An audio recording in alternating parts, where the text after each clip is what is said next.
Golden Age Radio is starting now. Subscribe dates. Buckle in and prepare for a great lineup tonight, starting with The Twilight Zone, ZeroHour, Suspense, Mystery Theater, The Interstater 5, Escape, X-1, Dimension X, and Space Patrol.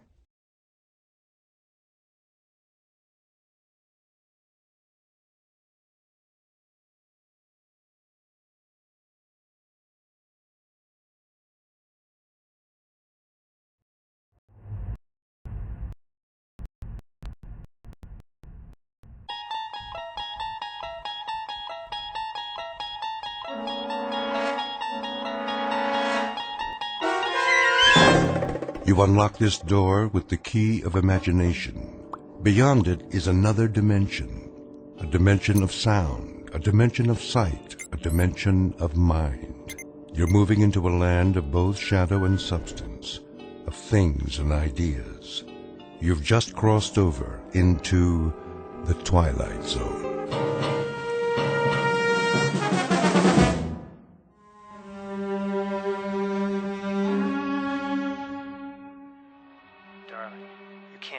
But I do. Even after so long? What is time? The ebb and flow of a river as we drift along, bobbing and sinking, but floating to the surface again and again and again. My love. From this day forward, we shall never be apart. This, I promise you.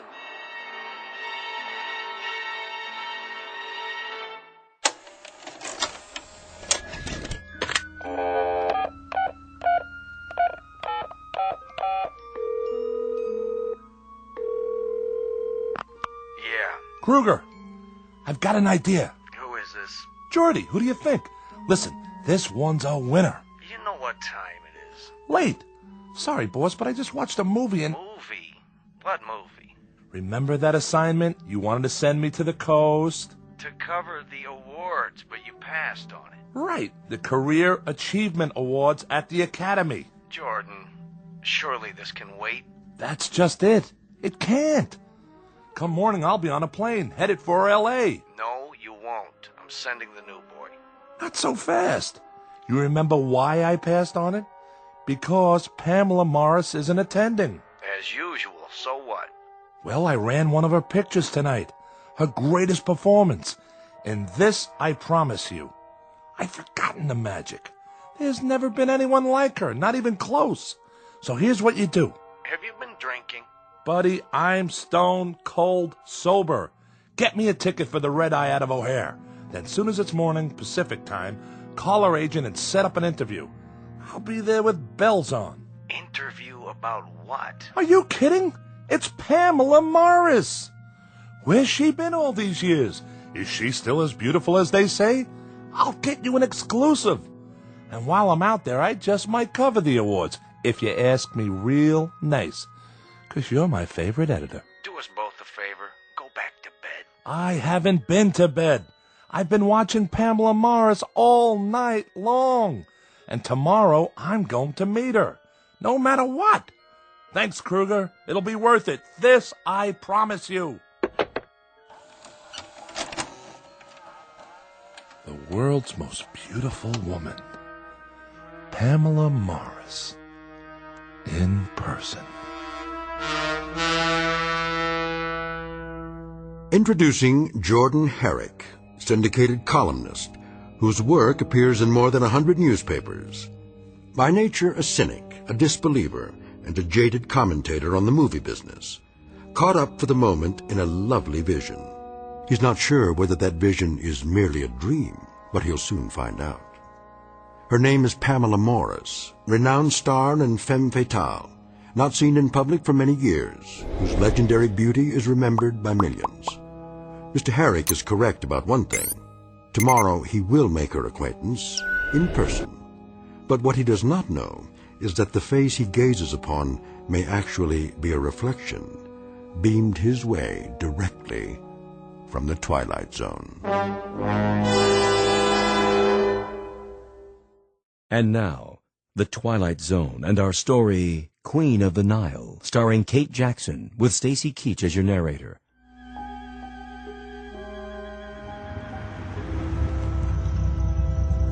Hello? Hello? Is anybody... Yes, sir. I'm here to see Miss Morris. Who? Pamela Morris. Do I have the right address? This is a private residence. No deliveries. Oh, for the love of... I'm not a delivery boy. Please turn your car around. My name is Jordan Herrick. Well, you still need an appointment. I have an appointment. Check the list. H-E-R-R-I. Oh, yeah. Mr. Herrick from Chicago. Thank you. I'll open the gate. Park in the circular driveway by the main house.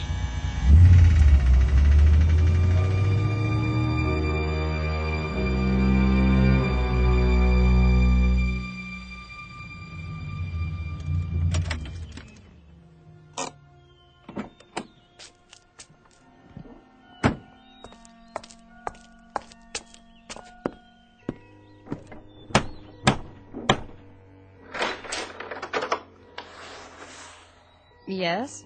Hello there. I'm Jordan Herrick. I have an interview with Miss Morris.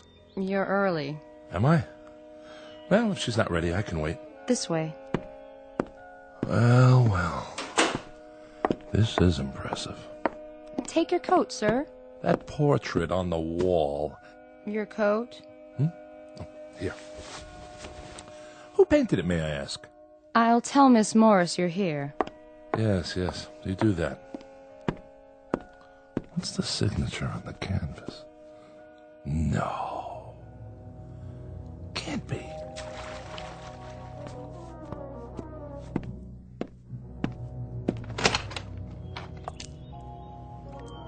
Where's my towel? A young man is here to see you. Where? In the living room. Really? Tell him I'll be right in. There's no hurry. Oh, there you are. Sorry, I lost track of the time. Please, don't rush on my account. You've come all this way. It's the least I can do. But it's such a glorious day. I'll be right with you. Just let me dry off. Of course. Charlotte, see if the gentleman would like a drink. Perhaps a light lunch? Yes, miss. Oh, don't go to any trouble. I'll meet you in the living room as soon as I make myself presentable. Oh, you're more than that. A great deal more. If you follow me, sir. Mr. Herrick? Miss Morris, I didn't mean to interrupt your swim. Nonsense. I've kept you waiting. It doesn't matter. It does matter, and I apologize. But I do love the pool. It's my one indulgence. Am I forgiven? Absolutely. Please sit down. Beautiful. Sorry? This room. The furniture, the artifacts. Lovely. You like my little collection? Very unusual. You must have gathered these things from around the world. Oh, you know how it is. Various locations over the years for this film or that. You specialize in the exotic. Do I? Yes, I suppose so. Even the front door, that metal, insect or whatever it is. Ah, you saw that. The door knocker. Cast in bronze, after an Egyptian beetle or so, I'm told. Do you think it's too much? No. It's quite remarkable. I've never seen another like it. Nor have I. Must be very old. Yes, it must be. I confess I've forgotten exactly where it's from. Now then, I believe you have some questions for me? Well, if you don't mind. Not if you're the one who asked them. I'll do the best I can. I'm sure you always do. To begin at the beginning. As two people always must. You were born in... I must say, Mr. Herrick, you are very direct. Oh, don't get me wrong. I meant geographically. No, you didn't. You meant the year. That's what the public always wants to know. You're not offended? Should I be? I have my producers, my directors. You have your editors. They are all very demanding. Besides, a woman in my position must have no secrets. I'm relieved to hear you say that. I was afraid. Afraid? You have nothing to fear here. No? Why, Mr. Herrick, I'm only a woman, and a rather small one at that. Surely you've known many women. Never one like you. Ha! Then I'll try to make this as painless as possible.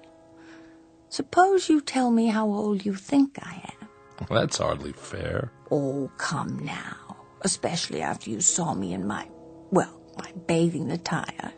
Unfortunately, it conceals very little. I wouldn't say unfortunately. Mr. Herrick, you make me blush. I shouldn't have wandered out onto the terrace like that. I did say no secrets. And I overstepped the bounds with that question. No, not at all. Please, be honest.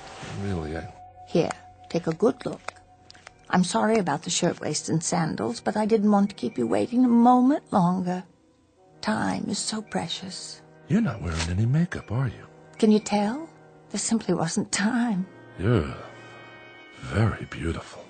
That wasn't the question. We were talking about my age. I'd appreciate your candor. In that case, you look no older than you do in the painting. Oh, everyone asked about that. I was only a child when I posed for it. Is that so? Come and see for yourself, close up. All right. Well? Oh, surely I'm misreading the signature. Why do you say that? This can't be a Berthold. Berthold. I was so frightened of him. The world was bright and new to me, and he was so wildly creative. Was he? I'd never met anyone like him. It was his genius that enabled him to project the flowering of a fragile blossom, as he put it. He must have been a genius to capture you so perfectly. What a lovely thing to say. Tea, miss. Ah. Shall we, Mr. Herrick? Certainly. Tea or coffee? Coffee, please. Would you like something in it? Cognac? Whiskey? No, thank you. I'll take it black. I thought newspapermen were heavy drinkers. That's a myth. At least during working hours. And are you working now? I am. Though it doesn't feel like work. I want you to feel entirely at ease. It's to my advantage, you know. Lest you think badly of me. Very little chance of that. Is it time for tea, Charlotte? Yes, Mrs. Draper. Hello. My name's... This is Mr. Herrick. How do you do? Mrs. Draper. He's the newspaperman, Mother. I know. You're Pamela's mother? Surely not... Sit down, Mother. Have your tea. It's remarkable, the resemblance between you two. Some might think so. With my mother, it is tea at this precise hour every afternoon. Mrs. Draper, you must feel proud to have such a famous daughter. Must I? Mother never did approve of my career. Believe me, Mr. Herrick, I had very little choice in the matter. She thinks I'm too headstrong. Dedicated is the word. You still are, Pamela. Tell me, was your daughter always as beautiful as she is now? Always. Now there's loyalty for you. As a matter of fact, Mr. Herrick, it is the truth. Then perhaps I should interview you as well. Why, whatever for? Well, I might learn a few important details from the mother. Such as the real age of the daughter. Honestly, I wasn't thinking of that. Isn't age relative? Besides, didn't I promise to reveal absolutely everything to you, Mr. Herrick? You did. All in good time. Then I'll just have to be patient. Not for much longer. This I promise you. Pamela, I must have a word with you. Later, in your room. I am not going to stand by and watch it happen again. You will if I say you will. I can't bear it. Mother, would you mind seeing if Charlotte has things under control in the kitchen? Not this time. Sorry if I'm intruding. She was just leaving. Pamela. Weren't you? A pleasure to have met you, young man. My pleasure, Mrs. Draper. Perhaps we'll talk another time. I hope so. Until then, goodbye. Take care of yourself. Take very good care. I'll try. Forgive her. What for? She's getting old. Still, she might remember a few details I can use for my story. No, her mind wanders. Her memories become distorted. Shall we finish our coffee on the terrace? If you prefer. There should be a breeze outside. I'll bring the cups. Mr. Herrick. Mrs. Draper, I thought you'd gone. I must speak with you. Why, of course. Leave. What? You must leave at once. quickly, before she hears. You are in danger. I am? Very grave danger. All is not as it appears. She is not as she appears. Mr. Herrick, are you coming? Be right there. What's this about? If there's something I should know, you... She is running out of time. Save yourself, young man, before it's too late. I implore you. Save yourself.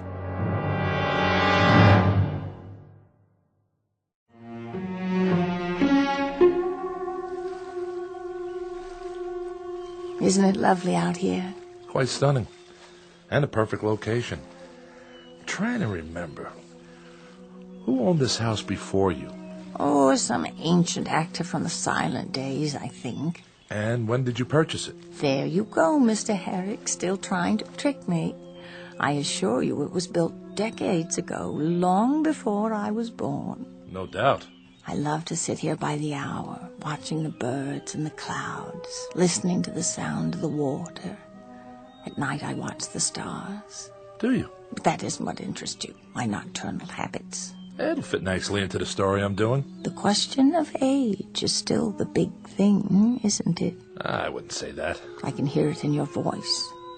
Well, here goes. I am 38, Jordan. May I call you Jordan? Of course. Is that so terribly old?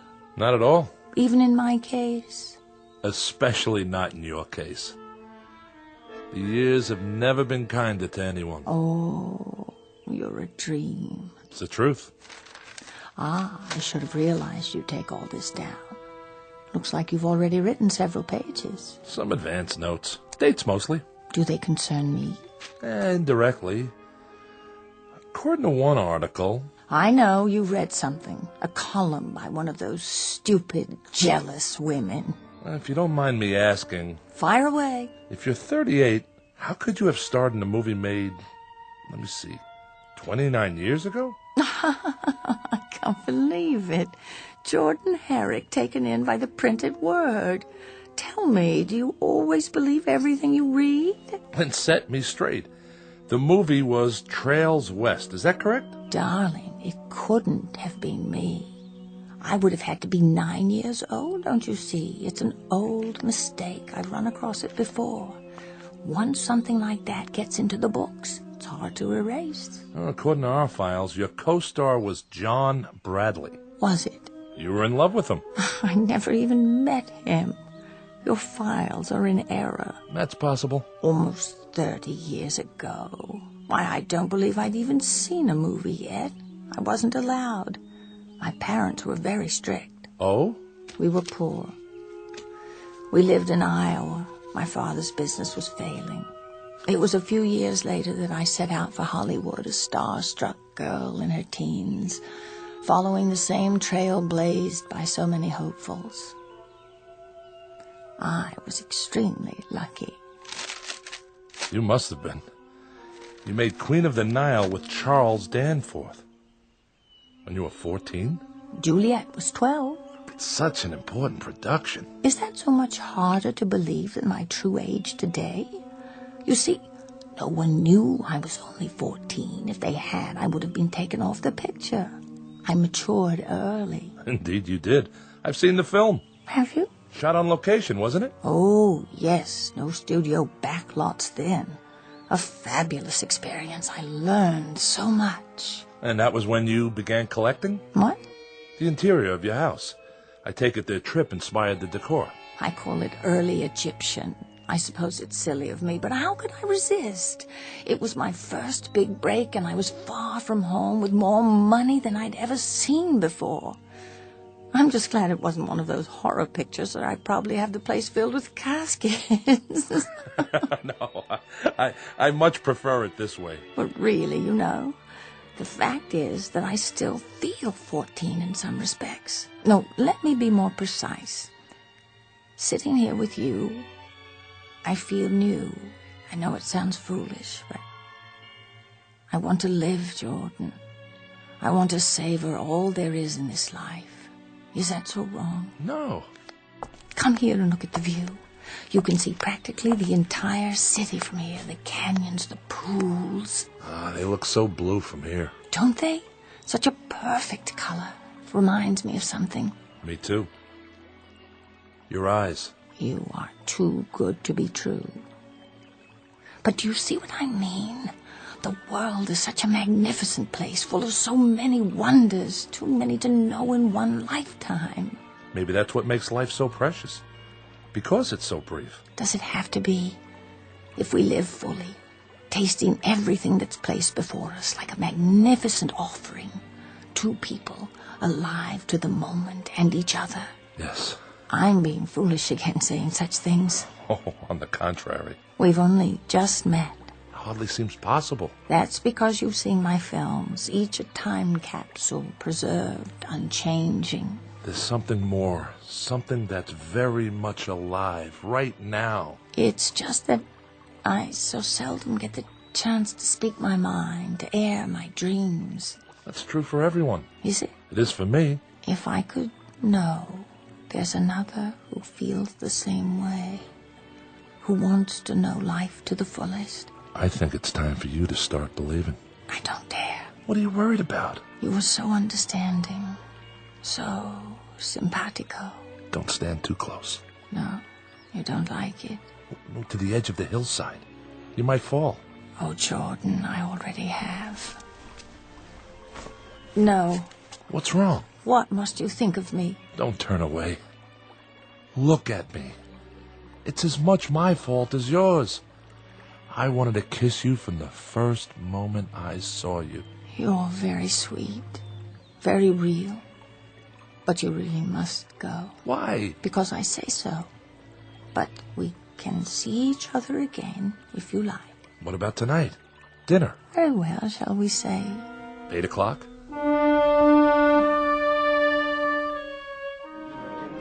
Herrick? Party of two?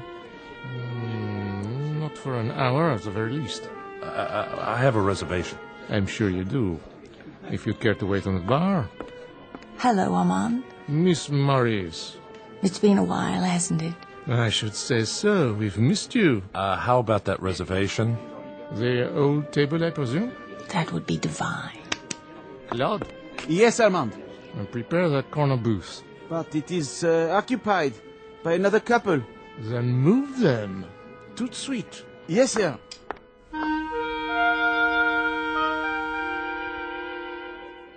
And that's our show. Ladies and gentlemen, we now invite you to dance.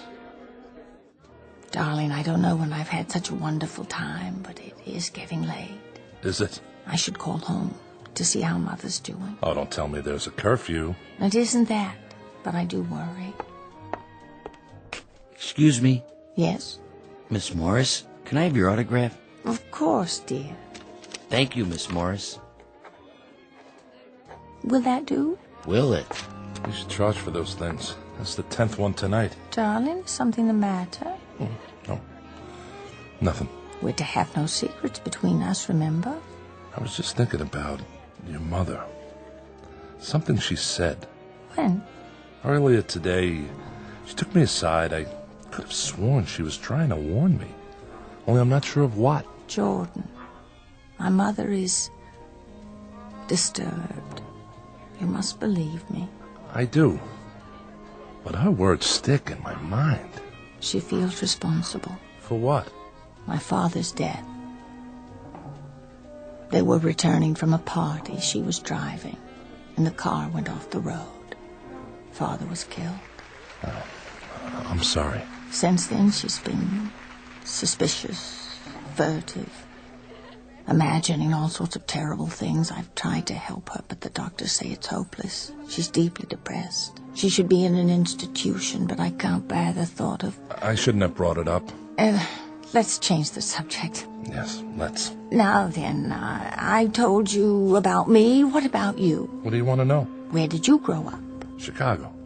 I still live there. I've played Chicago, the Wells Theater. The Wells. Is it still always so cold in Chicago? Only in the wintertime. Oh, I almost forgot. I was going to call Mother. Where's my purse? Oh, wait, you'll need coins for the phone. Oh, don't worry about me. Here, I'll get change. Waiter? Jordan, please. It's no trouble. Listen to me. You're a kind and considerate man, but I can take care of myself. Just don't disappear while I'm gone. Promise? You have my word on it. What's this in my pocket? A letter? Someone must have put it in my jacket. But who? Dear Mr. Herrick, you are a fine young man. I know you want to see my daughter. But you must not. Under no circumstances are you to come to this house again. You will not believe what I am about to tell you, but I swear on all I hold sacred that she is not as she appears. The ravishing woman you know as Pamela Morris is far older than you think. She has told you her age, but she is much more than 38. I know. For you see, I am not her mother. I am her daughter.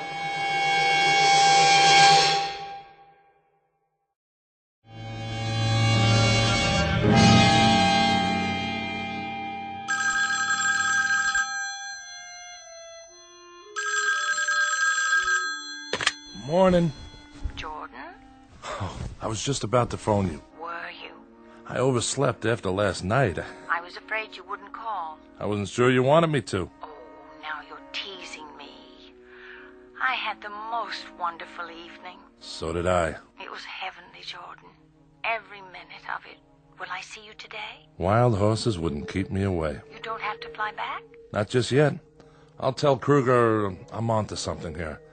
Something that could be very big. Kruger? My editor. Don't worry, he'll go for it. Oh, I hope so. If I were to lose you now, you don't know how long it's been since I've felt this way. Stay right where you are. I'll be right over. I won't move from this spot. I'll tell Charlotte to make lunch for us on the veranda. I have a better idea. I'll take you to Musso and Frank's for brunch. Perhaps your mother could join us. What for? I thought it might be nice for her.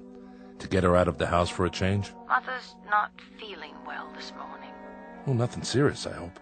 Only the usual complaints. Her mind seems worse, though. I wouldn't want to subject you to that. As you wish. You seem awfully interested in my mother. I do? Yeah. Just a reporter's curiosity. Enough about her. How soon will you be here? As soon as I shower and dress. Till then, darling. Till then. Front desk. This is Mr. Herrick. I'd like to place a collect call to Chicago. I'll connect you with the hotel operator.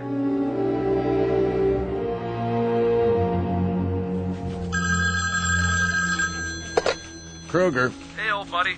Jordy, glad you called. Where are you? Still in Hollywood. Listen. Good. I got another job for you. If you're through playing around with that little movie queen. Almost. Do something for me, will you? Get out the file on one of our pictures. Which one? Queen of the Nile. Right. Which one? I just told you. Queen of the... Well, you're a little young, I guess, but they made two of them. First one silent, I think, around 1920, maybe earlier. I didn't know that. Get them both. Take me a minute. I'll hang on.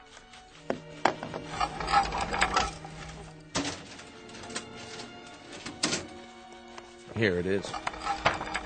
You there? Yeah. I got it. What's the name of the girl who starred in the original? Let me see. Constance Taylor. Never heard of her. Anyway, she starred in most of it. What do you mean? It says there was some kind of accident during filming. A cave-in at a tomb in Egypt. Real tragic. They never found her. Got a photo of this Constance Taylor? There's a clipping from the obit. Compare it. With what? A picture of Pamela Morris in the remake. If you say so. Well? They look alike, but they would. They played the same part with the same makeup, same type of costume. The old Wells Theater. When did they tear it down? The Wells? Here in Chicago? Oh, it must have been sometime in the 30s. Why? I want to be sure first. In the meantime, I need you to do a little more research. Find out about the men who were involved with Pamela Morris. send me every press release, every clipping you have on her. Then fax them to me at the hotel. Can you do that? This better be worth it. Ooh, it will be. Sounds like you're on to something. Kruger, you wouldn't believe it if I told you. But it's something, all right. Something fantastic.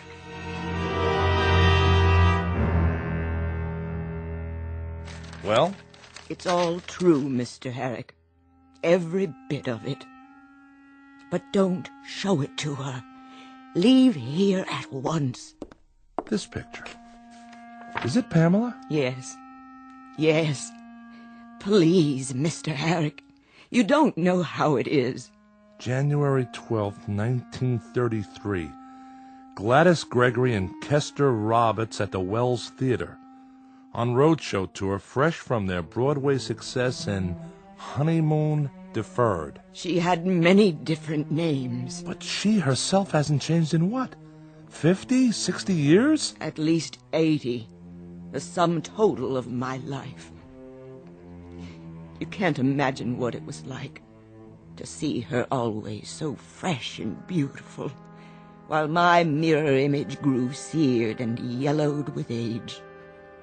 How I longed to see a wrinkle, just one, in that baby skin face.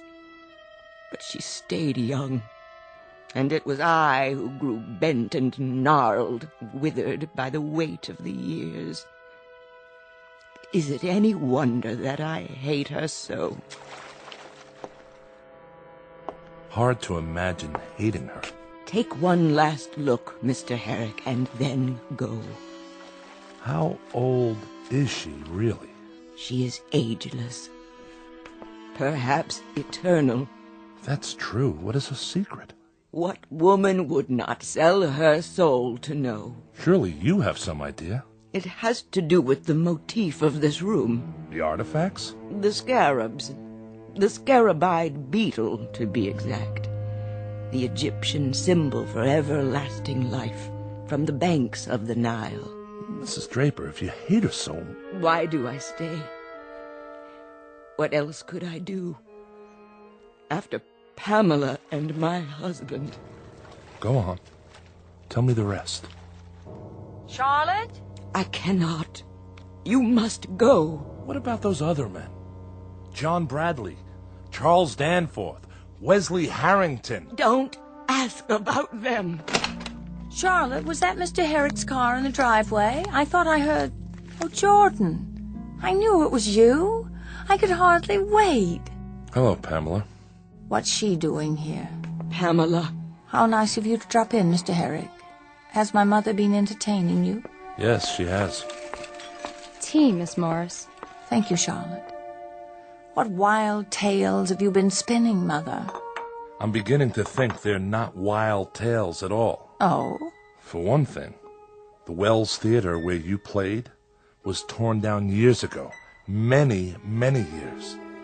And the artist, Berthold, who painted that picture of you, do you know when he died? You may leave us, Mother. Charlotte will serve your tea in your room. Pamela, please. I want to speak to Mr. Herrick alone. Yes, I'm sure you do. That will be all, Charlotte. I'll pour for Mr. Herrick. Yes, Miss Morris. Your coffee, black, as I recall? Yes, Pamela. Drink up. Pamela, Now then, you were saying?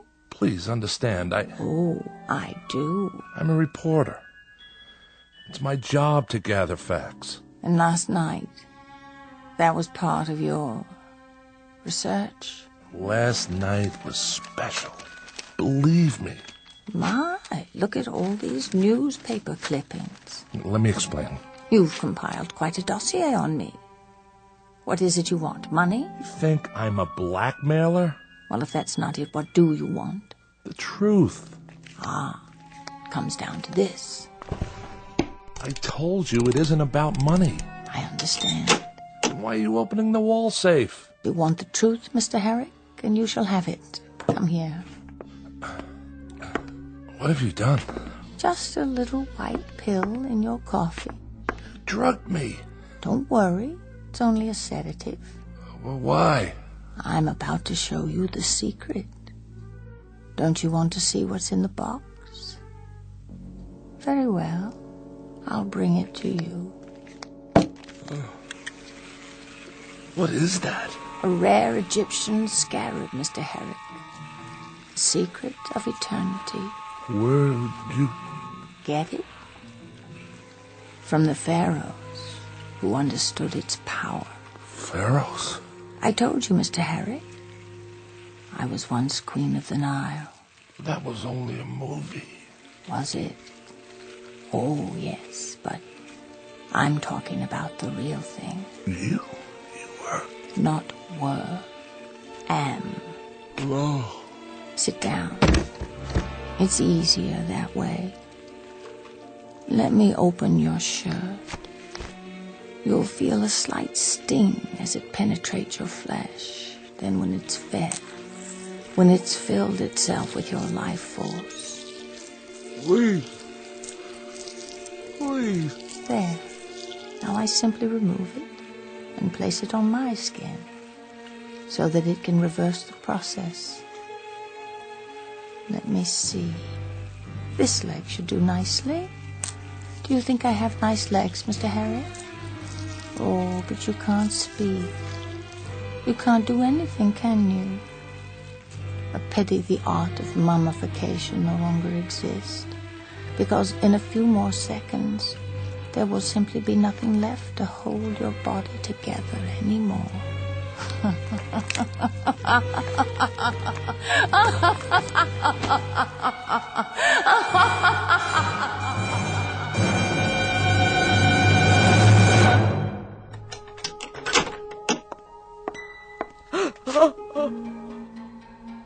Pamela, what have you done?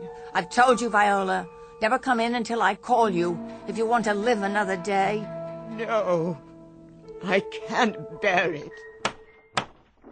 Get rid of the remains. Quickly. This must stop. Clothing, shoes, everything. Now. Yes? I have an appointment to see Miss Morris. This way, sir. I'm here, Charlotte. Yes, miss. Oh, do you mind? I seem to have knocked over a cup in the living room. Would you see that it's swept up? All of it? Right away, miss.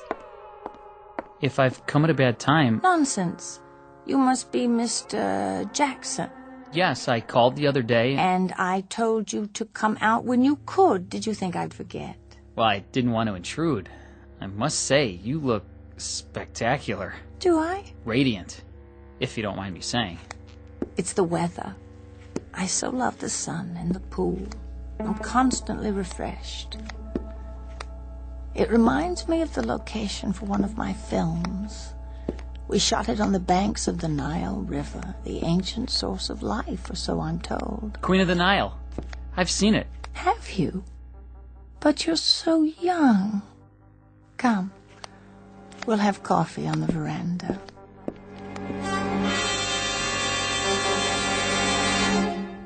Everybody knows Pamela Morris, the beautiful and eternally young movie star. Or does she have another name even more famous? An Egyptian one from centuries past? A word to the wise. It's best not to be too curious, lest you end up like Jordan Herrick, a pile of dust and old clothing discarded in the endless eternity of the Twilight Zone. More from The Twilight Zone after this. Hello, I'm Stacy Keach. I hope you're enjoying this edition of the Twilight Zone radio dramas. To learn more about this series, be sure to log on to our official website at twilightzoneradio.com. You'll find special discounts on our Twilight Zone audio collections, listings of our radio stations, links to other websites, and a photo gallery of our recording studio and some of our stars in action. Plus ways to contact us with questions or comments about the show. And for a limited time, when you log on to twilightzoneradio.com, you can send in for a free CD of the show. So be sure to visit us at twilightzoneradio.com.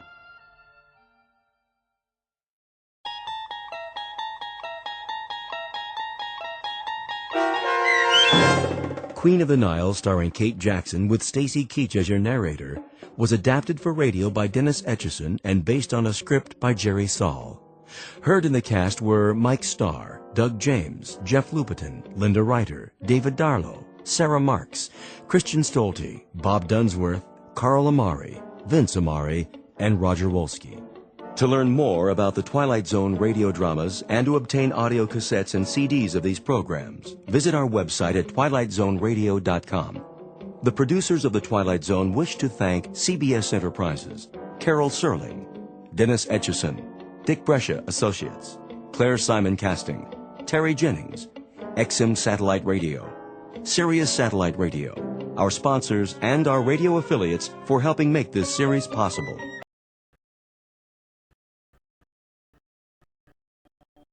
You are listening to brought to you by G3PL.com.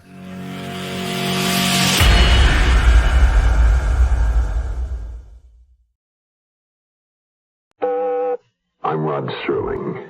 You're listening to the Zero Hour. Rest your eyes.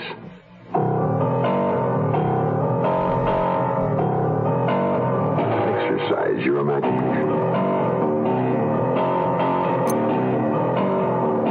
This week, Kenneth Fearing's study of a deadly obsession. Desperate Witness.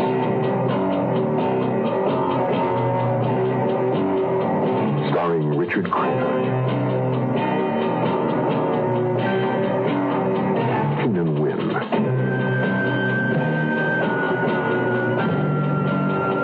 And Julie Adams.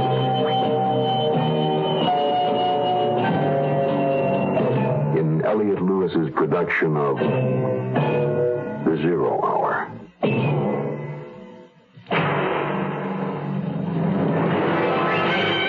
The Mutual Broadcasting System presents The Zero Hour.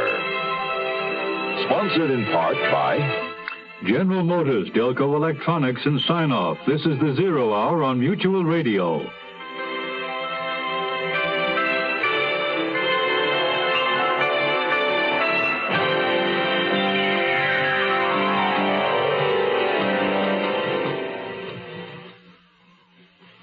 Nursery rhyme that refers to the mouse that ran up the clock.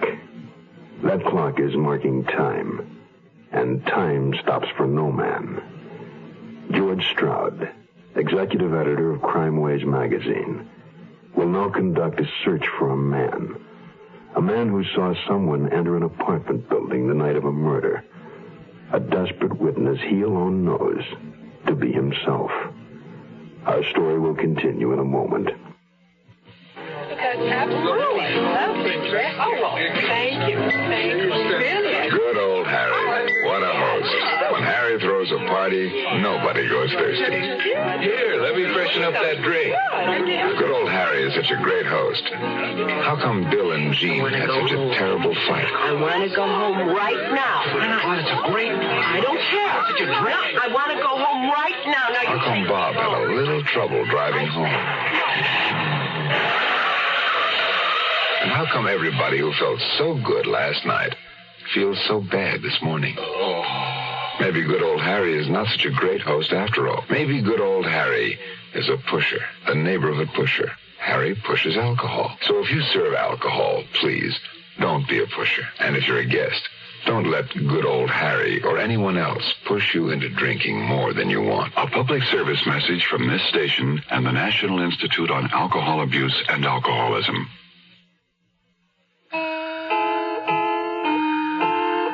If I picked the right kind of staff, twisted the investigation where I could, jammed it where I had to, pushed hard where it was safe, it might be a long time before anybody connected me with George Chester.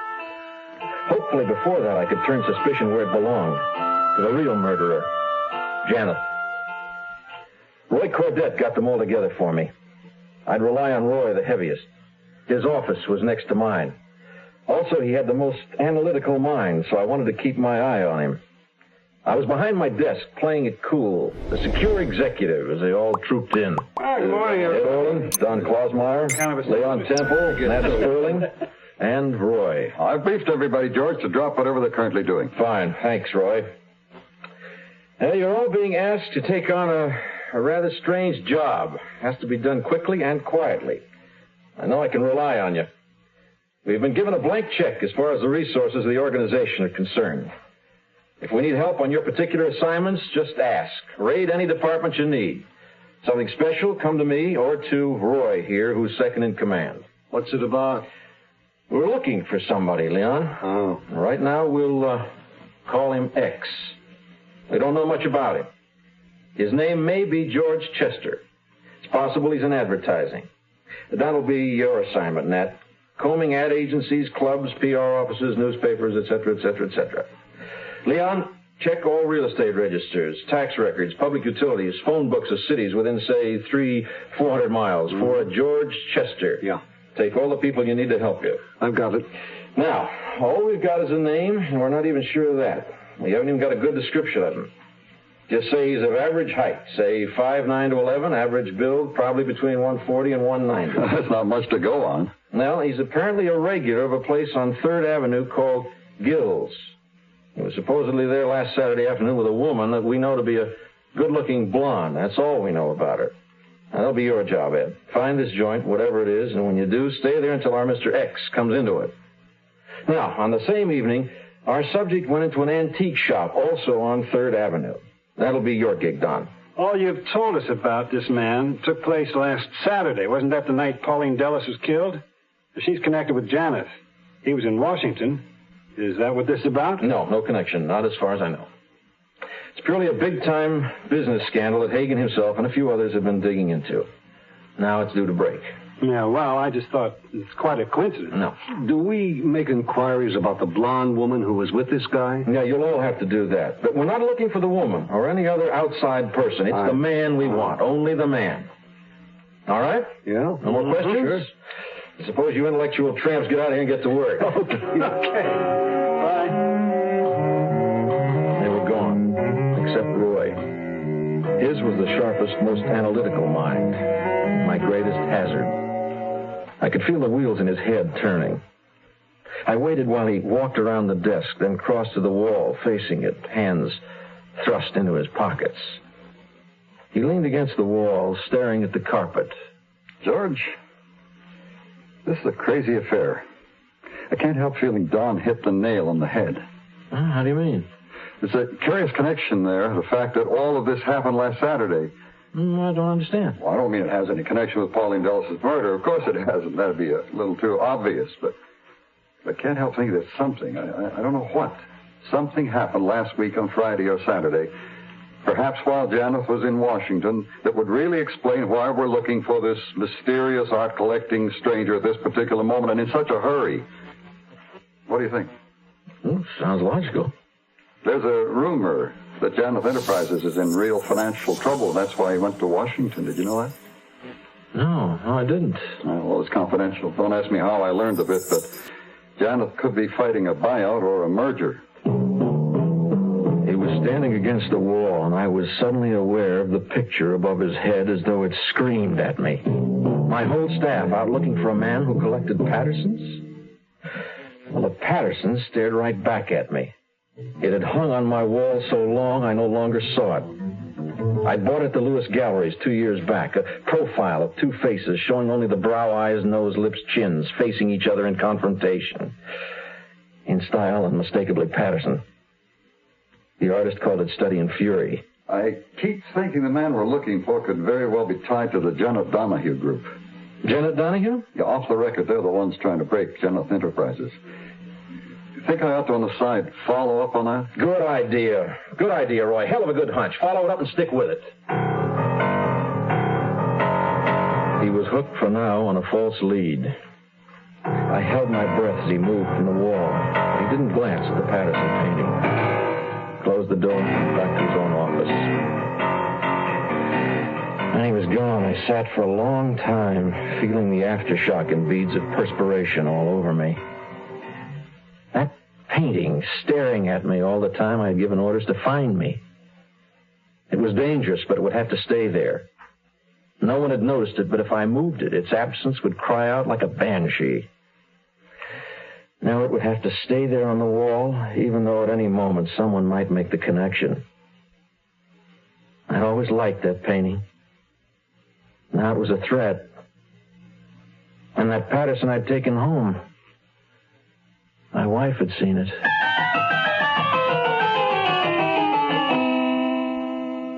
I love you, Daddy. He brought me to the circus once. I love my daddy more than everything. My daddy is sweet. My daddy is regular. My daddy is skinny. Sometimes when I'm riding in the car with him, he goes so fast I'm sort of scared.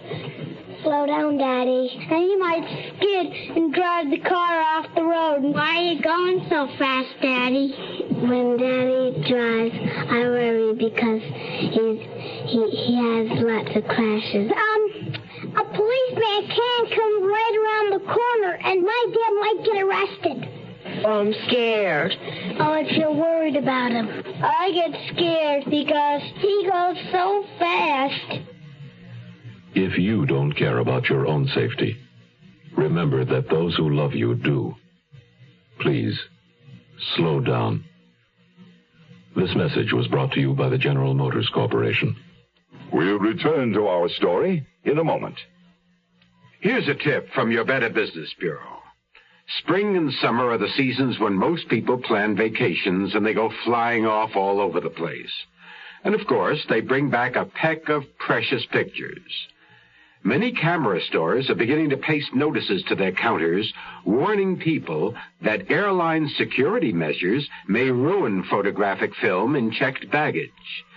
Some anti-hijacking devices used to check baggage for possible concealed weapons utilize X-rays, which will fog your film whether or not it's been exposed. Therefore, one of the best ways to protect film while traveling is to place it in a strong, clear plastic bag and hand carry it. Even though the film may be clearly visible in the bag, make sure that the airline boarding personnel are aware of the film so that it isn't accidentally subjected to X-rays. This has been a consumer tip from your Better Business Bureau.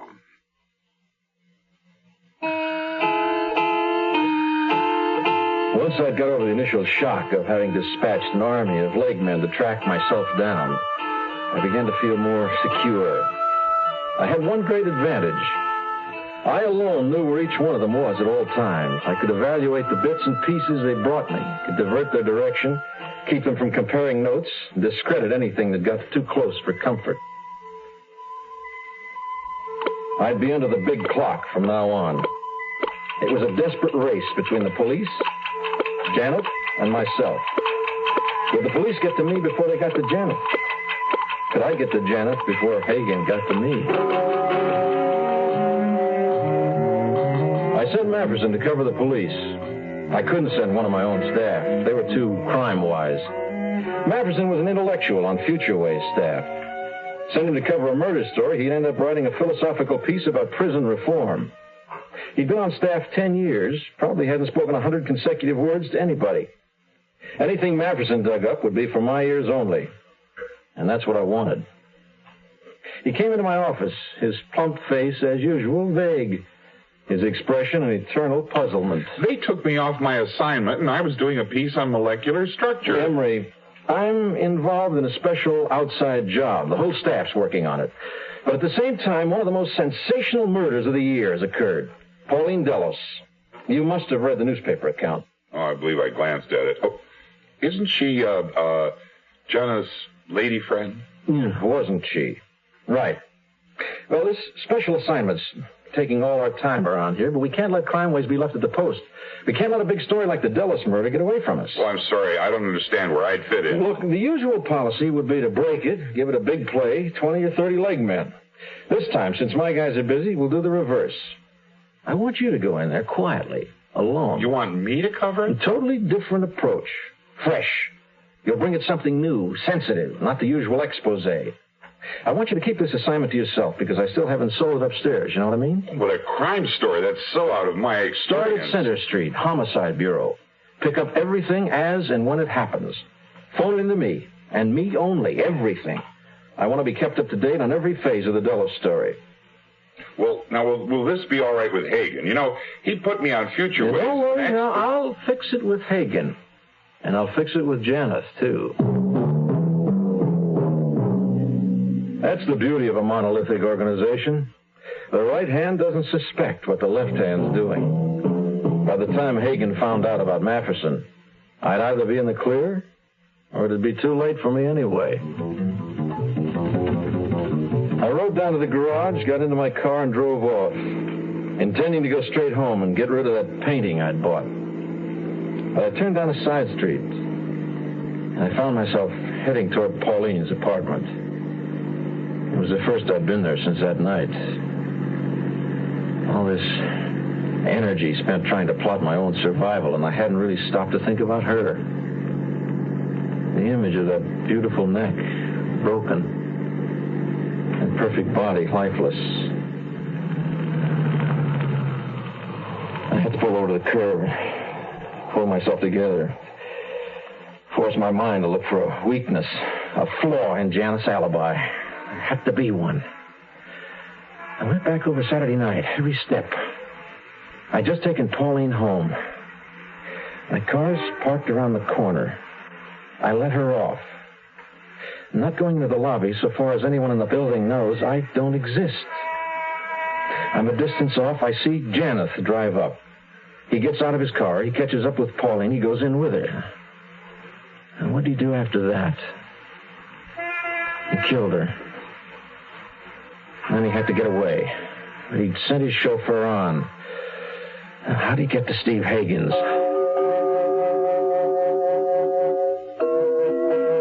I drove the logical route from Pauline's to Hagen's.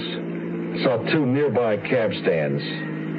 Janeth could have used one of them if he'd taken a taxi to Hagen's, unless he found a cruising cab. No, he certainly wouldn't have been so stupid as to pick one up at Pauline's door. The farthest cab stand was the likeliest. I'd begin there, and then I'd try the nearer. No, it was dangerous, because cabbies talk to cops. No, not yet. I'd have to be careful and wait. I got back to my office just as Roy called in the first report. Hello? It's Roy, George. Listen, I'm at Gill's Tavern with Ed Orland. It's a nut house. You know, this guy's got a museum here that looks like... What'd you find out? Well, the bartender, who's the chief lunatic around here, described our man as intelligent, eccentric. You sound like you don't agree. Eccentric, yes, but only a moron would come into a dump like this and spend hours talking to the guy who runs this menagerie. Is that all? Well, physical description we have doesn't seem far wrong. But nothing to add to it except he's brown-haired, clean-cut. Anything on the blonde? Nothing. It certainly isn't much, is it? Well, wait. Our man is unquestionably a lush. Oh? 4 or 5 years ago, he was in here every night. Had to be sent home in a cab. At that time, he was a newspaper man. Bartender never heard of him working in advertising. Before he was a newspaper man, he ran a tavern upstate somewhere with his wife. Now, that's all we've got. So what should Ed do? Come back to the office? No. Our man was in there 2 days ago. He might turn up any minute. No, have Ed work on the bartender. Psychoanalyze him for more details. Have a few drinks with him. This kook's a human blotter, and he's got some screwy game. Well, Ed can get drunk with him, but not too drunk. And tell him to try some of the other customers. What's the address and phone number there? I thought I'd pulled it off pretty well. I'd keep things on ice for a while. Eccentric, huh? Moron? Lush? I never saw that when I looked in the mirror. I touched my shirt. It was soaked with nervous sweat.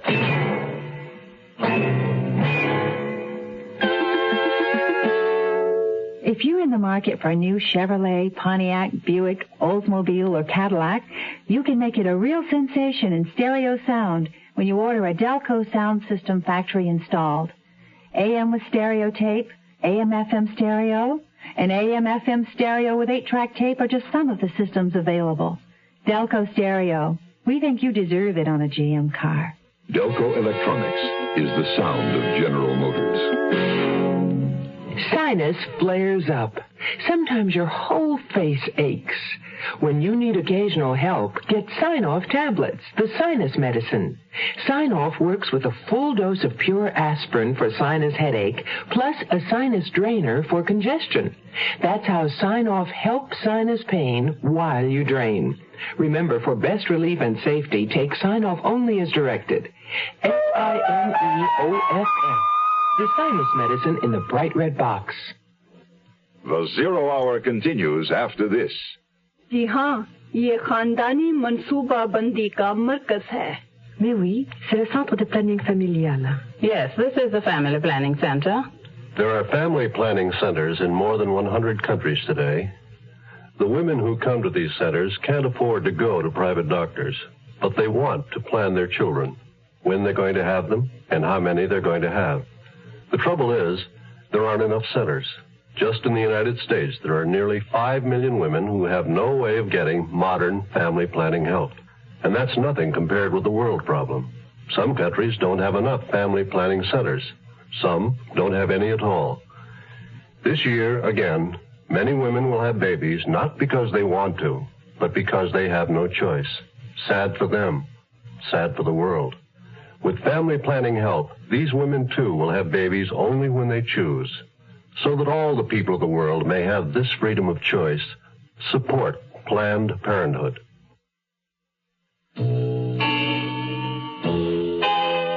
I was getting home later and leaving earlier. My wife, concerned with being cook, nurse, and handholder, our daughter had tonsillitis, hadn't seemed to notice that the painting was no longer in the dining room. I hoped she'd forgotten it. I had it stashed in the downstairs closet behind all our raincoats. George, you're not leaving without your breakfast. Yeah, I have to, hon. I'll call you. Darling, I don't like the way you look at all. They're working you too hard. Try to get home earlier, dear. The worry about how close I was to losing my family if the truth came out rode into town with me. Roy wanted me in his office, which had taken on the look of command headquarters for World War III. A big blackboard covered half a wall. Cross-reference charts were propped up on desks, tables. I didn't see Leon Temple right away. He was behind a 6-foot chart. What do you think of it? You're doing a thorough job, Roy. I've got our Mr. X charted 10 ways from Sunday, all cross-indexed. Reports have begun coming in. See, under background, he may or may not be in advertising. He used to be a newspaper man. Once operated an upstate tavern resort with his wife. Now, that's just a matter of checking every tavern license back as far as necessary. It's a start, Roy. Start? More than that. Leon just worked up a report on the Van Barth. I was just going to put it up on the board. Read it to him, Leon. Sure. It was established that the man in question, whom we know as George Chester, was in the Van Barth Lounge on Saturday night last, sometime between 9:30 and 10. He was carrying an unframed oil painting, which he did not check, and was overheard talking to his female companion about what the painting should be named. The woman with him was one Pauline Ellis. Ellis? Are you sure of that? No doubt about it, George. Oh, sure. Leon checked the waiter, bartender, checkroom girl, all three. Identified her from pictures published in the paper. Now, doesn't this alter the whole character of the assignment? Do the police know Dulles was in there Saturday night? Of course. Everybody in the place reported it once they saw the papers. I'm asking Leon. Oh, yes, they know. And do the police know that we're looking for the man who was with her?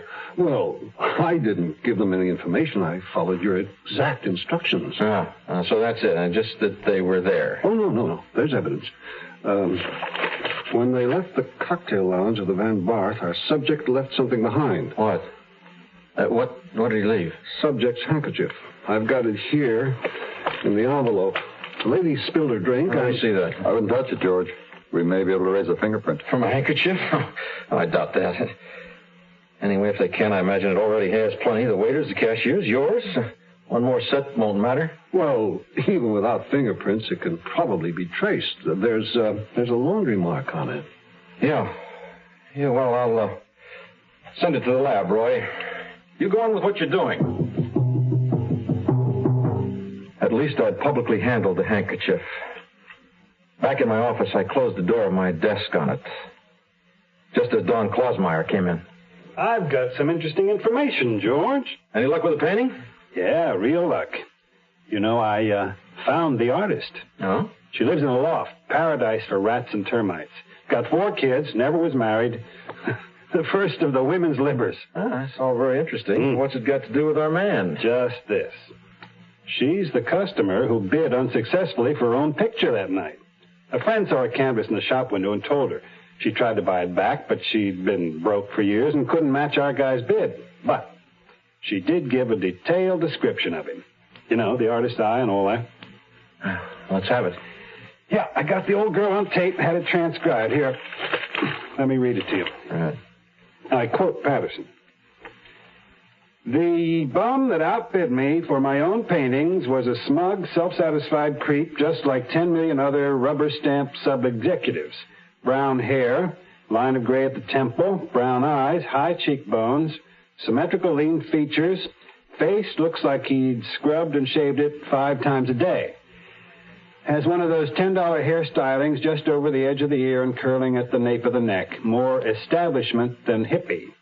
He's 37, 38, weighs between 160 and 165, 5 feet 10 and a half.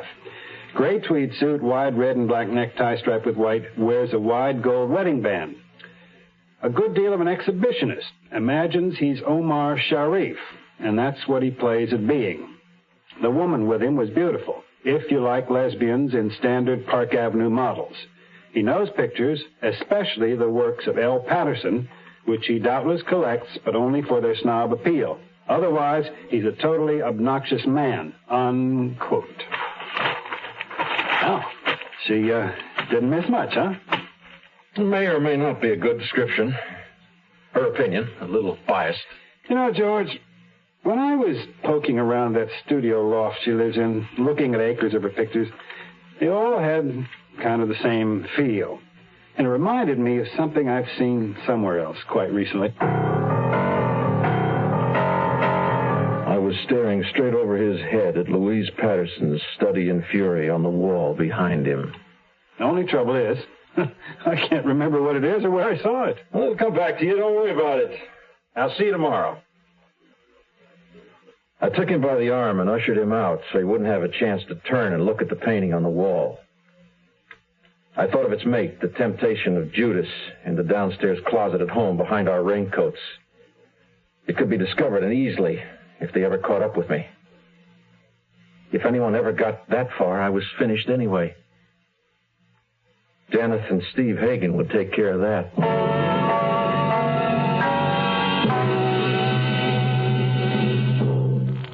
You are listening to Mutual's presentation of The Zero Hour. I'd like you to ask yourself a personal question. What do you feel when you meet a handicapped person? Pity?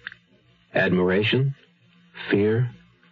Are you from the school that teaches a stiff upper lip, try harder, fight, don't let anything stand in your way, do it? Do what? Learn a skill? Go to school? Develop confidence, self-respect? Then get turned down by a landlord who doesn't believe you'll pay the rent? By an employer who never hired the handicapped before and who isn't going to risk it now? If we don't believe in the handicapped, then how are they going to believe in themselves? Unless we recognize that they're human beings with feelings, with skills, with a sense of responsibility, then we're adding a handicap that they can't overcome. Let's stop handicapping the handicapped. This public service message brought to you on behalf of the Department of Health, Education, and Welfare and the Advertising Council. It was last summer when I was 18.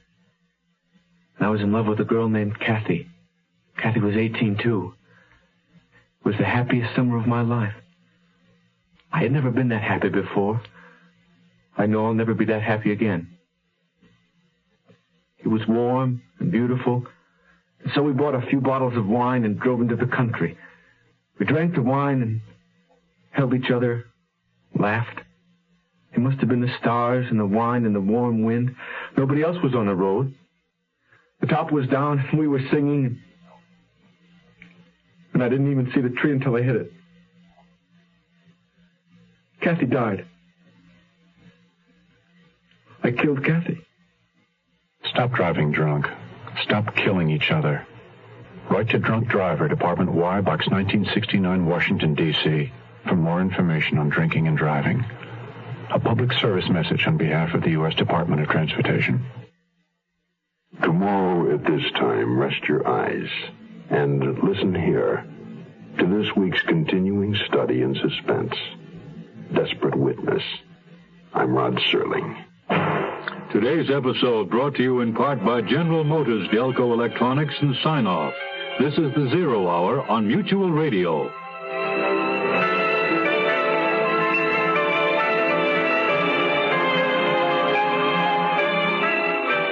You have been listening to The Zero Hour, a presentation of the Mutual Broadcasting System in association with Hollywood Radio Theater, heard every weekday at this time. Rod Serling is your host. Zero Hour is produced and directed by Elliott Lewis. The Hollywood Radio Theater theme was played by Ferranti and Teicher and is now available on United Artists Records and Tapes. Hugh Douglas speaking. Tune in tomorrow, and once again, rest your eyes and listen here to The Zero Hour. This is the Mutual Broadcasting System. You are listening to Golden Age Radio, rumble.com/C/GAR, brought to you by G3PL.com.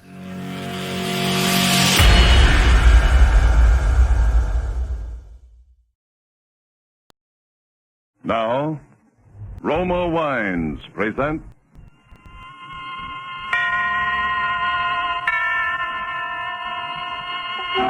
Suspense. Tonight, Drive-In, starring Nancy Kelly. Suspense is presented for your enjoyment by Roma Wines. That's R-O-M-A, Roma Wines. Those excellent California wines that can add so much pleasantness to the way you live, to your happiness in entertaining guests, to your enjoyment of everyday meals. Yes, right now a glassful would be very pleasant, as Roma Wines bring you Suspense.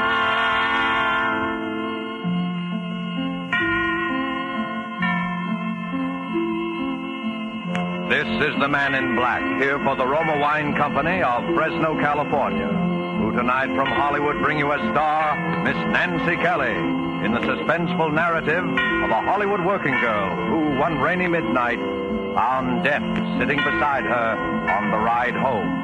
And so with Drive-In and with the performance of Nancy Kelly, we again hope to keep you in suspense.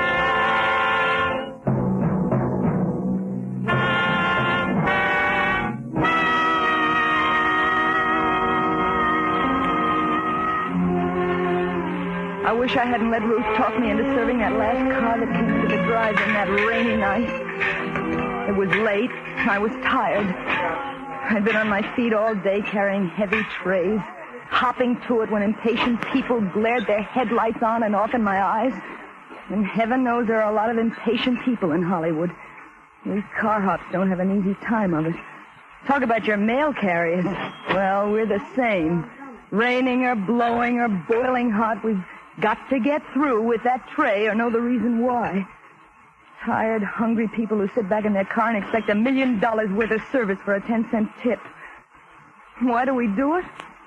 Well, sure, there are other ways of making a living in Hollywood, but not many that hold that glittering promise that maybe someday, somehow, maybe someone will say, "Why, that girl looks like Lana Turner." Yeah, at least her hair's done up that way. You know, I think I could use her in that new picture of mine. I think I'll ask her to come out to the studio. Yeah, I know. Well, here we go again. Well, maybe it doesn't happen often, but there's always the chance. And there's always that hope. That's what keeps us going, I guess. But there are other things that can happen in a drive-in. Things that aren't on the menu by any manner of means. Like the rainy night I was telling you about when I let Ruth talk me into serving that last car that came in.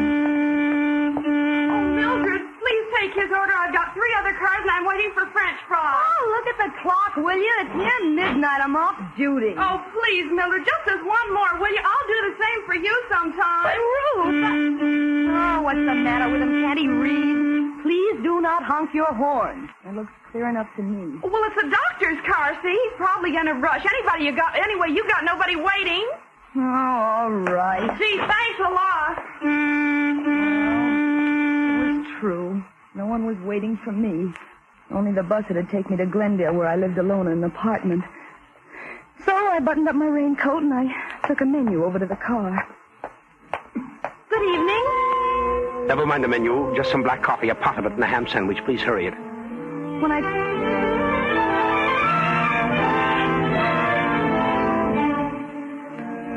I took his order over to the car, the window was rolled up a little too far, and it interfered with the tray, so I reached in to wind it down. When I touched the handle, it felt wet and kind of sticky, too, but I didn't think anything about it, and I got the tray firmly set. And then I looked at my hand. It was as red as blood. I looked up quickly at him. Oh, I'm sorry. I'm Dr. Morgan. I just had an emergency in the car. Oh, an accident? Yes, Sunset and Vine, quite a crash. I just happened by, and I took one of them to the hospital. Oh, gee, that's too bad. Yes, it was very unfortunate. I walked back, trying to wipe the blood from my hand with a paper napkin. Ooh, it gave me a creepy feeling to have somebody's blood on my hand. Then I went in to wash. I was keeping close track of the time, and I was a little worried for fear the big drive-in clock wasn't right. It sometimes ran slow. So I took a coin from my pocket. I figured it was worth a nickel not to miss that last bus to Glendale. I walked over to the payphone, and I was just about to drop the nickel in when I looked out, and he was leaning on the horn and beckoning to me at the same time. I put the nickel back in my pocket, and I hurried out to him. I'm sorry, but I'm in a hurry, and I haven't time for this coffee to cool off. I'll take the sandwich with me. How much do I owe you? 40 cents. 40 cents. Here you are. I hope I didn't interrupt your phone call. Wasn't important, was it? No. I was just checking on the time. I didn't want to miss my bus. There was a clock right over your head. Oh, it's usually wrong. I have the time. It's about 4 minutes to 12. Oh, gee, I am going to miss my bus. What time does it leave? At midnight from Hollywood and La Brea. Well, hop in. I'll take you. I'm going right past there. Oh, gee, would you? I'll take the tray and I'll be right back. Okay. I might still make it. In my hurry to unhook the tray from the window, I gave it a jerk. It fell crashing to the ground. Oh, Ruth! Ruth, please help me pick these things up, will you? I'm going to miss my bus. Oh, all right, Mildred, okay. We picked the things up quickly, and Ruth went off with the tray. I started to run around the other side of the car when I noticed something shining on the ground. It was one of the shakers that had fallen from the tray. I picked it up, and I started running toward the drive-in when he spoke to me. Why don't you just put that in your pocket? You can return it tomorrow. Come on. You're going to miss your bus. I put the shaker into my pocket, and I rushed over to the other side of the car, and he opened the door for me. I was just about to get in when I hesitated. I wasn't used to doing this sort of thing. The other girls sometimes let the customers drive them home, but I never did. Still, he looked so decent, and... Come on, you'll miss it.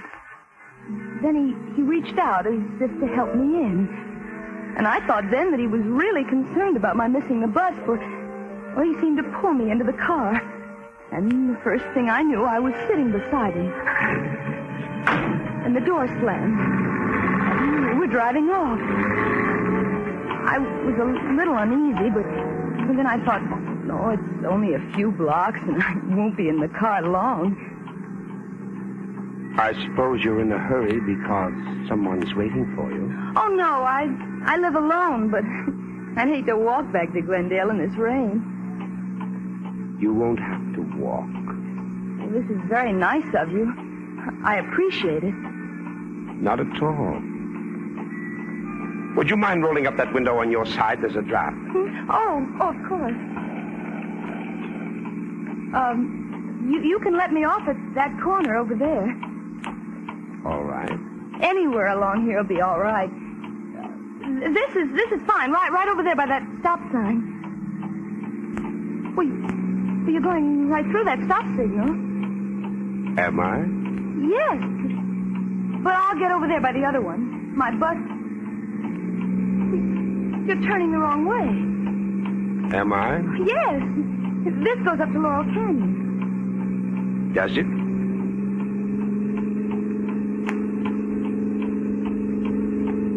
You thought you were pretty smart, didn't you? I don't know what you mean. Please let me out of this car. You went right to the phone. You thought I wouldn't see you. But I was calling about the time. Honest, I was. The time? With that clock right over your head? Oh, but that clock's wrong sometimes. Besides, who would I call? Why should I call anyone about you?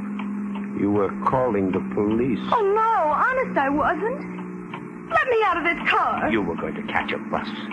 You were going straight to the police. That's where you were going. But why should I go to the police? You know why. No, really, I don't. Because you saw it. You saw his blood. No, you don't. Oh, no. There, you won't need to try to open that door again. Now we'll be getting along.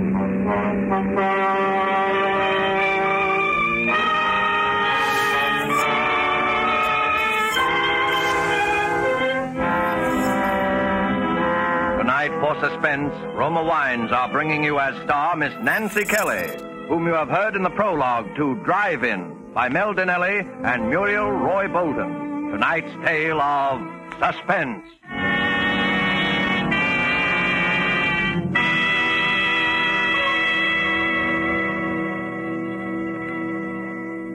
This is Truman Bradley for Roma Wines. Haven't you often realized that many of life's finest enjoyments are simple and moderate rather than the opposite? I give you the words of a high and well-loved authority, Miss Elsa Maxwell, international expert on smart entertaining and gracious living. Good hospitality is always simple, genuine, and moderate. That is why I often suggest enjoyment of delicious Roma Sauterne when you have friends in to dinner or with your everyday meals. Serve this delicate golden Sauterne well chilled with any food in any glasses you have. Special wine glasses are pretty, but not essential to the enjoyment of Roma wine. Now, what can I add to such charming good sense as that? Maybe just this.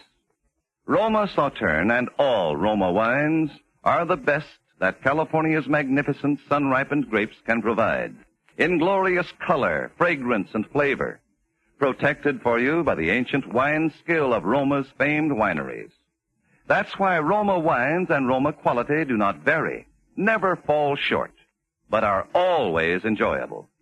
Unchanging high quality gives tremendous popularity to Roma wines and makes low cost possible. Only pennies a glass. Remember, more Americans enjoy Roma than any other wines. R-O-M-A, Roma wines. And now it is with pleasure that we bring back to our soundstage Miss Nancy Kelly in Drive-In, a tale well calculated to keep you in suspense.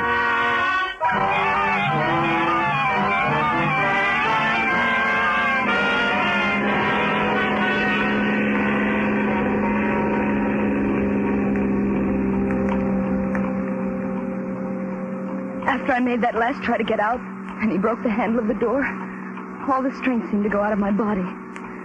I just sat there as we drove on. We passed a few people and some cars in the next blocks, and I thought of calling out, and then I knew why he'd asked me to roll up the window when I'd first gotten into the car.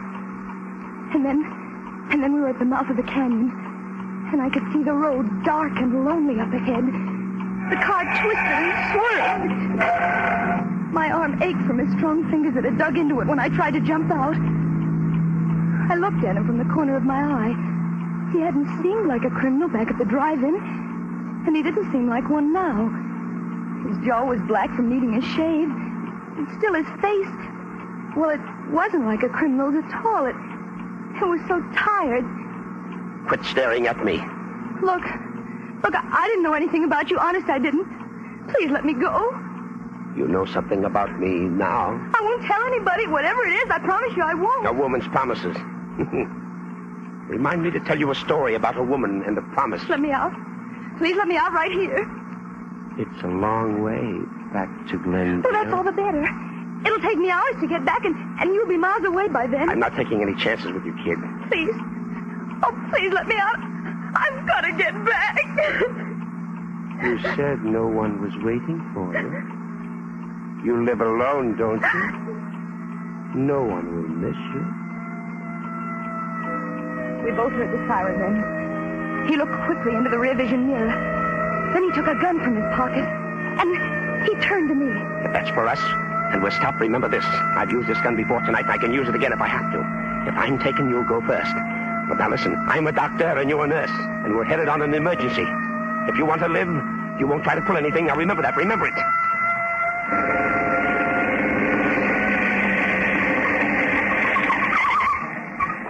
Well, going awful fast for a wet night, aren't you? Followed you all the way up from Hollywood. I'm Dr. Morgan, and this is Nurse Johnson on an emergency call. See your identification. Well, let's see. He fumbled for his pocket with one hand, holding the gun to my ribs with the other. The motorcycle cop looked over at me. I thought for a moment that I could signal him with my eyes. But then I knew he wasn't looking at my face. He was looking down at my white starched blouse, which he could see under my raincoat. He thought it was a nurse's uniform. Here you are, officer. Okay, Doc. Sorry I stopped you. Well, that's that. Hey, wait a minute. Why, what's the matter? I just wanted to tell you. Rain started to slide up there a ways. Better take it easy. Thanks. I will.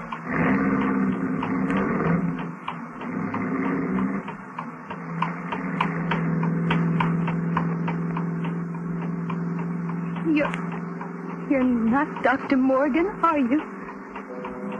What do you think?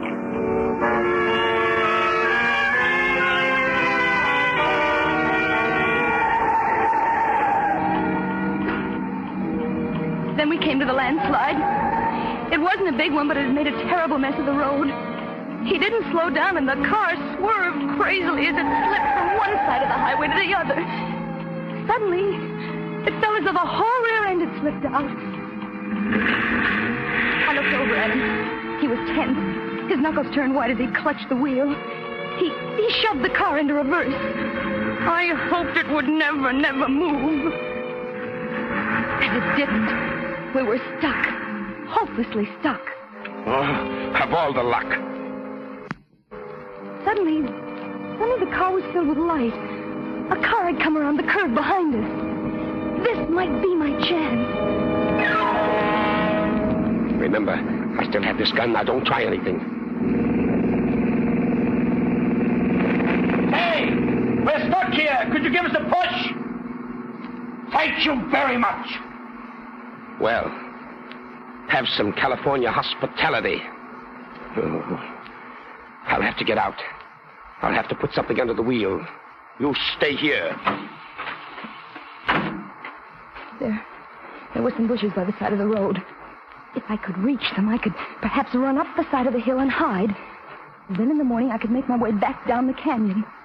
I slipped under the wheel, and I carefully turned the handle of the door on his side of the car. I could see him in the mirror. He was at the back of the car.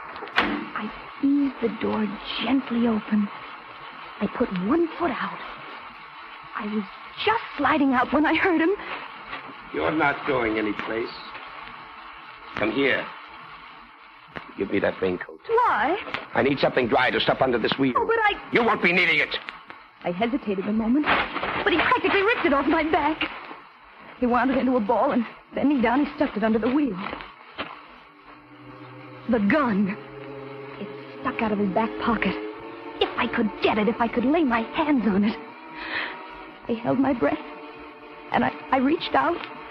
It seemed so far. But I finally touched it. And then I snatched it from his pocket swiftly. Give me that gun. I'm going. You can't stop me now. Can't I? No. No, you stay right where you are. I won't hurt you. All I want is to get home. I'm going, but if you follow me, You're what? I'll kill you. I don't think you will. Oh, yes, I will. You think I'm afraid? Aren't you? No.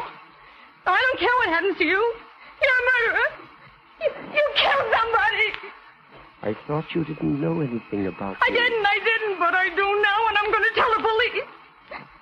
Stay where you are. No. No, I'm not afraid. I'll shoot. It's too bad I used up all of those tonight. You could have filled me full of holes. Give me that gun. Now get in the car.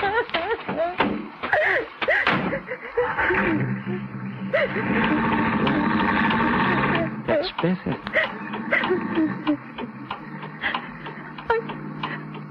Are you going to kill me? What do you think?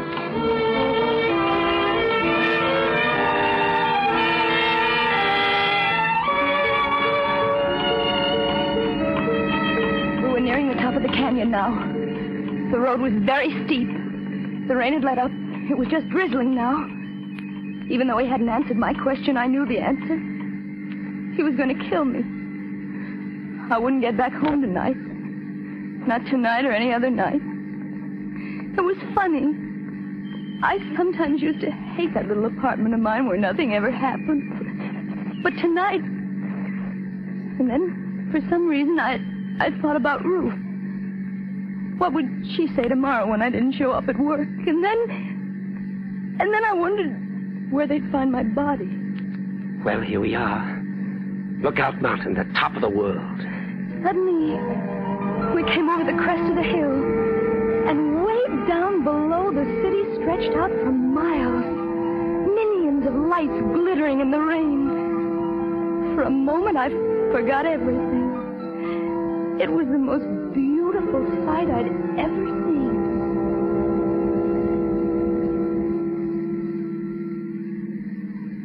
Ever been up here before? No. It's nice, isn't it? Oh, yes.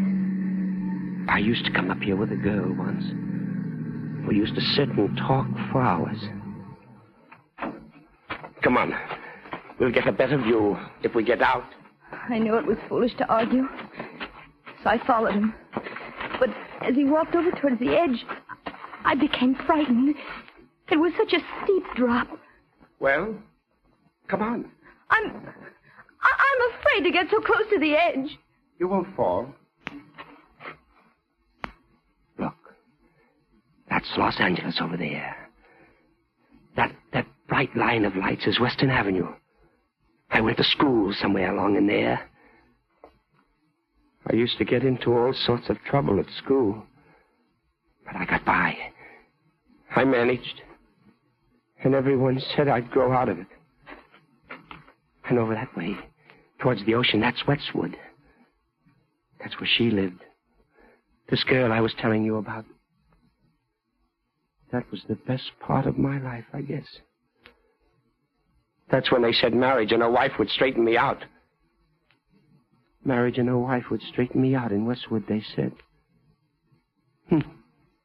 Does your wife still live there? No. She's dead. Oh, I'm sorry. You needn't be. I killed her. Oh, why? Because she couldn't keep her promises. Did you kill her tonight? No. A long time ago. The jury said I was insane. But I think it was the sanest thing I ever did. They put me in an asylum. Do you know what it's like being locked up year after year when you know there's nothing wrong with you? No. It isn't good. You'd do anything to get out. Anything. I knew if I could keep him talking, maybe a car would come along. Maybe something would happen. It was my only chance. What are you thinking about? You killed someone else tonight, didn't you? Yes. Dr. Morgan? Yes. He was one of the men who thought I was insane. Why did you do it? I wanted his car to get away in. I didn't want to be locked up anymore. Oh, but they'll catch you. No, they won't find the doctor for several days. I saw to that. But how can you be so sure? I do things thoroughly. What are you going to do now? First, I'm going to... Oh. Then I guess I'll go south. I knew what he meant by that pause. I started to back away slowly. I'd made a mistake by reminding him of the present. My hands went instinctively to my pocket for something to defend myself with. I knew there was a pencil there. It was sharp. Maybe I could scratch him or hurt him some way with it. But when I reached for it, I felt something else instead. Something cold and hard. I was puzzled for a moment, and then I remembered it was the shaker I'd picked up at the drive-in. You can't get away now. Then he started moving toward me. Me, with only a pencil and a shaker to defend myself with. It's too bad I came into that drive-in tonight. Why did you? Because I was hungry. Because I hadn't eaten for a long time. Weren't you afraid someone would see you? No alarm had gone out. How did you know? I knew. Oh, I'm sorry. If only you hadn't rolled that window down. If you're sorry, why don't you let me go? It's too late. What's that? A car was coming over the top of the hill. With a sudden movement, his arms were about me in a tight embrace. I started to scream, but suddenly his lips closed over mine. Pushing my head back roughly, he kissed me. I could scarcely breathe, and I felt the car's headlights on us like a spotlight. Well, just look at this view, will you? You know, I'll have to do this in a picture sometime. Can't you see we're interrupting something? Drive on, will you? Where? Oh, in all this rain. You'd think people would have more sense. Come on. He held me a moment longer, and when the car had gone, he released me. My pencil had fallen to the ground, and I was left with only the shaker in my hand. I fingered it nervously, and then I felt the top coming off. I felt the contents spilling into my hand. What have you got in your hand? Nothing. Give it to me. No. Give it to me. He grabbed my wrist, and he pulled me toward him. We were moving to the edge of the cliff, but my other hand was free, and I threw the contents of the shaker into his face. His hand flew to his face in an effort to clear his eyes. But it was too late. The pepper had blinded him. He lunged out for me, but I stepped aside quickly, and he slipped in the mud. His hands went out to steady himself. He clawed frantically at thin air, and then I saw him falling over backwards, over the edge.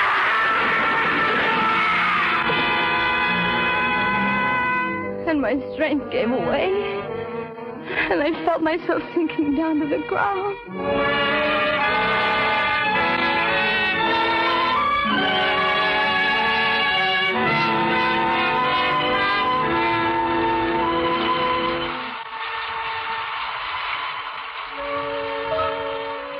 I don't know how long I must have been there, but when I came to, it was raining again. I was soaked to the skin, and there was mud caked in my hair. And there was no one in sight.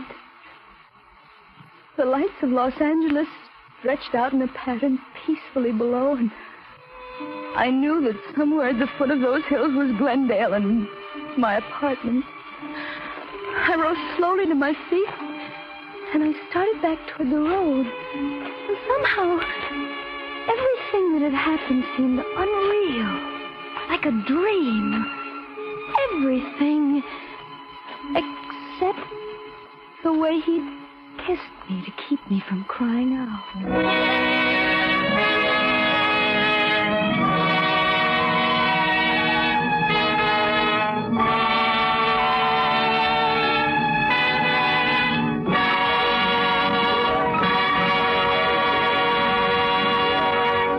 And so closes Drive-In, starring Nancy Kelly. Tonight's study in Suspense. Suspense is produced, edited, and directed by William Spear. We are sometimes asked, why does Miss Elsa Maxwell always say it is smart to serve Roma wine? Her explanation is simple. It is smart to serve Roma wine. First of all, because Roma wines are so delicious. So good with food or any time. It is smart further because Roma wine affords simple pleasure, enjoyment that is truly moderate. Finally, it is smart because it is such an easy and inexpensive addition to hospitality and everyday living. Yes, in every way, it is smart to serve and enjoy Roma wines. They are California's finest, always good, unvaryingly fine in flavor and quality. And remember, the cost is only pennies a glass. More Americans enjoy Roma than any other wines. Roma, R-O-M-A, Roma wines. Nancy Kelly appeared through the courtesy of RKO and will soon be seen in their production, Betrayal from the East. The part of the man was played by Wally Mayer. Next Thursday, same time, we will have an unusual program for you that you won't want to miss.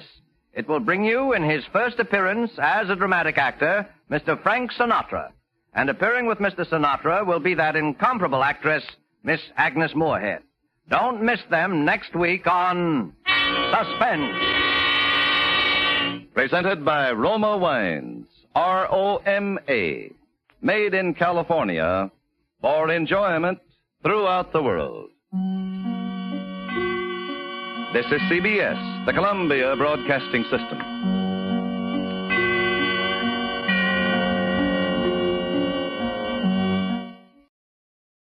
You are listening to Golden Age Radio, rumble.com/C/GAR. Brought to you by G3PL.com.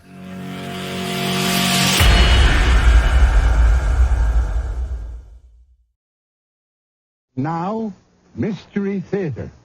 Brought to you in part by True Value Hardware, your store of first choice.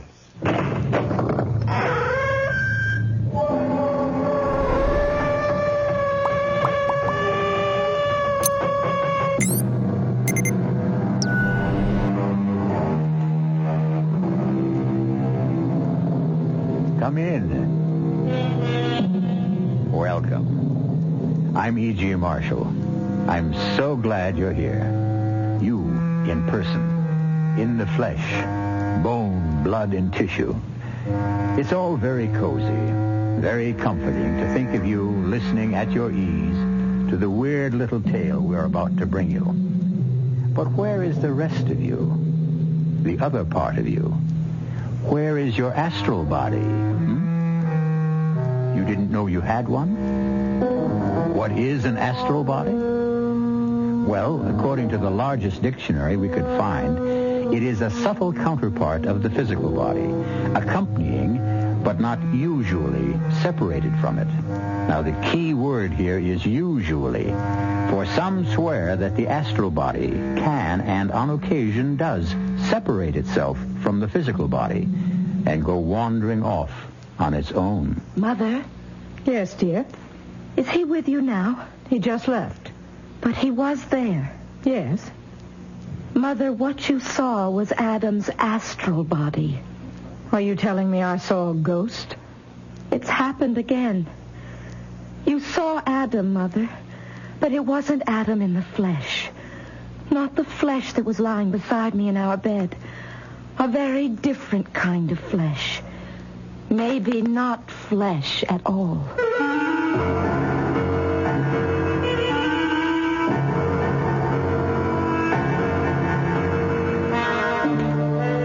Our mystery drama, Adam's Astral Self, was written especially for the Mystery Theater by Elspeth Eric and stars Michael Wager and Jennifer Harmon.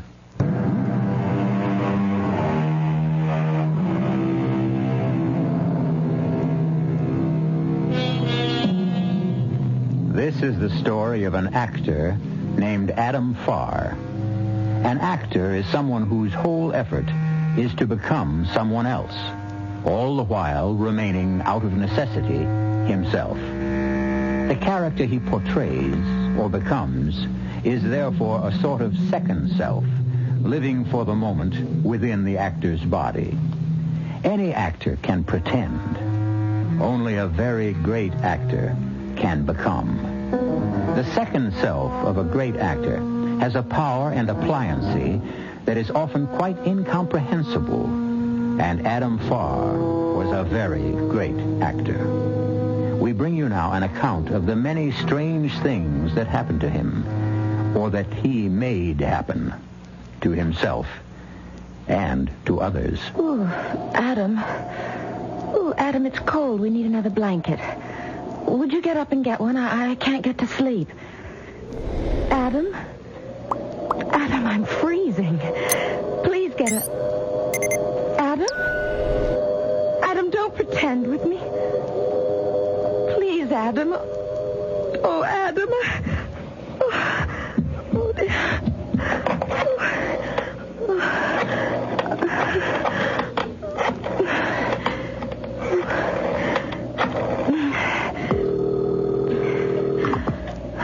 Yes? Hello? This is Tessa, Mother. Mother, I can't wake him up. Adam? Of course, Adam. What do you mean you can't wake him up? What I said. He isn't sick, is he? I don't think so. He looked all right when he was here. What's that? What did you say? I said he seemed all right when he was here. He was at your house? He stopped by for a minute. When was this? A little while ago. Matter of fact, he just left when you called. Mother, I'm coming over. I need to talk to you. It's kind of late. I'm getting dressed and taking the car. I'll be there in a half an hour. Adam? Adam? Oh, it's happened again.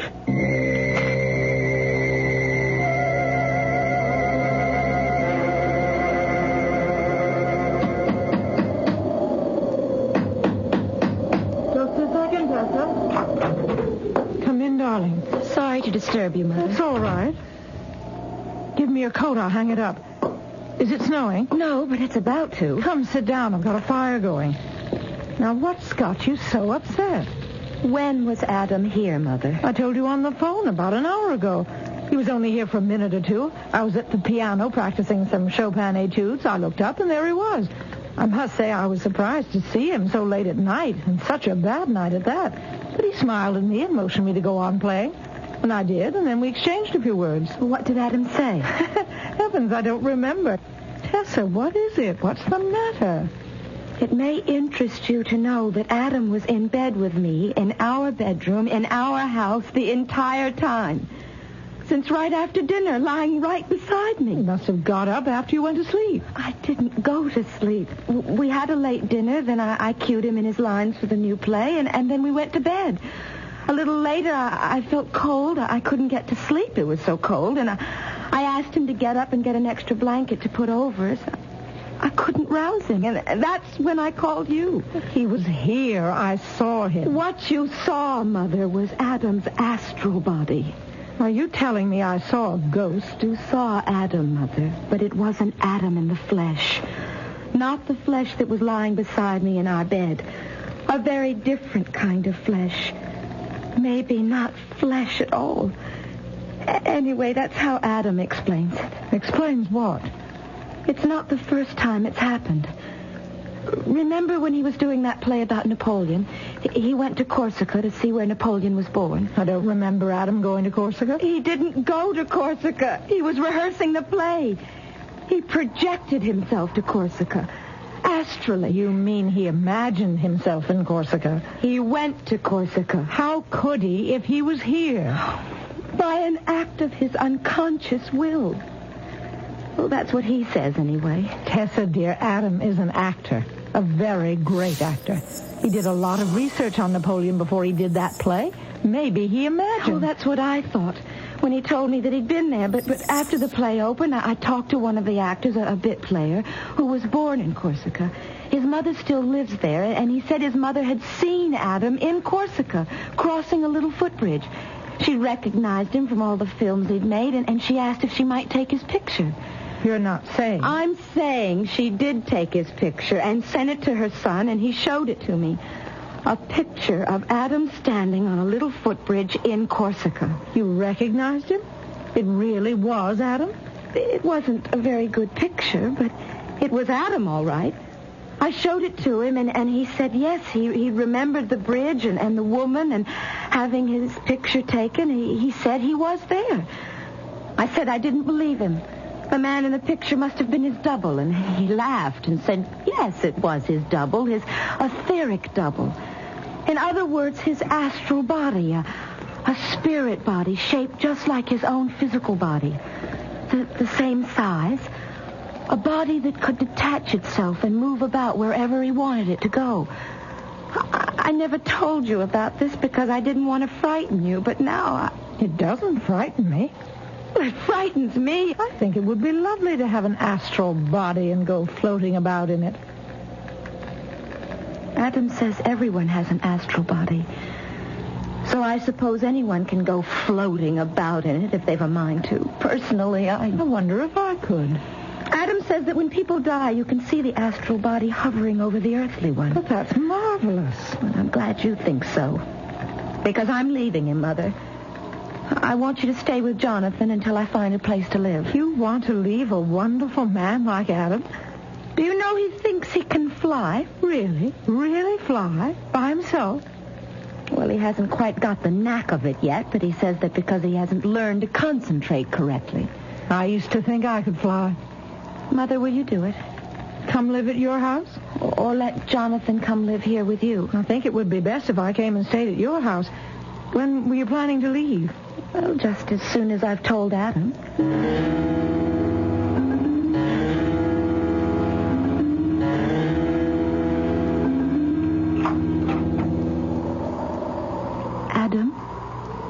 Adam, wake up.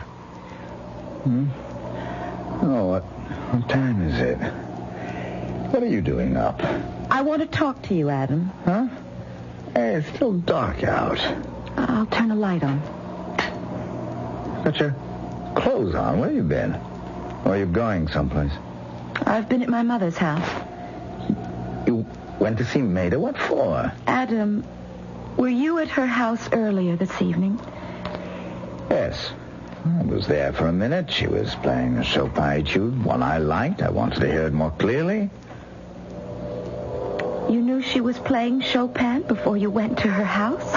Why else would I go there in the middle of the night? Mother lives 15 miles from here. How could you know that she was playing Chopin at all? I didn't know she was. I knew. There's a difference. Well, if there is, I can't see it. Well, the way a farmer knows it's going to rain, he doesn't know, but he knows. He couldn't give you evidence, but he knows. Oh, Adam. You can call it precognition if you like. You can call it telepathy. I don't care what you call it. Would you believe me that when I asked you for the 10th time to marry me, I knew you'd say yes just before you said it? And the other 9 times I knew you'd say no and tell me it wouldn't be fair to your little boy. Oh, I don't care whether you believe me or not. It's true. It happens all the time. I don't take any credit for it. It's simply true. The way you went to Corsica? I did go. And stayed here at the same time to rehearse the play. How? Do we have to go all over that again? I don't know how I did it. I simply did it. Call it astral projection. That's what the books call it, though I've never read any of them. All I know is that when I'm in a certain state of mind... What state of mind? A kind of relaxed concentration. Something... Well, sometimes there's a sudden click. And then... click, click, click, and then something is released and takes off and goes free, liberated. I don't expect you to understand. This latest notion of yours that you can fly? Not yet. But soon. Men have flown, you know. You've heard of Peter of Alcantara, haven't you? The great Spanish ascetic. He flew over the tops of trees whenever he had a mind to. And Joseph of Cupertino, the flying monk. Everyone's heard of him. 17th century. A Capuchin. One day while he was praying, he floated off the ground and up to the altar. No, stop. And back again. You can say it was religious ecstasy in his case, but what about Daniel Douglas Home in the 19th century in England? What about Simon Magus at the time of the Emperor? Oh, no. Adam, stop it. I can't listen to any more. Oh, my poor darling, I mustn't expect you to understand. You're so sweet, so simple. How could you possibly comprehend the power of the unconscious will? The human psyche, Tessa, was designed to do more than gape at things and give them names. It can control things, not just wait for things to happen. Make them happen. I don't understand. I don't want to understand. There is nothing to understand. Oh, my darling, there is so much to understand. There's so much power within us, lying there, crouching there. holding its breath, waiting. Adam, you are a great actor, a great artist. I'm just a... Oh, being an actor has something to do with it, I suppose. Yes, in my best moments of creativity, I have the sensation of being selfless, timeless. Yes, I feel that. But I don't feel that. On the other hand, it may have to do with my pineal gland. There's a little grayish-red thing attached to the third vertebra. They say it looks like an eye. It actually has a retina and a lens. Imagine. And it's said to be the seat of the soul. Adam, everything you say may be true. Oh, it is. I haven't expressed it very well, but it's way beyond me. I don't have your mind or your talent or your penal eye. Maybe so I can't comprehend what you say. Oh, it's all right, darling. No, it's not all right because it confuses me and it makes me unhappy. I don't want to make you unhappy, Tessa. I can't live with all this talk of astral bodies and pineal glands. I can't understand it, and I don't like it. Don't try to understand it. I'm not going to try, Adam. I'm leaving you. That's absurd. No, as soon as it's light, I'm going to drive into town and take a room in a hotel. Mother will be here in the morning to stay with you and to look after Jonathan. I'll follow you. I'll follow you and bring you back. It won't do any good. I'm going now, Adam. Tessa, something's happening. What is it? What's happening to me? I can't stay on the bed. Tessa, hold me down. Don't let me... I'm rising in the air. I'm floating. Like Simon Majors, like Peter of Cupertino. Tessa, come back. Hold me down. Adam, no, I wasn't ready for this. Adam, I'm leaving. Come back. Hold me down. Tessa! Tessa!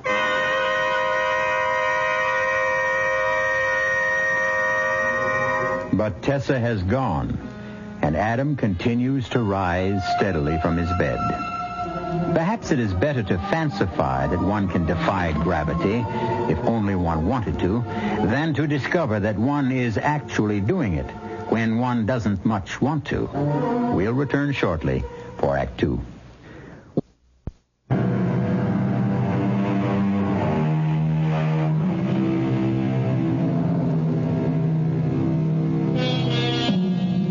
Adam Farr's wife, Tessa, left his house, and it is a week since her mother, whose name, by the way, is Maida, moved in.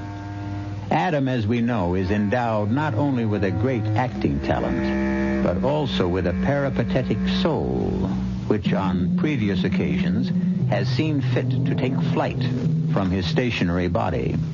How will he fare with only a mother-in-law to keep him anchored down?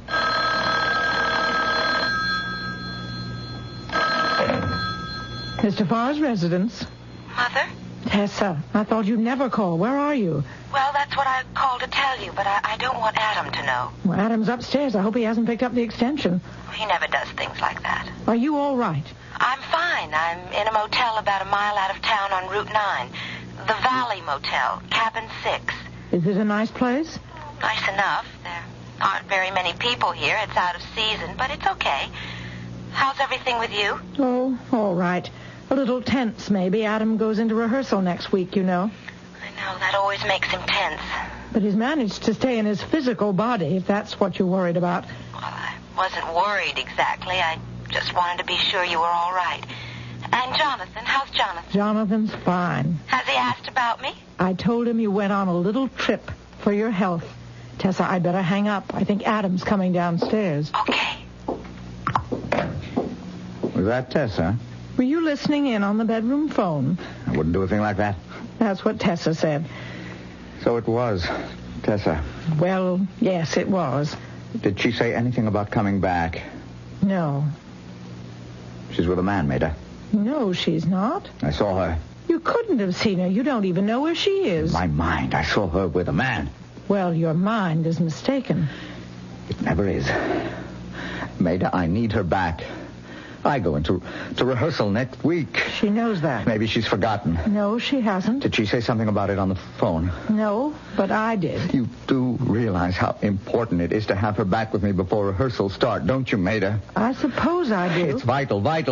Well, maybe. Maida, do you feel well? Me? I feel fine. You don't look well. You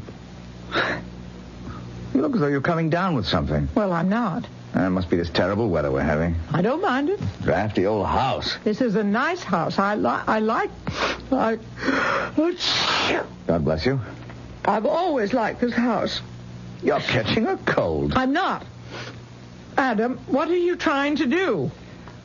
Don't you see, if you were to get sick, not seriously sick, just a little sick, Tessa would come back. Please, Maida. You want me to catch a cold just to bring Tessa back to you? If only you would, please, Maida. Don't you... Well, I won't. See? It's gone already. I'm fine. Adam, did you give me that cold? I mean, did you wish it on me? I was thinking how nice it would be. Just a little cold, Maida, nothing serious, just a sniffle or two.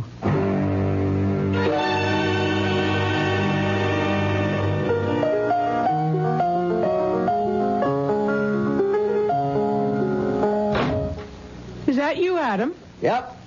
Run upstairs, Jonathan. Get ready for dinner. Oh, go on playing, mate. It sounded beautiful. I've been playing all afternoon. I'm tired. Where have you been? Oh, Jonathan and I were playing. Playing what? Well, we tobogganed for a while. Looks to me like you did a little skiing. Well, I went down a couple of slopes. Not Jonathan, though. He doesn't know how to ski. You didn't offer to teach him, I hope. He doesn't even own a pair of skis. And he's not going to for a while yet. Well, I sort of promised him. You're not to promise him any such thing. Mate, he's going to want them. He's never wanted them before. Adam, did you try to talk him into learning how to ski? Did you? He is old enough. Did you let him use your skis? No. If you did... I just let him stand on my feet while I was... You didn't. He was perfectly safe. I held on to him. What if you'd fallen?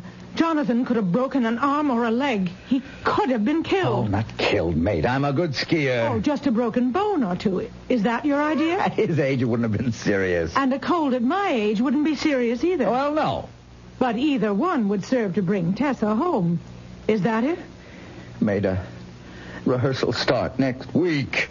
You're impossible. Absolutely impossible. Well, what have I done? I haven't done anything. Did you tell Jonathan to take a hot bath when you brought him home? Is he supposed to take a hot bath? Jonathan, you're to take off those wet clothes and get into a hot bath. You hear? I didn't do anything.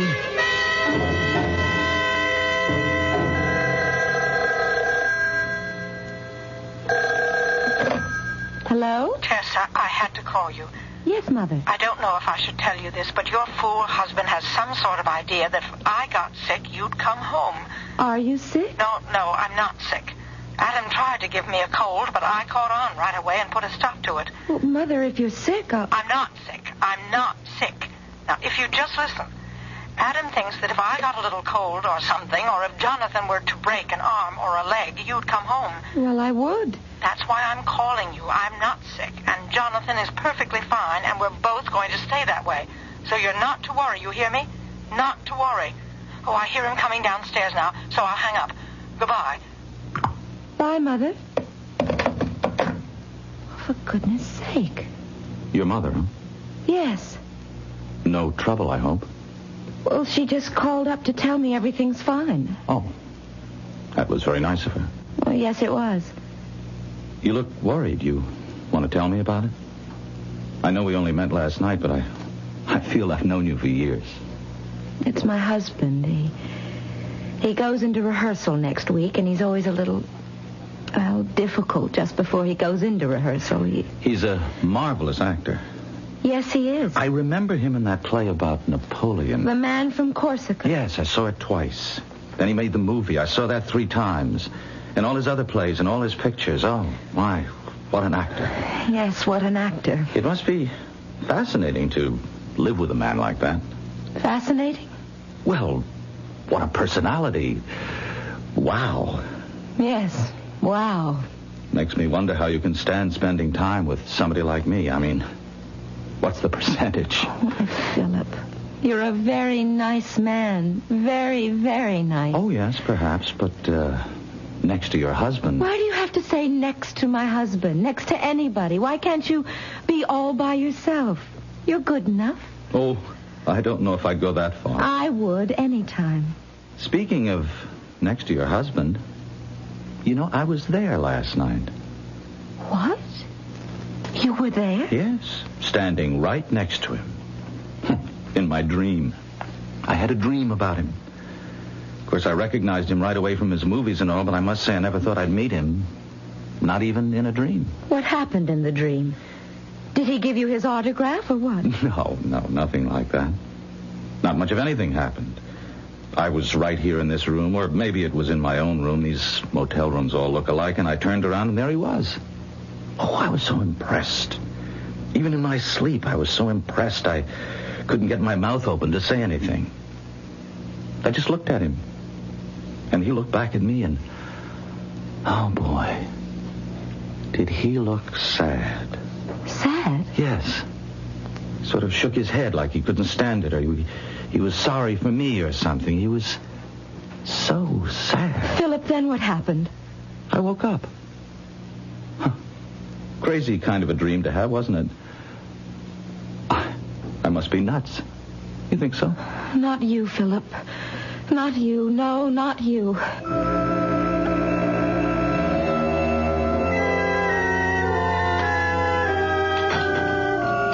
Bring your coffee into the living room, Adam. There's a fire going. Terrible weather. Absolutely terrible. You feeling all right, Neda? I feel fine, so don't start that again. I just asked. Jonathan is fine, too. That's good. Here's your coffee.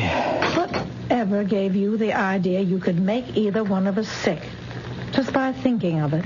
Oh, not really sick. Just a little. Just enough so Tessa would come back. Yes. How did you figure she would know? Oh, she'd know. We don't all have your psychic gifts, Adam. Yes, you do. Only you don't use them. Oh, Adam. Tessa would have known.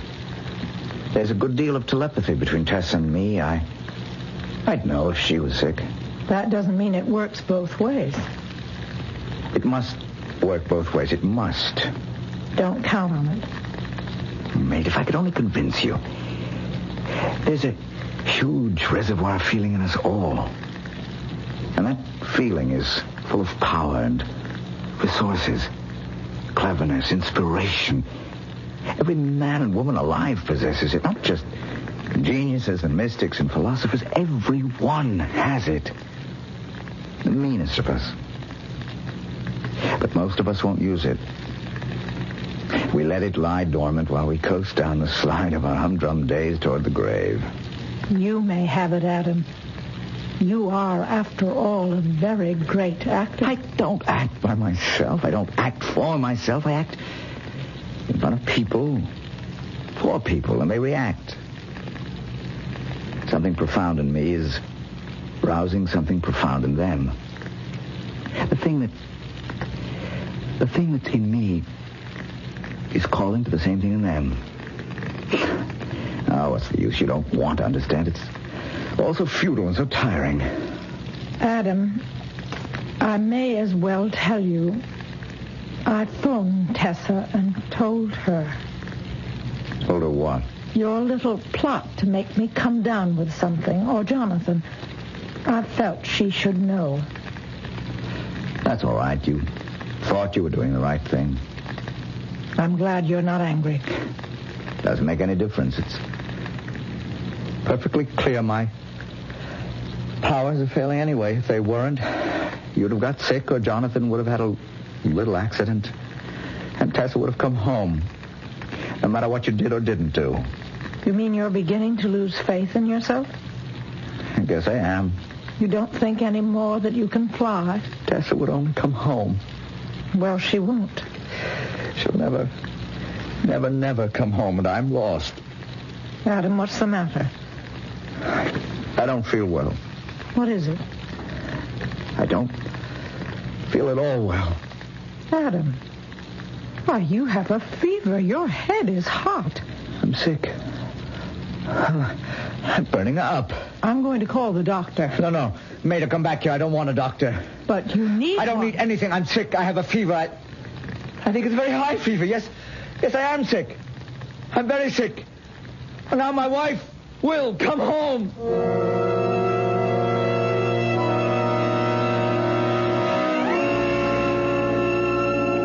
We all know there are people who will do anything to get what they want. They'll lie, they'll cheat, they'll steal, they'll even murder. And if everything else fails, they'll get sick. Such a one is Adam Farr, the great actor who is now not acting. Not with a fever of 105, he isn't. I'll be back shortly with Act 3.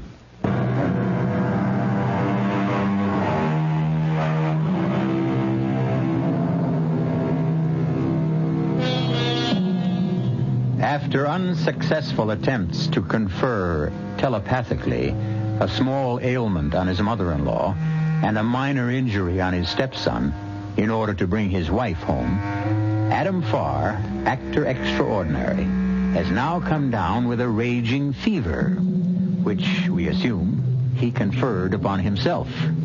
Where there's a will, there's a way. And Adam Farr has a very powerful will. Do try to lie still, Adam. I want to change the compresses. Rehearsals. Next week, rehearsals. I start rehearsals. If you don't let me take care of you, there won't be any rehearsals, so please lie still. Tessa, I need you. Tessa, come home to me. Tessa. I'm dying. Adam, let me call a doctor. Not yet. Not till Tessa comes home. I'm going to get some more ice, Adam. Will you be all right? I'll be all right when my wife comes back to me. I'll fly to meet her. You'll do no flying of any kind. You're weak as a kitten. Now lie there quietly if you can while I get more ice for the compressors. Maida, don't leave me. I'll be right back. I think she's coming home. Tessa, are you coming home? Yes, you are on the way. You're driving along the road to our house. Oh, drive carefully, my precious. A little faster. But carefully, my love, carefully. Yes, that's it. The turn is up ahead. You haven't forgotten it, have you? That's it now. Up the driveway between the rows of fir trees that we planted ourselves. Now, slow down for that last curve. Now, stop. You are here. I knew you'd come. Oh, I knew it, my love. I'll fly to meet you. This is the moment for me to fly. Wait for me, my love. Out of bed. Over to the window. Wait. Oh, Lord, how weak I am. It won't be easy to fly. Float through the window, straight down to you. You're getting out of the car now. Yes. The window's closed. Wait, my darling, I've only got to open it. It doesn't. Oh, and I've locked. No. There it is. I think I've got it. There. A little more, and I'll fly out the window and down to you. A little bit more. Tess, I couldn't quite manage it. I have the Adam, you got out of bed. Are you all right? Yes, all right. Whatever possessed you? Answer the door, Maida. Let me help you up. Leave me here and go answer the door. What? There is someone at the door. No, there is not. Tessa's at the door. Go Let her in!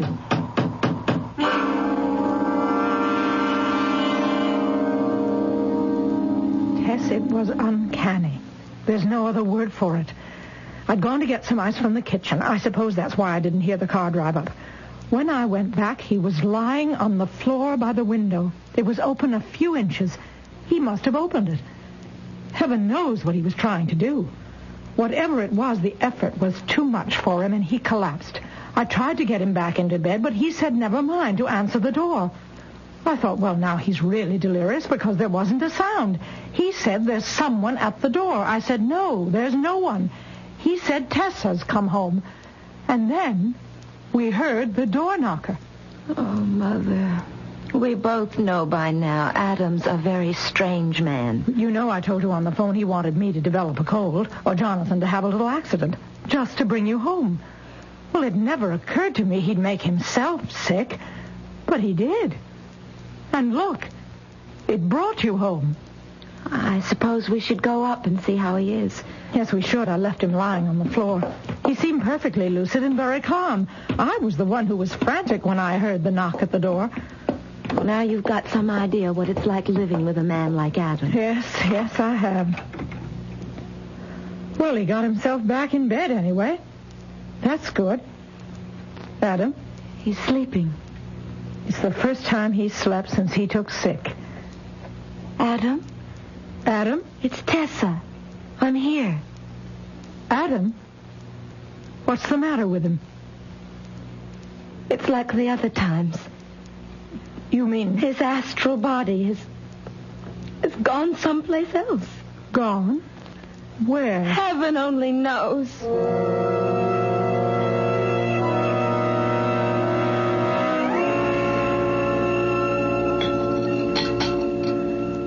Here's tea for both of us, dear. Lord knows we need it. Thank you, Mother. It's all so strange, isn't it? Very strange. Not just this. Not just his leaving his body this way, but the whole thing. How he made you come back and everything. Tess, tell me, how did he get the message to you?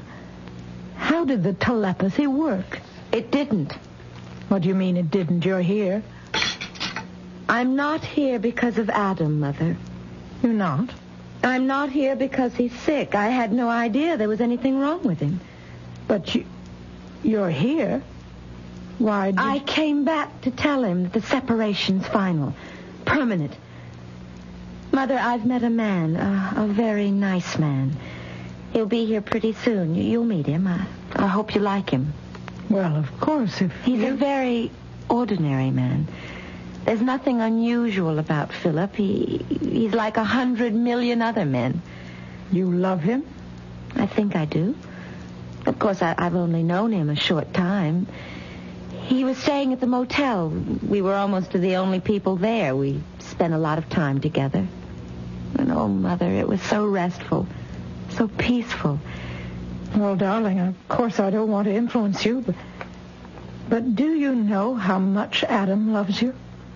I suppose. All the time you've been away, he's talked of nothing but you. You know he goes into rehearsal next week. I know. He says he can't do it without you. He'll have to. Tessa, when I went in to check on him, he looked so different. So quiet and content. I'm sure that must be because you came home. I know he thought he'd brought you home. But even so... Mother, I can't be concerned anymore with what Adam thinks. Tessa, when I went back into the bedroom with the ice cubes and found Adam on the floor, he was right in front of the window, and his fingers were bleeding, and the window was open a couple of inches. Mother... Tessa, I think he was trying to fly. You don't... Yes, I do. I'm ashamed to admit it, but I've made fun of him about this notion he could fly. I've made fun of him about a lot of things. Your ordinary man would have been resentful or angry or embarrassed. But not Adam.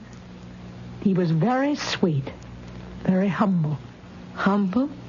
Adam humble? My dear, he doesn't claim extraordinary powers for himself. He says we all have them. Well, I don't have them.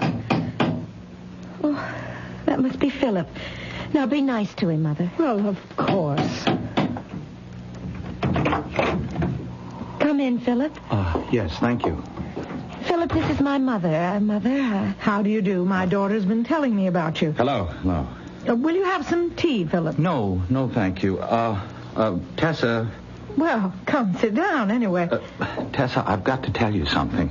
Would you like me to leave? I'll go upstairs and check on Adam. Is he here? Of course he's here. He's been sick, Philip. But I just saw him. You couldn't have. Well, yes, he didn't look sick. He looked very well. Where do you think you saw him? On the road. Just outside the house. He was standing in the middle of the road. Well, that's impossible, Philip. He's been upstairs in bed since last night. No, he was standing in the middle of the road, I tell you, waving his arms. Philip, you imagined it. Remember, you had a dream about him one night back at the motel? No, look, this wasn't any dream. I was driving along looking for the house, and there he was right in the middle of the road. No, Philip. I talked to him. And just what did he say?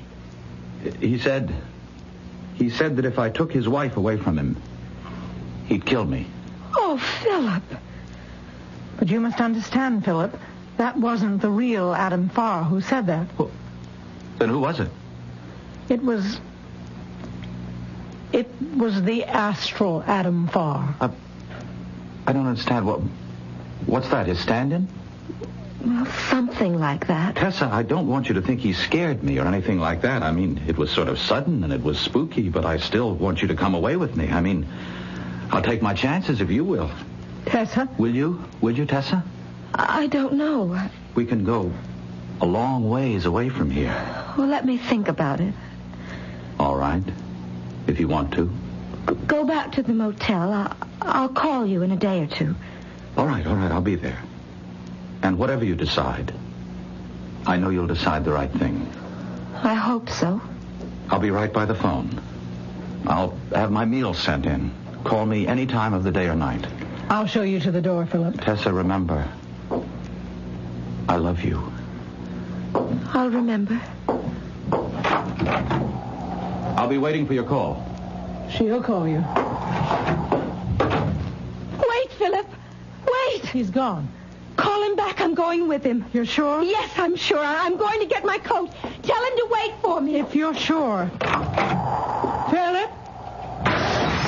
Philip! Oh, good Lord! Adam! What was that noise?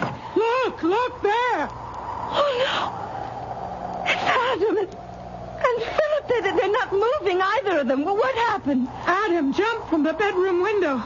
Philip was standing right beneath it. He killed him. Just as he said he would. Either that, or he was trying to fly. I'll call the police. Oh, wait. Do you see it? See what? That mist rising from their bodies. Thin, bluish, a sort of vapor floating toward the sky. See? There it goes. There it goes.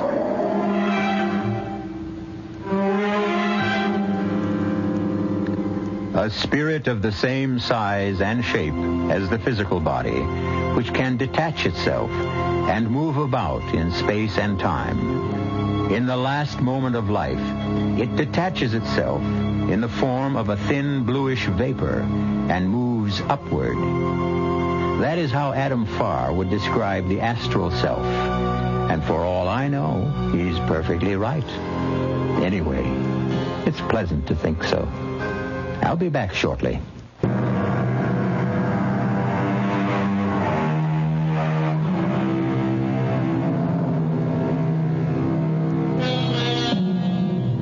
Perhaps you didn't believe a word of our story. I wouldn't blame you. I'm not 100% positive I believe it myself. On the other hand, I'm not 100% positive I didn't believe it either. We are, after all, dealing here with the human soul. And when it comes to the human soul, I'm ready to believe anything. Or, on the other hand, nothing. Our cast included Michael Wager, Jennifer Harmon, Jacqueline Brooks, and William Redfield. The entire production was under the direction of Hyman Brown. This is E.G. Marshall inviting you to return to our Mystery Theater for another adventure in the macabre. Until next time, pleasant dreams.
You are listening to Golden Age Radio, rumble.com/C/GAR. Brought to you by G3PL.com.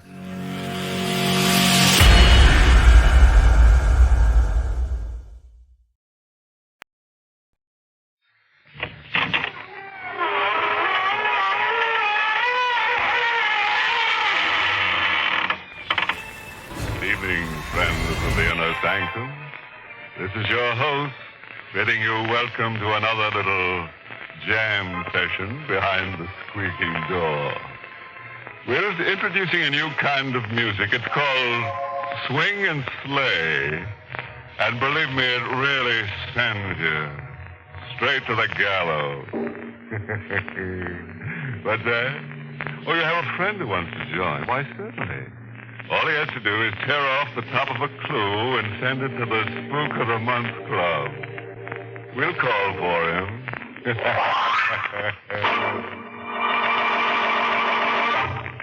Tonight's Inner Sanctum Mystery, Don't Dance on My Grave, was written by Emil Tepperman and stars Charlotte Holland in the role of Julia with Arnold Moss as Stephen.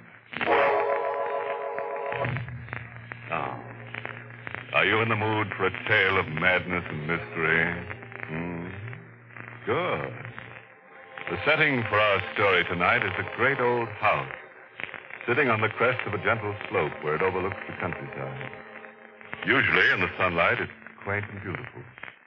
But now, in the middle of the night, it's shrouded in darkness. There's no light in any window. But in the south bedroom, there, facing the garden, a young woman sleeps, unrestfully. Her sleep is disturbed by strange, terrifying dreams. Her name, Julia Martell. She's only been married a year, but the shadow of fear cares not where it falls. Am I sleeping or waking? Is this a dream or reality? How can I tell? There's no other way. We'll have to dig a grave and bury her. It's Stephen talking, my husband, Stephen. What's he saying? Dig a grave and bury me? No, he can't. She's sleeping now. Let's do it quickly before she wakes. Hurry, Stephen. We'll dig the grave in the garden. It's my sister-in-law, Caroline. She hates me. I must wake up. I mustn't hide in my dreams. What was it Dr. Krauss used to tell me at the sanitarium? Old, hateful Dr. Krauss. You were not ready to leave the sanitarium, Mrs. Martell. Your body is healthy, but your mind is sick. Your troubles are all in your mind. You seek shelter from life and sleep. Your mind is sick, my dear. I'll stand on your grave and laugh. Dig a grave.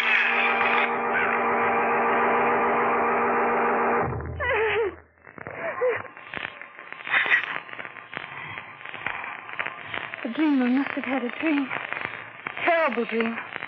Stephen and Carolyn and Dr. Krause all mixed up something dreadful. But I can't remember what the... What's that noise coming from the garden? Like someone digging. I'd better wake Stephen. Stephen, wake up. There's someone in the garden. She's not here. Not in his bed. She's left me alone in the middle of the night. They're digging. Someone's still digging in the garden. I've got to see.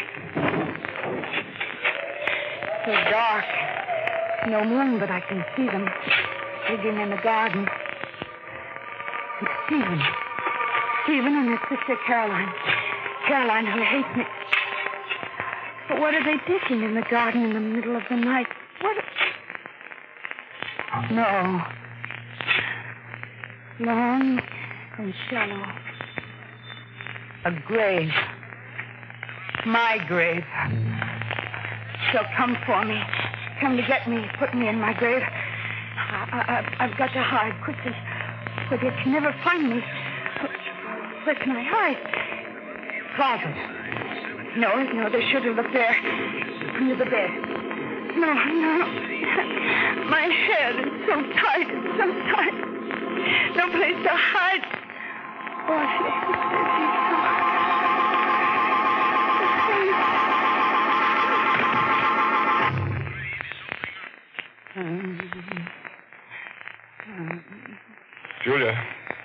Julia, darling, wake up. It's morning. Julia. No. All right, darling. It's only me. Stephen. I'd like to get back in this bed. Bed is usually where you sleep at night, darling. Huh? Now, come, it's almost 9 o'clock. Caroline and I had our breakfast hours ago. It's a glorious morning. Suppose you dress, have a bit of breakfast, and then we'll take a long walk. A long walk? What's that, darling? You look frightened and you were moaning in your sleep. Another one of those nightmares? No. I'm all right. I'll get up. Stephen, did anything out of the way happen last night? Why do you ask? Oh, I thought. Yes. Never mind. Oh, what were you going to say? It wasn't anything, really. Why are you looking at my shoes? I was just looking at the mud. You must have been out last night. Were you out in the garden last night, Stephen? In the garden? Yes. Julia, just what are you driving at? I don't know, Stephen. I must have been having one of those horrible dreams. Oh, Stephen, I wonder if I'm really cured. Maybe you brought me home from the sanitarium too soon. So it was another nightmare. Now look here, darling. Don't you worry about it. I'm having Dr. Krause out here this afternoon. Dr. Krause? Stephen, you're not going to send me back. There's nothing to worry about, darling. It's just a routine checkup. Now, suppose you get ready for breakfast. I'll be waiting downstairs. Stephen. And whatever's bothering you, don't let it worry you. Just call it a bad dream. Just a bad dream. Was it really just a bad dream? But I saw them digging the grave last night, and then I fainted. Maybe it was a dream. Let me see. I was standing here at the window. It all seems so clear. Where were they digging? Over there, I think, near the oak tree. But I don't see the grave. Maybe they covered it up again. I've got to go down and look. I've got to find out. Nobody in the hall. This way, the back stairs. Must be quiet. It's Susie, the cook in the kitchen. She hates me too. Oh, spying, snooping, reporting to Caroline. Better keep quiet. She'll hear me. Open the back door carefully. Out of the house at last. Now around the side of the garden. Footprints in the soft ground. A man's and a woman's, Stephen and Caroline. So they were out here last night. Follow the footprints. Over here by the oak tree. Yes, this is where I saw them digging. Here. Here it is. The ground's been dug up and filled in again, just the shape of a grave. It wasn't a dream then. Any of it. Looking for anything special, Julia, darling? Oh, yes, but I didn't hear you come up behind me. Well, that's because you were so busy examining the ground. What were you looking for, Julia? The ground here, it's been dug up. So it has. It's the shape of a grave, Stephen. Yes, so it is. Whose grave was it to be? And why did you fill it in again? I think you'd better come back into the house, Julia. No. Now, please come in quietly, Julia. Caroline and I want to talk to you. No, let go of my arm. You're hurting me. Sorry, Julia, but you've got to come in with us. No, I won't. Let go of me. You're coming inside, Julia. Oh, my arm. Now, are you coming? I'll go with you. I'll go.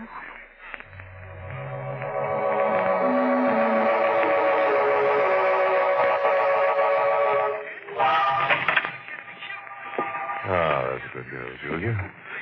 Go right into the dining room. Your breakfast is ready.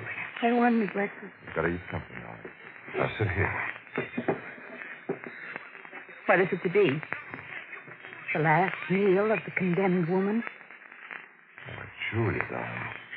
What makes you say that? Oh, what's the use? I thought you loved me, Stephen. I never thought you planned to kill me in cold blood. Julia. Don't pretend, Stephen. I know that grave out there under the oak tree was supposed to be for me. But you must have changed your plans last night and filled it in. Well, here comes Caroline with your breakfast. We'll talk about it after you've eaten something. Good morning, Julia. With some nice steaming hot coffee. And golden toast, just the way you like it.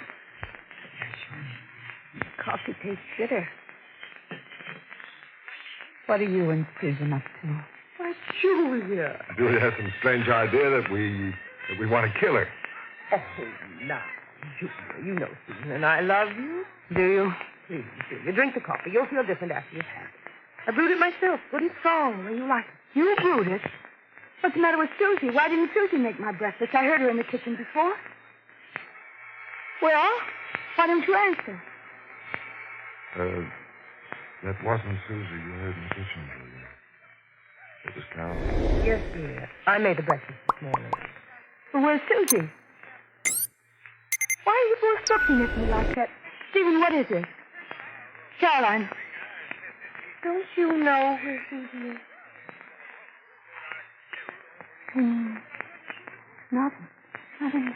We buried her there last night. Caroline and I. In the grave. Under the oak tree. What happened to her? Her throat was cut during the night.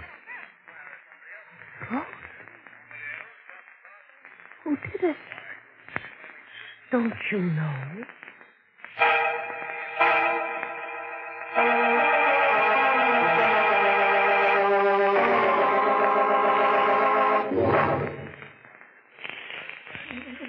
This is no time to have hysterics. Try to keep calm, darling. Remember what Dr. Klaus told you. Excitement is bad. How can I help it with the both of you Stephen and you, Caroline, standing there looking at me as if I had cut Susie's throat in the middle of the night? We found one of your bedroom slippers in the hall outside Susie's room. It had blood on it. Oh, I couldn't have done it. Wait, we'll have to let Dr. Klaus take you back to the sanitarium until you're fully cured. No, please don't send me back to him. Would you rather go to jail, Julia? But tell me one thing, darling. What did you do with the knife? What knife? The one you cut Susie's throat with. We can't find it. Now, where's the knife, Julia? I didn't kill her. I didn't. I swear I didn't. Sit down, Julia, and finish that coffee. No, I won't We touch it. must have that knife. Leave me alone. Leave me alone. I'm going Now, come back, Julia. We want that knife. Come down here, Julia. They can't get me. Trying to drive me mad. Make me think I cut Susie's throat in my sleep. Oh, Susie, Ben. Get that person in my face. The window. Get this coat off. Something in the pocket. What? A knife. Even quarantine dagger, the one you used for a letter opener. But in my coat pocket, how? Blood. Dried blood on his leg. I did it. I did it in my sleep. Julia, what the hell? Tell me where it is. Go away. Oh, go away. Go away. I'm so tired. I just want to sleep. Just sleep. Please.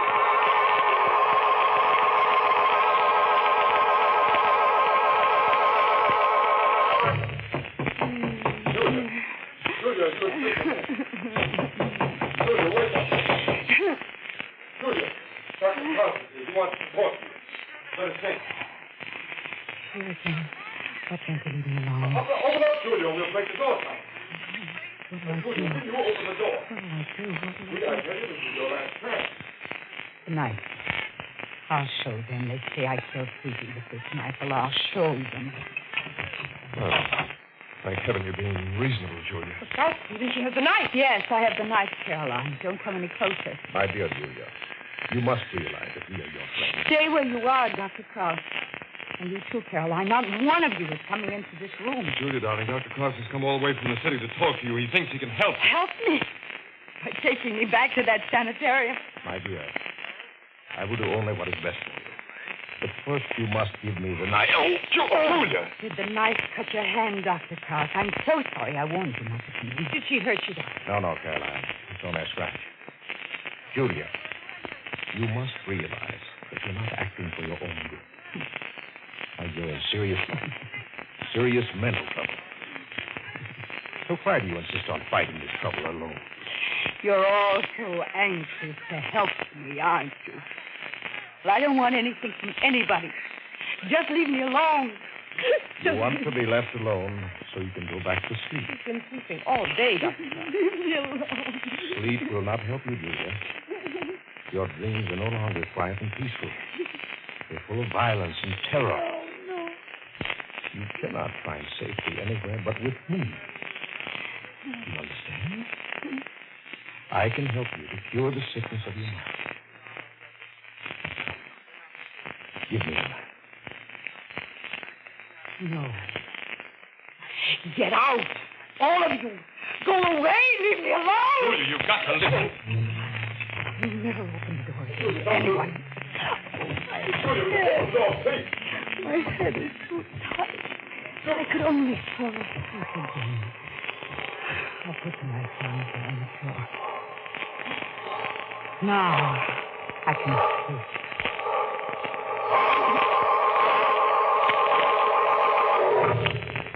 Lock the door again. Now, what do we do, Dr. Cross? We can't leave her in there with a knife. Stephen, I'm scared. Well, we must wait. I think I'll stay here overnight. There's a storm coming up anyway, and I do not like driving in the rain. Perhaps in the morning. Excellent idea, Doctor. Stephen, will you get the guest room ready? Looks like I'll have to spend the night on the couch in the living room. Well, it won't hurt you, Stephen.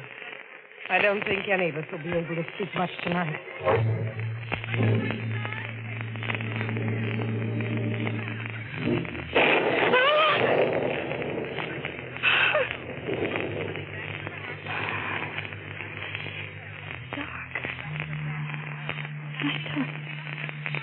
I must have slept all evening.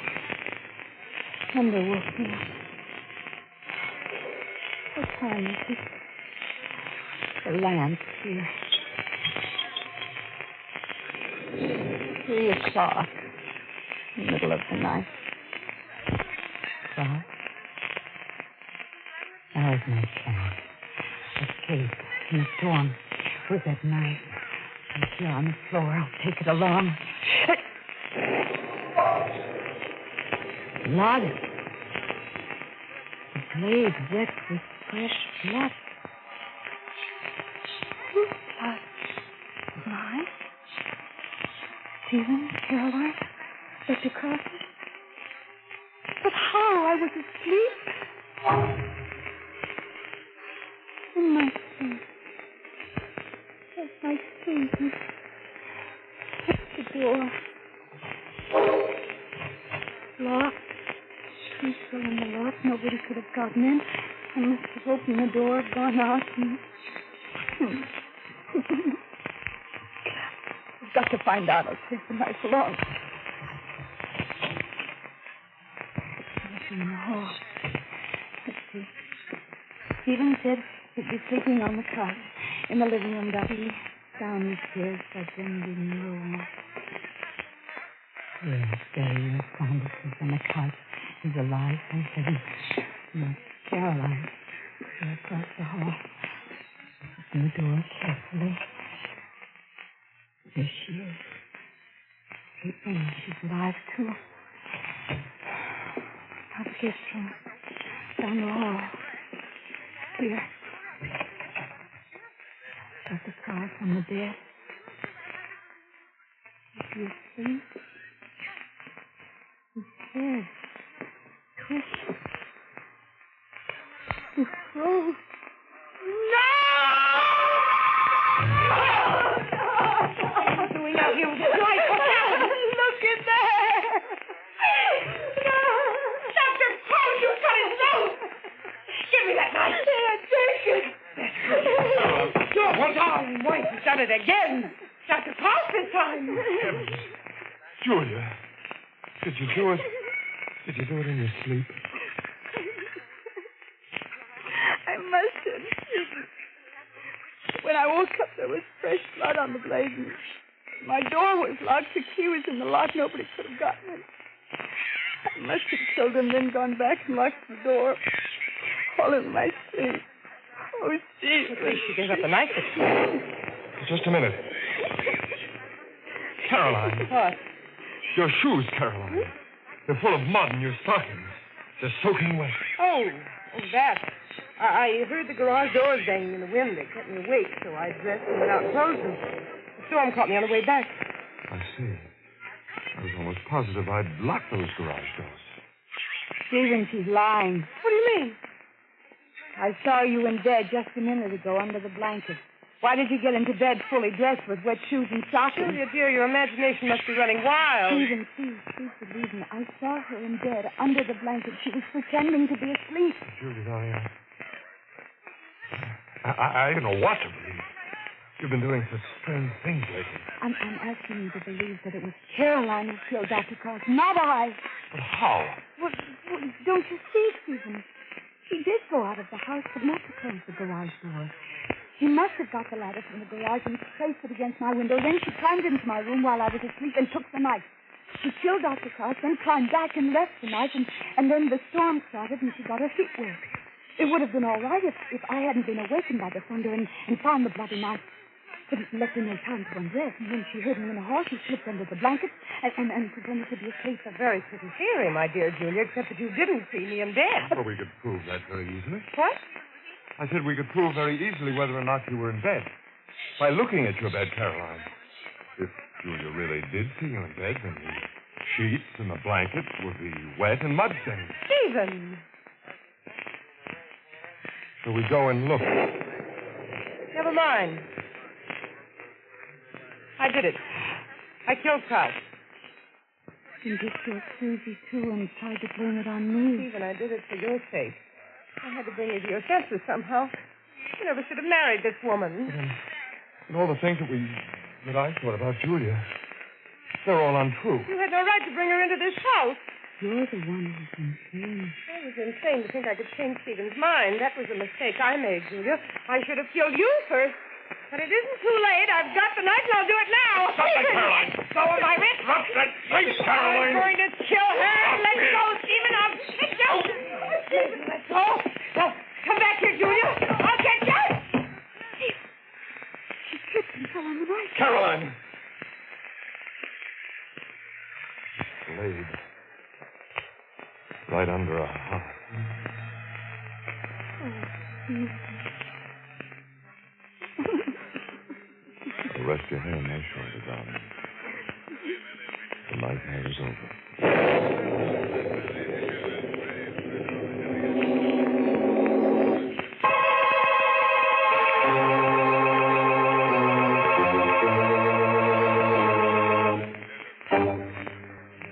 Yes, the nightmare is over. But I'm going to miss Caroline. You know, she was a pretty keen customer, that Caroline. Nothing dull about her. No Yeah, in fact, I'd say she was the knife of the party. The only trouble was she didn't know when to drop. Good night. Pleasant dreams.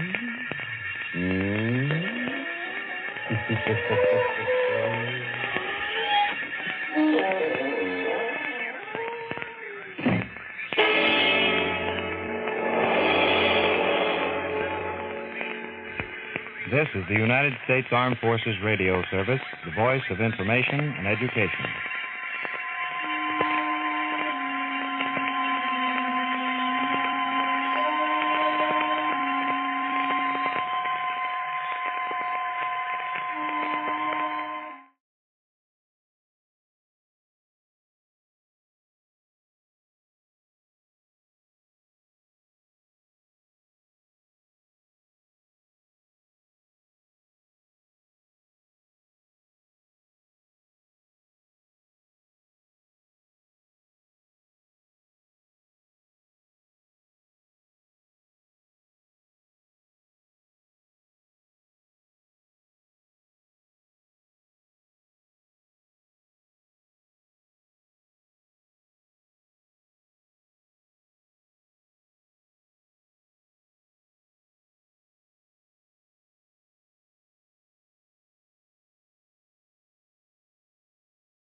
You are listening to Golden Age Radio, rumble.com/C/GAR.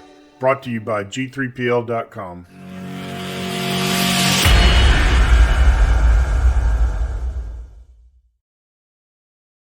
Millions of visitors to the World's Fair have watched a giant computer register the increase in the Earth's population minute by minute. Somehow it scares you a little, doesn't it? Why? Listen to The Last Land Rush on Theater 5.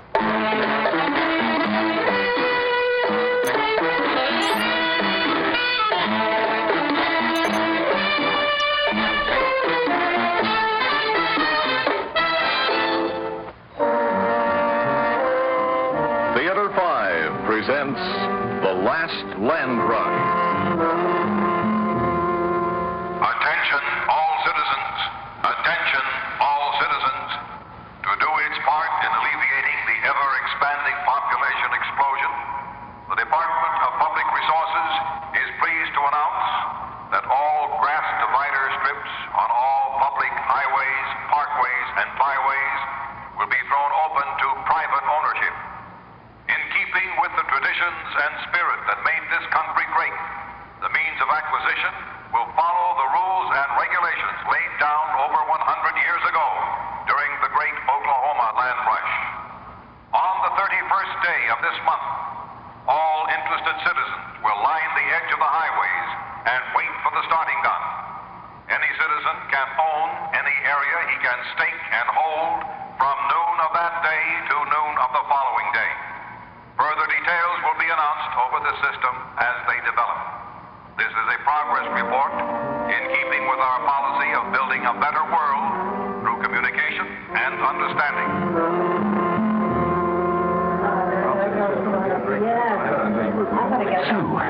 Sue, did you hear the news? No, what is it? They're going to throw the parkway dividers open to private ownership. Oh, that? Yes, I heard. Don't you see what this means to us? We can have a place of our own. I don't see how we could... All we have to do is stake out a piece of ground and hold it for 24 hours. Then it's our land to build on or to do what we want. But we don't have any money to build. You know that. We don't have to have any money. All we need is the land. One of the big real estate development agencies will lease the land from us and incorporate it into a development called Inner Highway Apartments or something like that. They can build as high as they like and tunnel under the highways. With the price of land as high as it is these days, well, the money they pay will keep us the rest of our lives. We can retire. Oh, Ross, I don't want to retire. All I want is a place we can call our own. A place where we can live together in privacy and raise a family. Once we have the land, we can do that, too. We can make a deal that we have an apartment for ourselves as a part of the payment. We can still live on what's left over. But I thought we might take the money and move someplace else. Where? Oh, I don't know. They're building new developments in the Arctic Circle. Oh, but that's so far from everything. It would be cleaner and less crowded up there. In those cities under glass, there aren't half so many people per square foot as here. But it would be so expensive to shuttle back and forth to see the folks. And everything we want is right here. The museum, the opera. They have museums and opera up there. But it isn't the same. It isn't New York. We're only an hour away from everything on the express tubes. New York, Washington, Detroit. That's why land in this area is going to go so high. I understand people are coming in from as far away as South America. Please, Ross, can't we stay here? We'll decide that later, but first we have to get the land. Where are you going? I've got to see a man about some equipment. Oh, wait. But aren't we going to have lunch? There isn't time. The big land grab will be at the end of the month. We've got to be ready now. Where are you going? I'll see you back at the office. But I fixed lunch. I even got this place for us to sit down.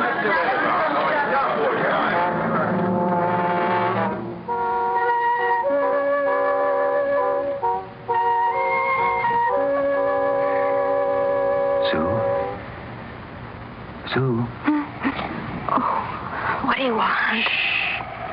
We don't want to wake your parents or your grandmother. Get up and get dressed. What for? We're going up on the roof. But what for? I'll explain it to you when we get there. Just get dressed quietly.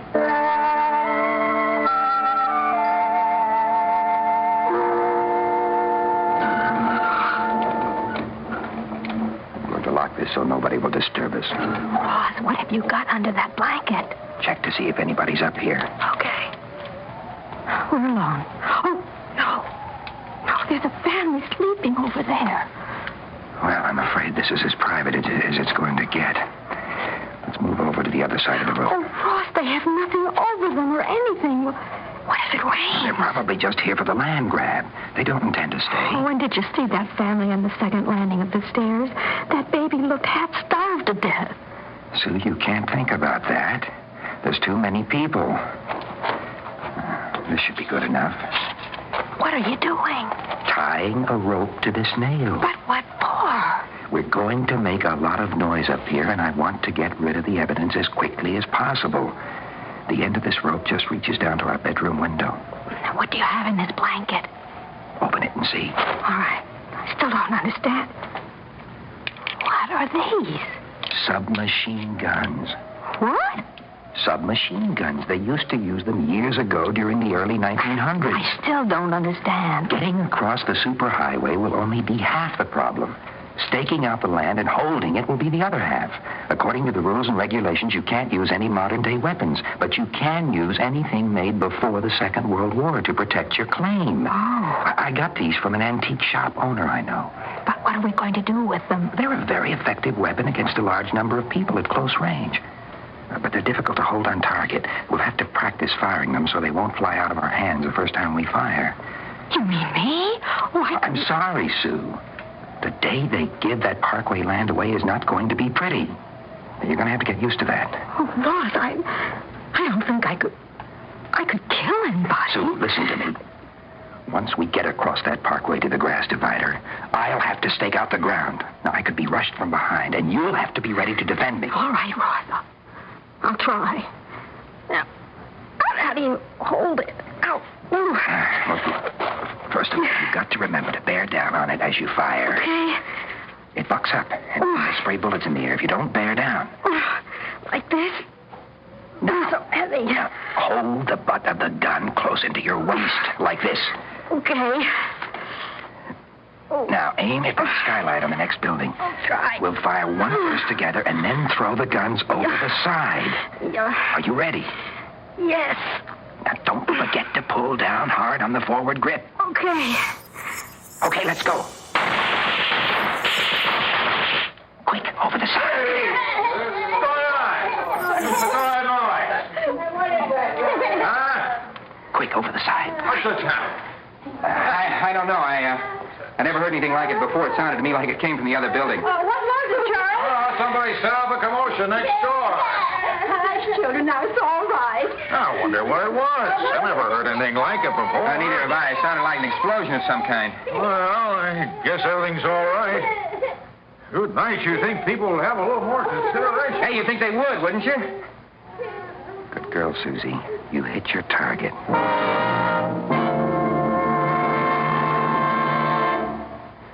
Well,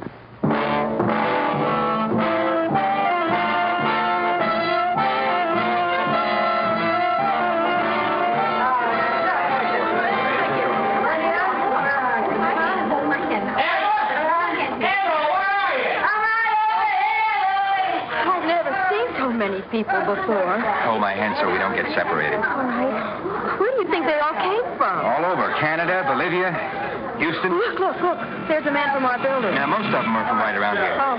There are enough people right in this area to populate the grass divider strips 100 times over. Watch where you're going, will you? Sorry. Don't you see when people are at work? What is that, a tunnel? Oh, what's it look like, a spaceship? Look, the rules and regulations say you're not allowed to tunnel under the highway. You're supposed to cross over the surface. We'll worry about the rules and regulations once we get across the parkway to that dividing strip there in the center. When you get your piece of land, nobody's going to ask you how you got it. How much would you charge to let us use it?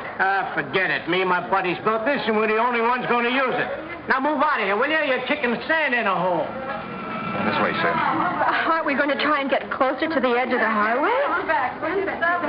No, we want to stand back on this rise. But Ross, why? You'll see. The machine gun is heavy. Keep it covered. We don't want anybody trying to take it away from us before we need it. I'm trying. All citizens, attention, all citizens. It has been decided by the Committee on Rules and Regulations that traffic will not be stopped in the supersonic lane. Oh, Ross. Drivers will proceed at their own risk. I thought. I repeat, Traffic will not be stopped in the supersonic lanes. Do they realize what they're doing? Of course they do. All over the country. People are going to try and cross the highways at the same time. Why, more people will be killed today than in all the wars that ever were. That's the point of the whole thing. Open up what little land is left, a little, and relieve the population pressure at the same time. Attention!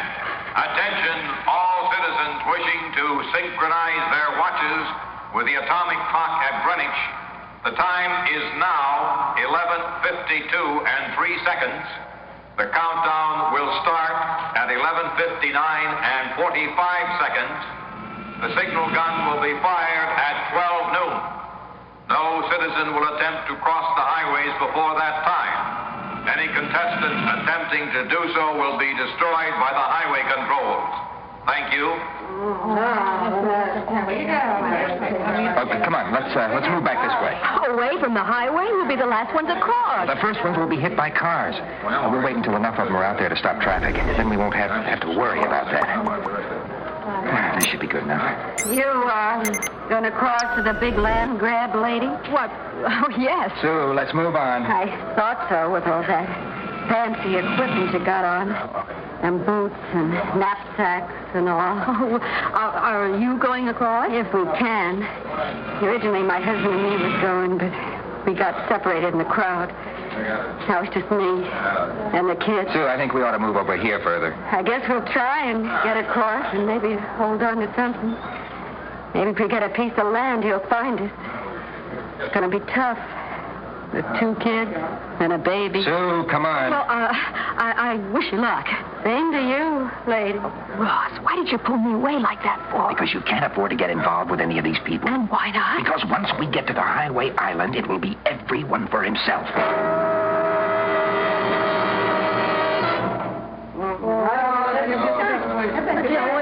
back from the edge of the highway.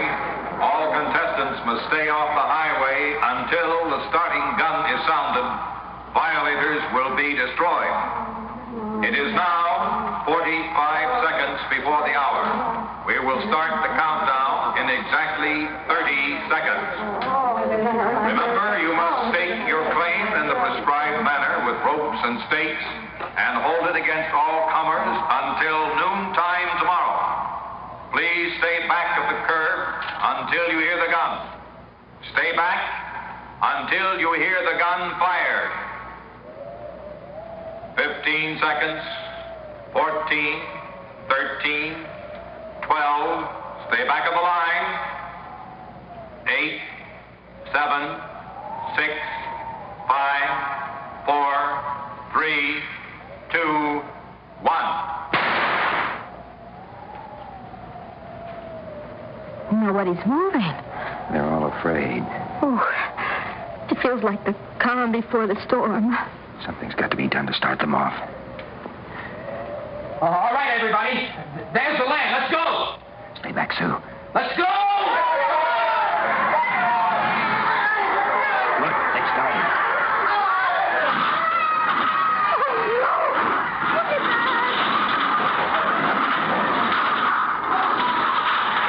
Come on, Sue. The cars are starting to pile up. People! Hold my hand, Sue. What are we doing to each other? Bring your brakes this way. Come on, we'll head to the high ground. Oh, it's insanity. Hold on and keep running. Where are we going? That patch of ground up ahead. Listen, we'll never get there in time. If I can stake it, we can hold it. Get your machine gun out. Ross, I can't. I don't think I can. You have to. You have to keep them off me while I stake the ground. Ross, I can't. You have to, Sue. You have to. Get your gun out and hold them off. I can't protect myself and stake at the same time. They're coming up the hill. Fire into them. Scare them back. I can't. Sue, you have to. I can't. I've only got 2 more stakes to go. Fire, Sue, fire!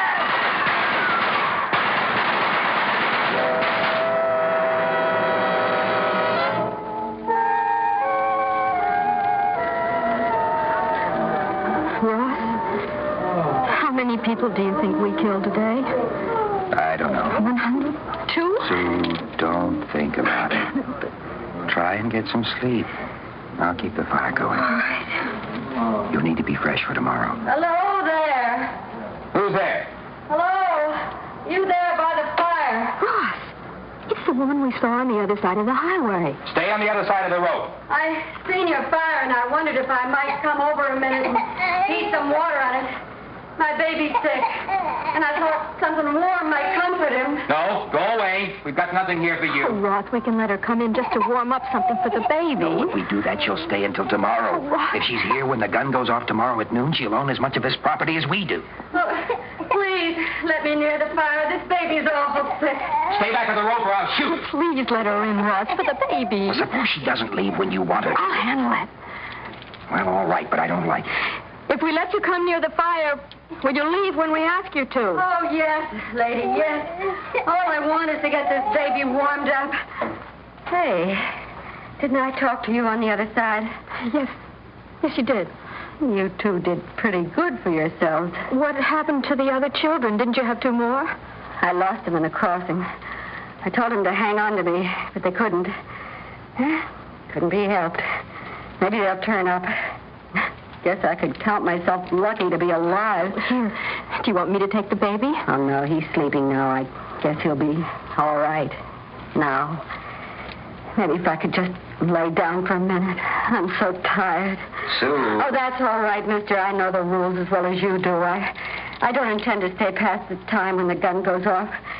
If you just let me lay down for a little while here. Of course it would be all right. You just get some sleep, and we'll wake you when it's time to go.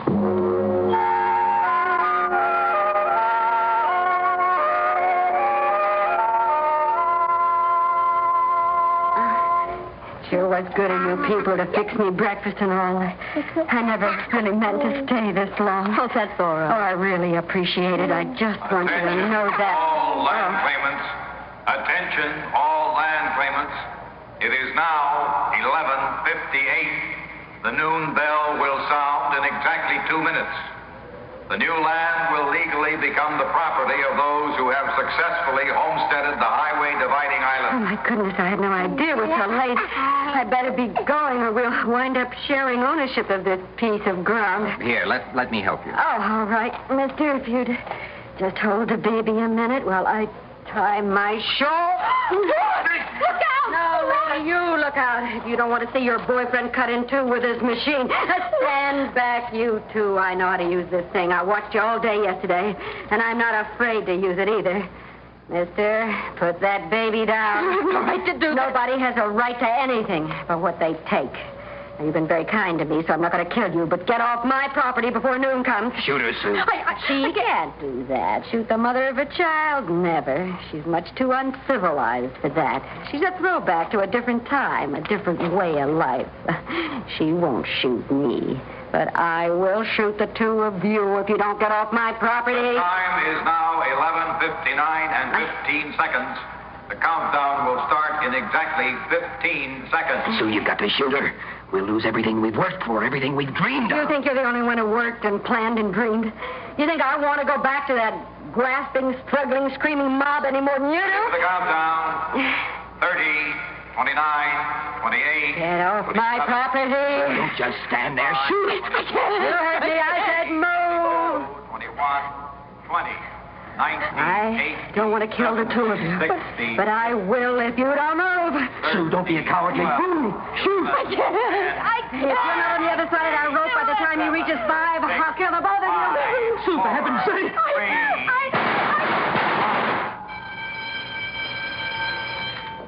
Congratulations, new landowners. A government surveyor will visit your area to register your claim. Please be patient until he reaches. Well, Sue, we won. Yes. We're landowners now, aren't we? Yes. How does it feel? Lonely. Ross. Very lonely.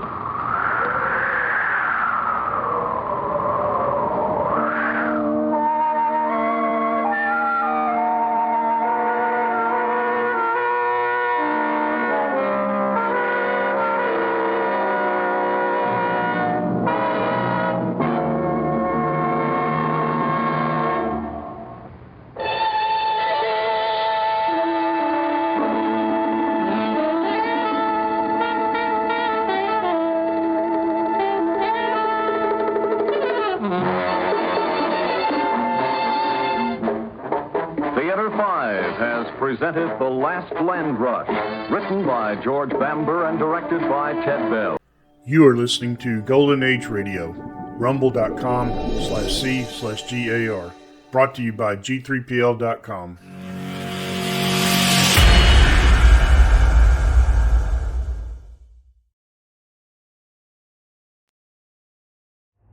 You, finding life pretty dull?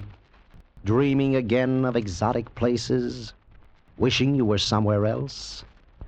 We offer you escape.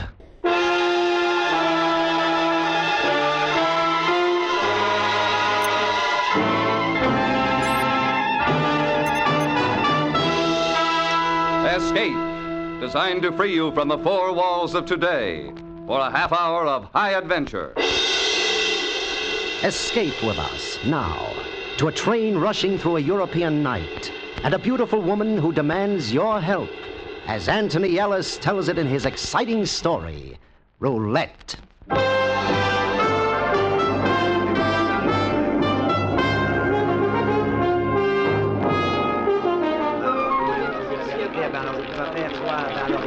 Le numéro 12, au noir! Ah, ben alors, c'est bien ça, je vous dis franchement, Well, I'm afraid I'm done in, Mr. McLennan. Nay, laddie, let me... Oh, thanks awfully, sir, but no. It's against the laws of nature that the good Scot should gamble in the first place, so a few francs lent will only increase the McLennan clan's aggravation. You'll oblige me? Very decent of you, Mr. McLennan, but I really couldn't. Will you be leaving Monte Carlo? Yes, Paris for 2 or 3 days, then the holiday's over. Oh, you have the fare? Oh, yes, thanks. Good. I expect to go to Paris myself in a couple of days. If you're still there, I wish you'd give me a ring. George Sand. Oh, I shall. Well, good luck at the wheel. Roulette. The game for idiots, except I cannot lose. Good luck to you, Richard.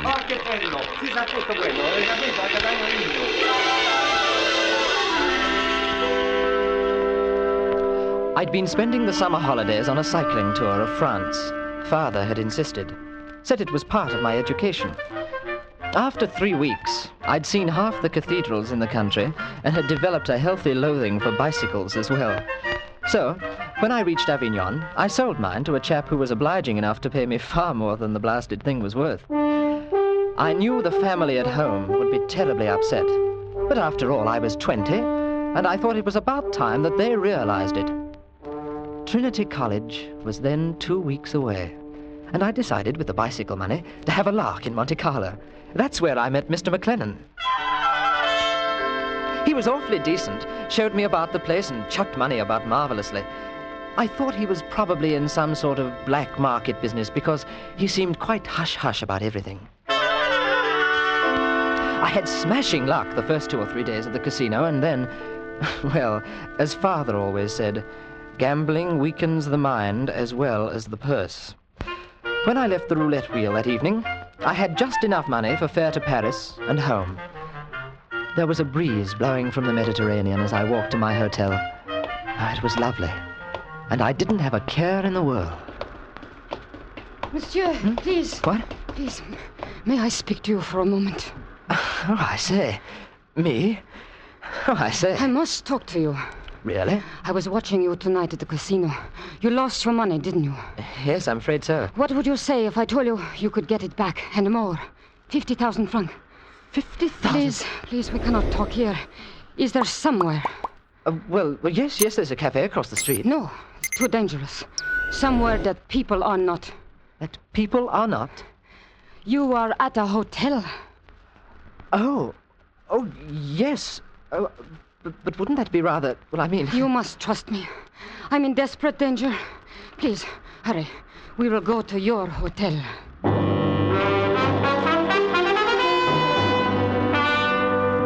It was a devilish awkward situation. I mean, taking a girl to one's hotel room, it simply isn't done. And I hated to think what Father would say. On the other hand, one couldn't let a lady down. Especially her. Oh, she was beautiful. She was the most beautiful woman I'd ever seen. And she was very frightened. I will have a drop of brandy, if you don't mind. Oh, no, not at all. Would you like to take your coat off? In a little while. I'm cold. Well, you'll feel better in no time. Here we are. Thank you.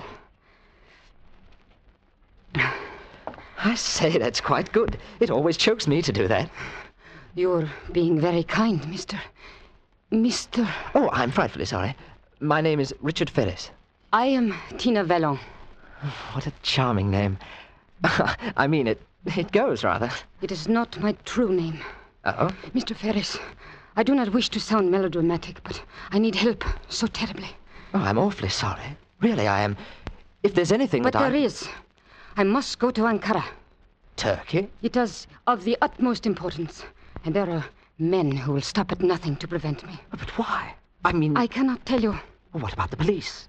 I cannot go to them. There would be questions which I may not answer. Oh, I see. Mr. Ferris, when I saw you this evening at the casino, I said to myself that here was a man I could trust. He is young, English, and a gentleman. Oh, I say. But he has lost his money at roulette. I will make it a business transaction, Mr. Ferris. Take me safely to Ankara, and I will give you 50,000 francs. Well, I'd love to, really, but... Well, you see, next week I have to be in school. Well, that is college. Trinity. Cambridge, you know. Here, Mr. Ferris. Richard. 10,000 francs. The rest at Ankara. Please. Well, it's not the money. Really. Don't you see? They might not dare if someone like you were protecting me. Well... Take the money. It is a business transaction. Take it. I beg you to do this for me. Well, I feel like a cad. Taking money from... Well, I mean... She was very close to me. And I saw that she was quite a bit older than I was. 26, possibly 8. Oh, but very beautiful. I realized how serious the thing was. After all, it could mean life or death to me, too. One must be practical, so I took the money. I packed my traveling case, and together we left the hotel. On the way to the station, I bought a pistol, as it seemed the thing to do. Tina had decided to take the train as far as Genoa, and then change for Naples, where we could catch the boat for Turkey. If someone was following us, he didn't allow himself to be seen, and we managed to find ourselves a compartment alone. Well, here we are. You comfortable? Yes, thank you. Would you be kind enough to draw the shades? Rather. I say, Miss Vallon. Please call me Tina. Tina? Here. Have a look out of the window for a sec. Those two chaps standing outside. Draw the shades, quickly. Nasty looking. Are those the ones? Yes. I hoped that we could escape them. They will be on the train now. Yes, I'm afraid so. At what time do we arrive in Genoa? 2:15. That's tomorrow morning. We have a 10-minute wait before the Naples train leaves. I do not think that they will attempt anything while we are still in France. But once we cross the border... Look here now. You're going to be absolutely safe with me. I don't want you to worry. I may look young, but I've had a great deal of experience. That is, well, I play rugby at school, and, well, I can manage things perfectly. I'm sure you can, Richard. That is why I wanted you to help me.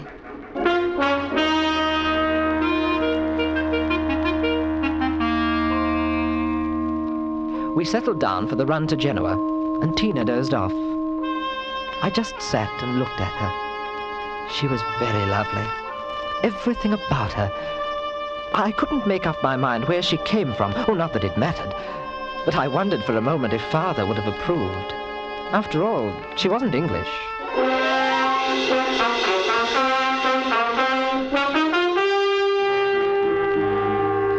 We'd been traveling for about 2 hours and a half when the trouble began.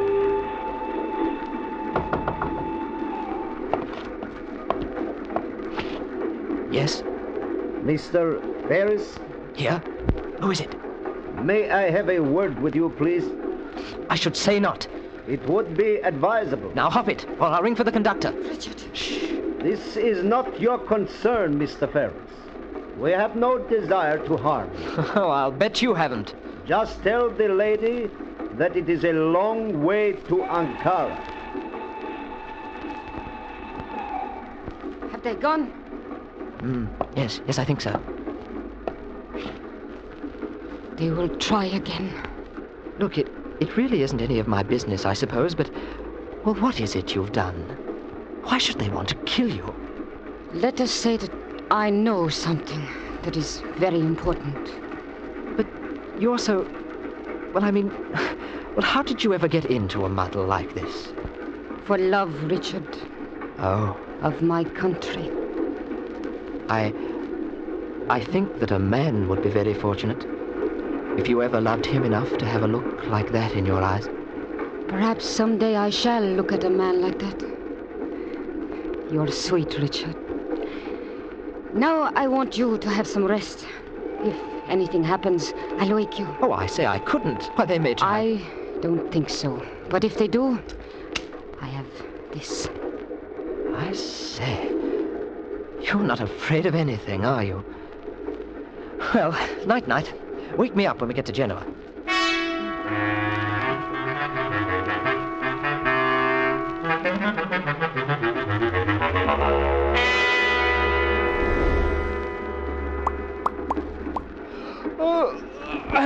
Hello. You look rested. Hello. Anything stirring? While you slept, I have been thinking. What? This is a great deal that I ask you to do for me. Even for 50,000 francs. Oh, but I wanted to. If you wish to turn back when we reach Genoa. I wouldn't think of it. I will not think of you as a coward. It is not your affair. And you are in danger, too. Well, as you said, it's a business arrangement. 50,000 francs, I'll take you to Ankara. Is it so easy to put a price on your life? No, but I wouldn't want you to be harmed. You are a very odd young man, Richard Ferris. Oh, I'm not really so young, you know. I just look it. Oh. Hello, we're in. Come along. We've got to get that Naples train. Now stay close behind me. Su bagaglio, signore. No, thank you. Can you see them? No. Well, we'll follow the crowd. I don't think they'll try to stop us as long as we're with people. It happened very quickly. We were crossing the station to the platform where the Naples train was standing. Suddenly, from somewhere out of the crowd, a man lurched toward us. He took me unaware, and before I knew it, he was jostling me to the side. So sorry. How clumsy of me. Allow me to pick up your portmanteau. As he bent down, the blighter hooked an arm around my leg, and I was down. Mind your business, you fool. I will. And you, sir, mind yours. It was a frightfully stupid thing for me to do, and obviously what they'd hoped for. In half a tick, a Gilbert and Sullivan constable appeared. But there was nothing comic opera about the way he took me in charge. I was manacled and on my way to jail. And in 7 minutes, the Naples train was to leave. I looked about wildly for Tina, but she was gone. And so was the man I had knocked down.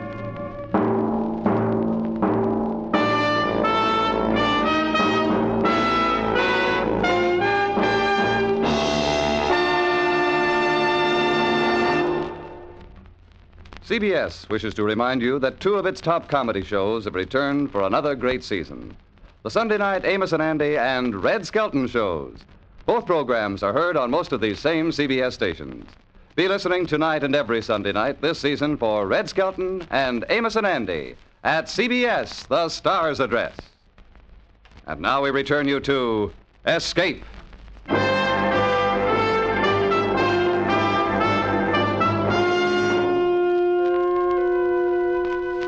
I was taken to a booth at the end of the station and brought before a gentleman dressed in a uniform that I judged to be at least that of a general. The arresting constable spent 2 minutes pouring out my crimes, whilst the general, who looked like a bandit but spoke like one of my professors, listened. So, and your name is Richard Ferris? My dear sir, my passport says so. Now, can't I pay the fine? It's ever so urgent that I catch the Naples train. Ah, you English. What would you do if there was no prayer to go? I hardly see that it concerns you. You are not serious, my young friend. This is a serious matter. One cannot stride around Genoa striking innocent citizens. Innocent? Well, I'll be blowed. He asked for it. Now, why wasn't he arrested, I should like to know? Yours was the offense for striking without provocation. Without... All right, then. All right, I'm sorry. I was wrong, quite wrong. But the train, now let me pay the fine. Anything, please. I must catch that train. One must consider the magnitude of the offense. Don't you understand? It's a matter of life and death. Life and death? Well, not exactly. You see, it's my wife. Yes, my wife. Oh, we're on our honeymoon. But why did you not tell me this before? It makes a difference. Well, in 2 minutes it won't, not if I miss the train. 50 lire fine, and a warning. 50 lire. Well, how much is that in francs? Frank, let me see. The rate of exchange Look, now... Here you are, 500. That should manage. And thanks most awfully. You're very kind. It must have been enough, because they didn't shoot at me as I ran back down the station and to the Naples train platform. I looked at the station clock. 1 minute. I didn't want to take a chance of getting aboard, and yet Tina might have. I dashed to the waiting room, and as I did so, I saw the 2 men through the window. They were pacing up and down inside, back and forth before a door. It was the ladies' lounge. Devilish clever girl. I should have known she would manage alone. And at that moment, as the whistle blew, she ran out. Tina, this way! Don't be afraid, they won't dare. You see, they've slowed down already. They're pretending not to see us. Hurry up, any carriage will do. We'll find our own once we're aboard. Richard, you would have been better off with the police. Oh, not me. There we are. Look at your friends. Yes, but I'm afraid we haven't got rid of them so easily.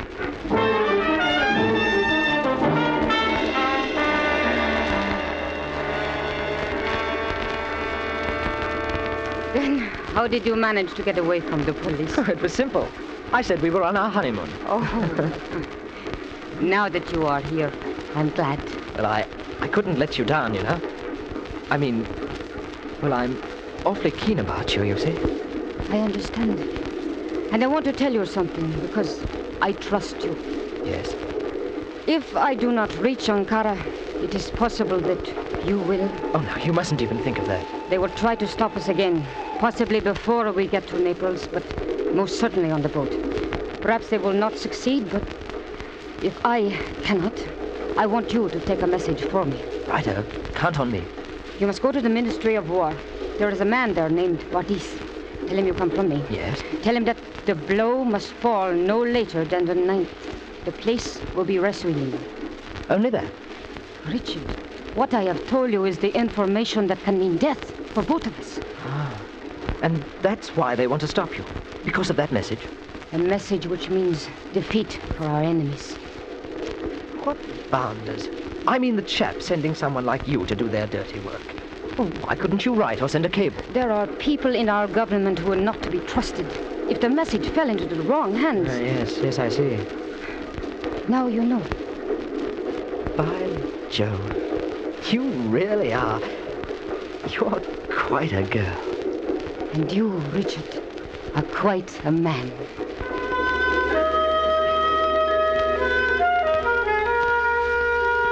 It was somewhere between Campiglia and Grosseto that the emergency cord was pulled and the train came to a stop. I looked through a crack in the drawn shade. It was dark outside, but 100 yards away, I could see the headlights of a car, and moving toward the train, 3 or 4 bouncing dots of torch beams. What is it? Can you see anything? I'm afraid so. We're in for it. What do you think we ought to... Wait. Signor, this is the conductor. Open, please. We'll have to use the window. Come on. Signor! I'll go first, then you jump. I'll catch you. Righto, jump!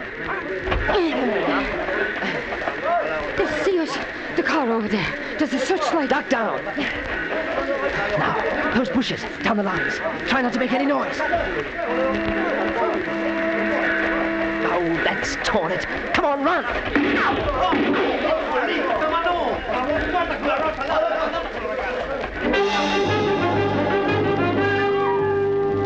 As we ran, I heard a voice shouting for us to stop, and another telling them not to shoot. Now, that was strange, and I wondered why they wanted us alive.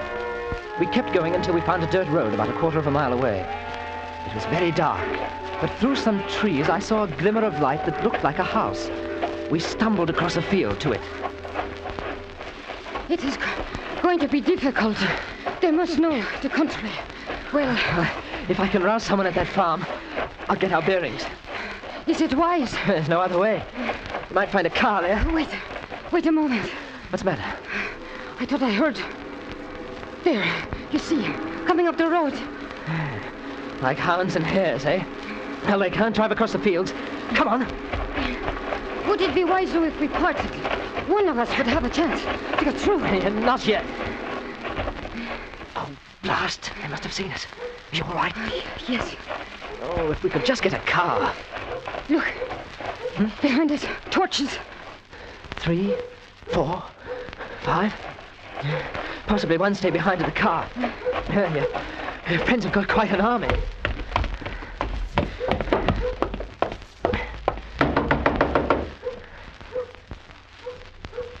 What are we going to do? I don't know yet.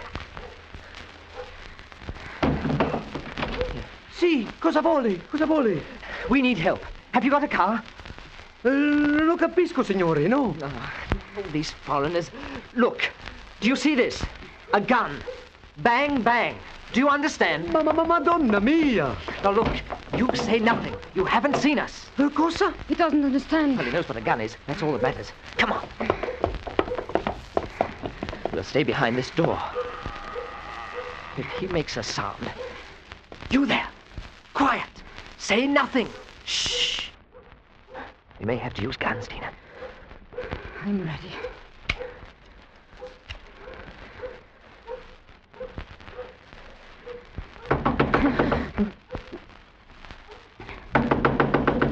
Oh, the idiot. Why doesn't he open it? Open! Open! Yes, that's right.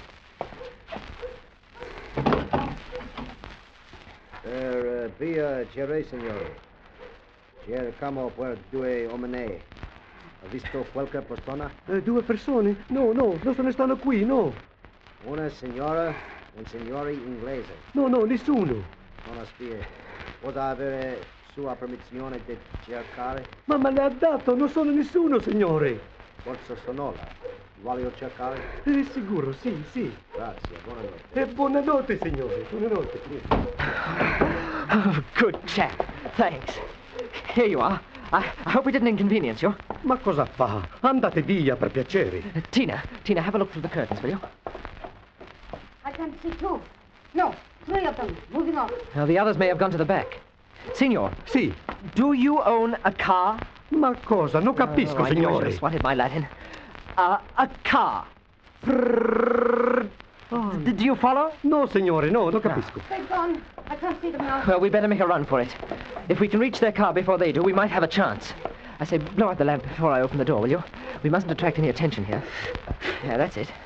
Well, off we go. Now remember, no sound, signor. Bang, bang, if you do. Molto bene, signore. Sì. You ready? Sì. Yes. Right. It was as easy as pie. They must have believed the old boy's story, because as Tina and I doubled back across the meadow, we saw a couple of torches bobbing about near the barn. A question now seemed to be, did they have a man guarding the car? We came to the road and stopped. There, I see one. Watch. You can make out the cigarette. He's leaning against the mudguard. Yes. Oh, stay here, Tina.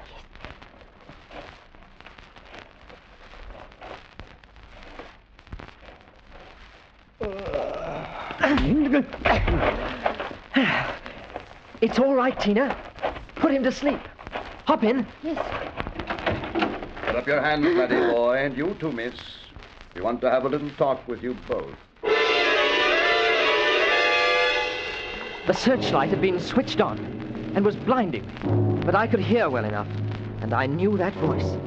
It was Mr. McLennan, my friend in Monte Carlo. Mr. McLennan. Well, now I understood why they'd let us escape from the farmhouse so easily. You haven't been in the business as long as I have, Richard. I knew the old man was lying about not seeing you, and I expected you tried to get her motor. You did. Well, what do you intend to do? Ask the young lady. She knows. Oh, it's going to be that, eh? You should have known better. But I'm sorry you got yourself concerned in the matter. I rather liked you. Look here. I've got some money. Why not let her go? You can hold me. Oh, you are a very young man, aren't you? We're not interested in you, Richard. It's the girl we're after. I suppose she's told you, though. Told me? Of course she has. Oh, what a scoundrel you are. A renegade Englishman. What difference does it make to you whose side you're on? You're being paid. Well, we'll pay you too. Oh, man, you don't understand. It matters a great deal whose side I'm on. She told you to take a message to the man in the Ministry of War if she didn't get through. No. What's his name? This is absolute Tommy rot. Oh, what a porridge head. Ask your friend where she comes from. It doesn't make the slightest difference. Oh, then let me tell you. She's Romanian, Maria Olescu. We've been after her for 3 years. You're the one who's working for the wrong side. Poor chap you bashed on the head is a Turkish military agent. So were the men on the train. You expect me to believe that? I don't care whether you do or not. Then here, have a look at my card if you like. Alistair McLennan, military intelligence, British ward. Well? It's a fraud. A fraud? Why do you think we didn't have the police stop you both in Genoa? We couldn't, because this thing you've got by the tail is too big. It mustn't get out. You know what war is, Richard. Do you expect me to answer that? If your message gets through, we may have one. Very soon. Our department thinks that this girl has the word for the assassination of someone in Turkey very high up. You have that message too, haven't you? Haven't you? Tina? It's all true, Richard. Everything that he says. It's too late now, anyway. I'm sorry. But, Tina, you mean that all this time... What was the message? Well, I was supposed to contact a man named Bardiz and say that the blow must fall no later than the 9th. The place will be Resolin. Ah. He did not know, Mr. McLennan. Please, believe me. I told him that you were trying to prevent me from reaching Ankara. He didn't know. I'll take your word for it. But we'll have to hold him until after the 9th, just to be on the safe side. I say, Mr. McLennan. You must think I'm an awful fool. No, laddie boy. Just awfully young. Next time you'll know better than to help a beautiful woman in distress.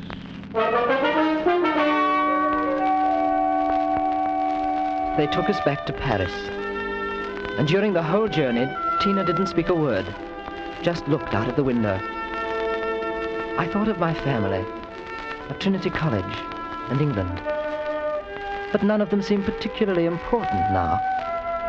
Only she seemed important, and I wondered what would become of her. And then, as they took Tina away, she turned to me and smiled. It was a smile that I'd seen only once before, when she spoke of love of her country. But this time, she was looking at me.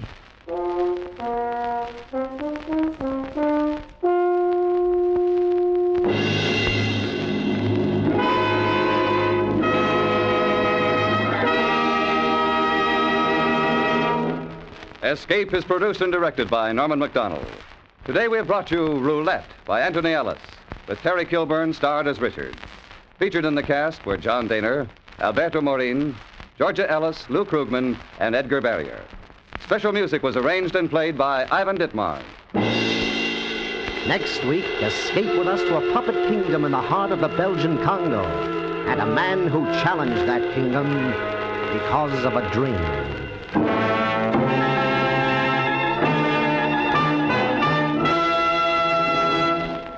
Edgar Bergen and Charlie McCarthy check in at CBS, the Star's address, tonight, bringing with them their very special guest, Jane Wyman. Stay tuned now for Make Believe Town, which follows immediately over most of these same stations. James Matthews speaking.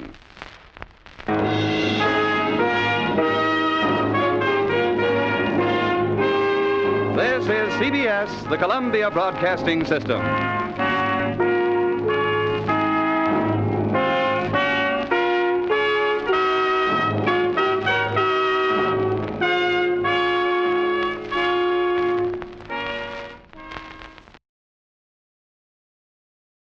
You are listening to Golden Age Radio, rumble.com/C/GAR. Brought to you by G3PL.com.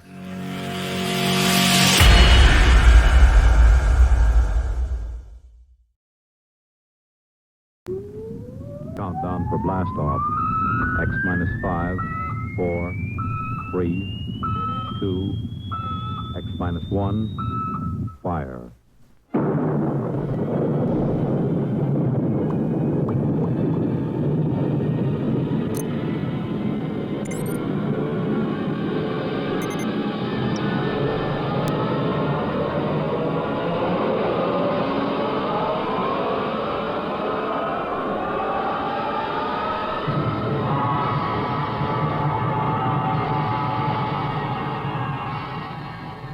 From the far horizons of the unknown come transcribed tales of new dimensions in time and space.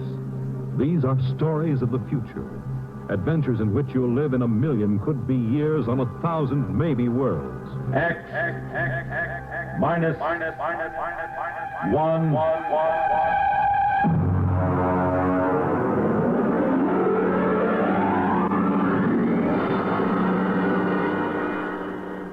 Tonight's story, The Parade, by George Lefferts.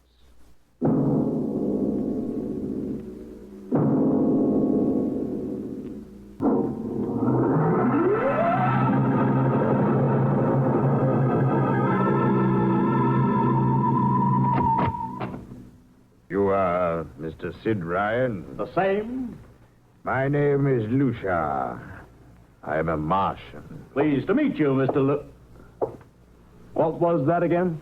A Martian. A Martian, huh? As in Orson Welles? Precisely. I'm a Rotarian myself. Sit down. Thank you. And now that we've had our little joke, Mr. Lucia, what can Publicity Associates do for you? It has been my observation that advertising and publicity are the very backbone of earthly civilization. Spoken like a true Martian, Mr. Lucia. Now, if you'll tell me the name of the client. The client, of course, will be the Martian. You don't give up, do you? Give up? The gag, I mean. Oliver. Oh, yes, Mr. Ryan? This is Mr. Lucia. How do you do, Mr. Lucia claims to be a Martian. Take him outside, will you, Oliver? Get the name of the sanatorium he escaped from and tell them to bring the butterfly net. Wait, sir. I'm happy to see, Mr. Ryan, that my telling you I'm a Martian has approximately the effect I supposed it would have. I believe we can do business. I have here the cash retainer of $5,000. Sit down, Mr. Lucia. Oliver, get the client a cigar. Yes, sir. No, the other box, Thank you, no. Well, now, what can I do for you, sir? I wish you to manage a publicity campaign. A very large, a very important campaign. Is the product established, or is it something brand new? Oh, something quite new. Now, what would you judge to be the most effective type of campaign? Well, if the client has a lot of dough to throw around, a suspense campaign is best. First, you place ads in the paper saying, watch this space. Then, about a week later, you run an ad saying XYZ or PDQ, and you get people guessing what it means. Then, finally, when you've teased them enough, you bust loose and unveil the product. Excellent. Very well, sir. We shall conduct a suspense campaign. Of course, in this kind of campaign, secrecy is very important. Once the name of the product leaks out, it spreads like wildfire, and the whole campaign is kerfloppo. Yes, quite so. Utmost secrecy. That's right. You realize, of course, these things cost like crazy. Would, say, $1 million cover the expense? Come again? I said, would $1 million cover it? Yes, I imagine. You did say $1 million. I understood that you had handled some very large accounts. Of course, if this is too big... Oh, not at all. Not at all. As a matter of fact, I seldom touch anything less. Right, Oliver? Huh? Oh, of course. That's right, Mr. Ryan. Absolutely right. Good. You will begin, then, by saturating the newspapers, the radio, streetcars, with a very simple statement. What's that? I shall write it for you. The Martians are coming. Say, that's not a bad teaser. Got that, Oliver? Yes, sir. The next ad will read, June 1st is Martian Day. June 1st is Martian Day. What happens on June 1st? The parade takes place. What parade? I wish you to arrange a parade up Fifth Avenue. You mean like the Macy parade? Exactly. Except that the theme will be the world of tomorrow. The Martian world. My client would like it to be a gay affair. Balloons, clowns, pennants, pretty drum majorettes. Say, that sounds terrific. I might be able to interest the department stores in a tie-in. The parade will climax the campaign. On June 1st, the product will be unveiled. Good enough. By the way, Mr. Lucia, just what is the product? What are we selling?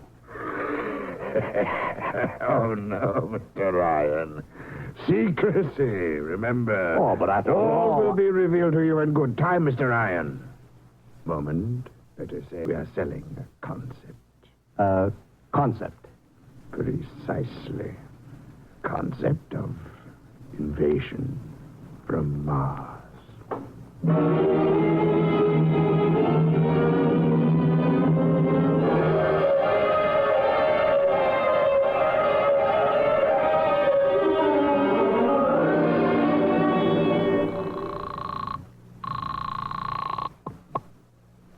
Benny Marcus, please. This is Benny. Benny, this is Sid Ryan over at Publicity Associates. Listen, Benny, how you fixed for midgets? I got midgets. Fine. I need 40 midgets for a parade. 40. June 1st. And listen, Benny, I want them dressed in little spacesuits.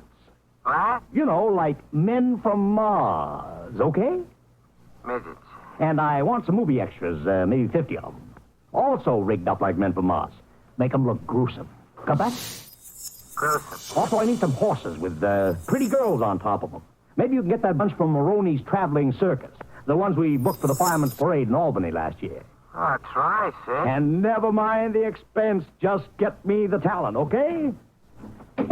I gotta hang up now. Call me back, Benny.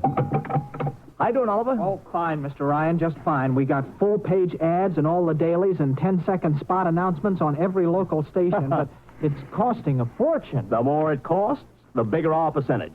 Spend like you were going to the electric chair, Oliver. Yes, sir. How you making out on the parade? If it comes off, it'll be the biggest thing since Barnum invented the midget. I've got Macy's, gimbals, and sacks to contribute floats. Everything is built around the Martian theme, see? Even the horses will have long feelers attached to them and funny-looking extra legs. It'll be sensational. Oh, yeah, it sounds fine, only... Only what? Oh, Mr. Ryan, we don't even know what we're selling. Oliver, my boy, do you think old Sid Ryan has been sitting here spending all this moolah and not putting two and two together? You mean you know who Lucia represents? Just by accident, understand? I have learned that Century Pictures is making a big new epic. A space opera entitled Invasion from Mars. Get it? Oh, I begin to see. Also, by mere coincidence, it happens to be the premiere sometime around June 1st. You follow me? But, Mr. Ryan, Century has an exclusive contract with New Feature Syndicate for all their publicity. Suppose Century Pictures doesn't like the way New Features is handling their stuff. They want to get out of the contract, but New Feature says no. So they have to get around the contract. A man named Lucia, client unknown, starts publicizing the Martian invasion. Need I go further? Oh, I get it, Mr. Ryan. Gee, I suppose I should have thought of that. No, Oliver, that's what I like about you. You're so innocent.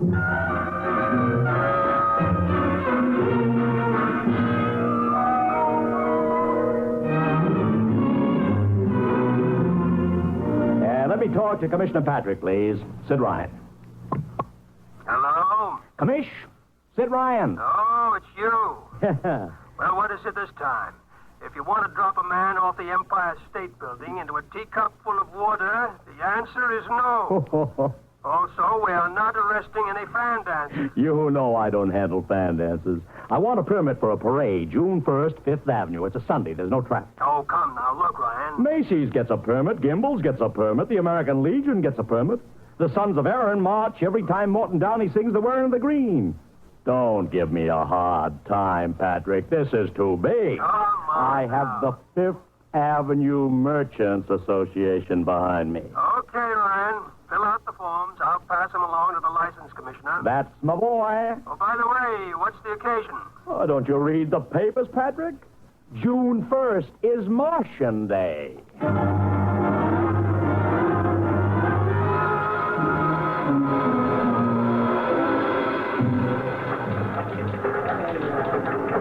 Well, Mr. Ryan, how is the campaign going? Like fire, Mr. Lucia, like fire. Everybody and his brother is going along with the gag. Yesterday, we distributed 50,000 Martian hats to school kids. I even arranged for Commissioner Patrick to accept a $50,000 check for the Policeman's Benevolent Fund from the man from Mars.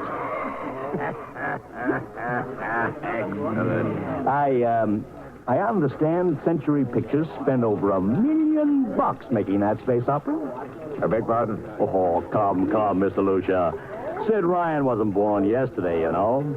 I know who our client is, even if you don't admit it. You do? Always thinking that's me. Well, as long as you know, let's keep it to ourselves, shall we, Mr. Ryan? As you once remarked, when these things leak out, it destroys the surprise and ruins the effectiveness of the campaign.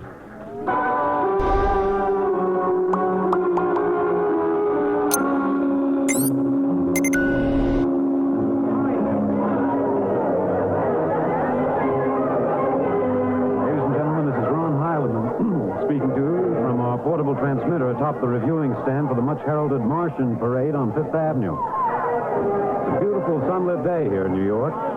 Perfect day for a parade. And the streets are packed with thousands of spectators, all eager to find out what this is all about. There's an air of shrill expectancy. Tell him over here! Okay, tell him all right. I've just had word from Sol Brown up at Central Park Mall that the Martians have landed from big pink balloons. And while we're waiting here for the arrival of the parade, we brought some people up to our microphone to tell you their reactions to this spectacular affair. What's your name, madam? Miss Ada Shackley. A little louder, please. Miss Ada Shackley. And where are you from, Mrs. Shackley? Columbus, Ohio. I see. And I see you have your family with you. Two little curly-headed boys.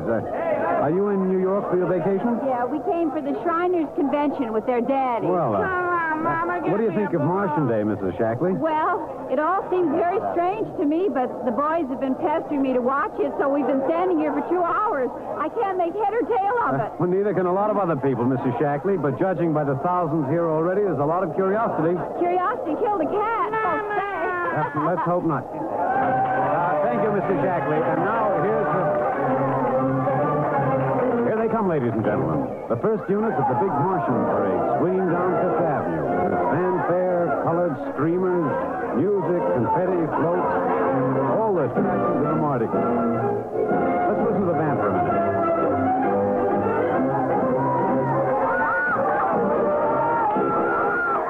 Here in the vanguard, the whole troop of little midgets in weird-looking pink and blue spacesuits, carrying Rube Goldberg weapons with signs painted on them. I can read one which says Atomic Blaster. Another has a placard reading, "We're marching through Georgia." And here come the clowns, laughing and falling all over each other. They're giving free sugar candy to the kids along the way. Yes, ladies and gentlemen, this is a happy, laughing crowd along Fifth Avenue today. A true reflection of a great sense of humor and good nature that makes America the place it is. Why, only...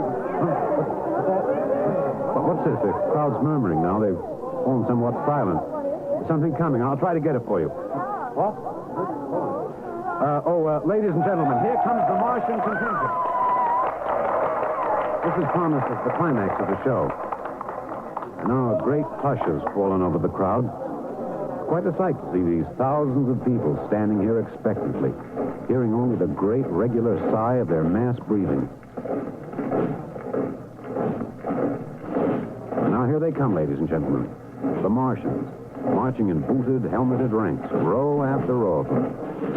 This is an impressive sight, ladies and gentlemen. And a rather serious contrast to the rest of the joyous slapstick parade we've been witnessing up until now. There are perhaps, 200 tall, broad-chested men dressed in metallic gray spacesuits with thick glass visors drawn across their faces. Each one's holding an ominous-looking ray gun at the ready position. They're marching in absolute silence, keeping steps perfectly, as though some new unspoken command is marking time for them. Even the children are awed by the unexpected warlike realism of the Martian Legion. And now the first ranks of the Martians move past us down Fifth Avenue toward the reviewing stands at the square. one moves. There. A woman, ladies and gentlemen, just dashed out into the street. For what reason, I don't know. She just slipped through the police cordon somehow. They're after her now. But she's already reached the ranks of the marchers, and she's trying to lift the visor of one of the Martian space suits. Wait. She's fallen. She screamed and then fell forward in a dead faint. The Martian column keeps right on coming. Unless they break ranks, they're going to trample her. No. The policemen have got her now. They're dragging her away, out of the way. Trying to revive her now. All sorts of rumors have begun filtering back through the crowd. Some are even whispering that the woman's dead. We don't know yet, but whatever's happened, the incident seems to have cast a slight shadow over the mood of the crowd. The carefree holiday air seems to have vanished. The crowd's stirring uneasily. A little disturbed at what we've just seen. Nothing to be alarmed at, however. It just seems a shame that anything like this should happen to spoil our enjoyment of the Martian parade.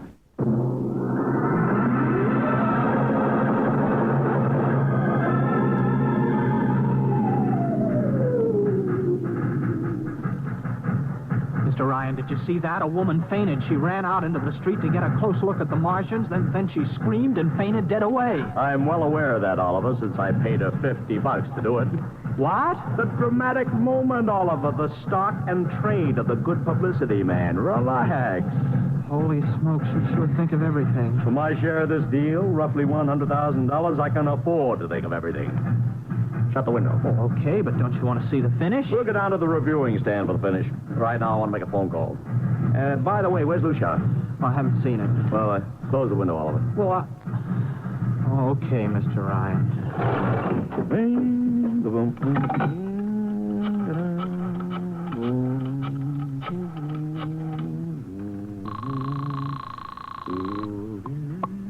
Marcus Town Agency. Benny, this is Sid Ryan.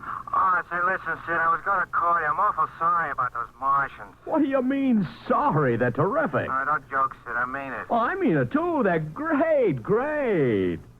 Are you in a bag? Never felt better. Mean it, don't you? Of course I mean it. What is this? There are Martians in the parade? About 150. Of course, I only ordered 50, but under the circumstances... Sid.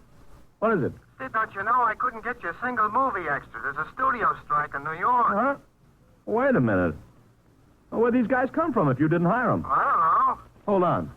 Oliver? Oh, yes, Mr. Ryan? Did you hire those Martians? Well, no, sir. I didn't... Benny, this is on the level, isn't it? Honest, Sid, Okay, Benny, I'll call you back.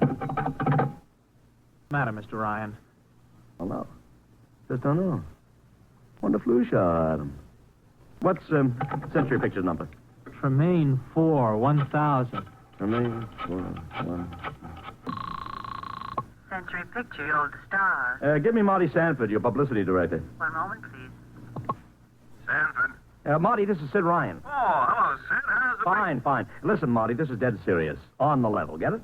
What's wrong? I've got to locate Lucia. Lou who? Lucia, come on now, Marty. This is life and death. The guy you sent over to hire me for the invasion picture. I never heard of a guy named Lucia. And, what invasion picture? Invasion from Mars, the space opera. Are you batty? Marty. The picture was shelved last month. What? Sure, back in the can. The big shots decided you can't sell a Martian invasion to the American public. It's too incredible, Sid. Who'd ever believe it could really happen? Of all the crazy... Mother in heaven. What is it, Mr. Ryan? You look terrible. Too fantastic. Mr. Ryan, is something wrong? Open that window. I want another look at those Martians.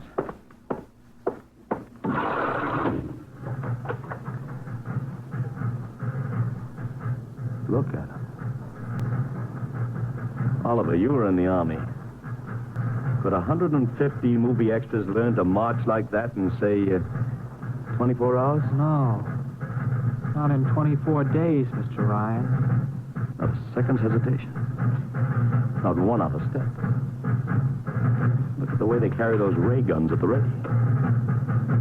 The only other time I've seen troops march like that was in a film of the Nazi SS troops marching to the streets of Paris. Mr. Ryan. Oliver, get down there. Find that woman who painted. Her name's Gloria Montez. Get her up here. Make it fast.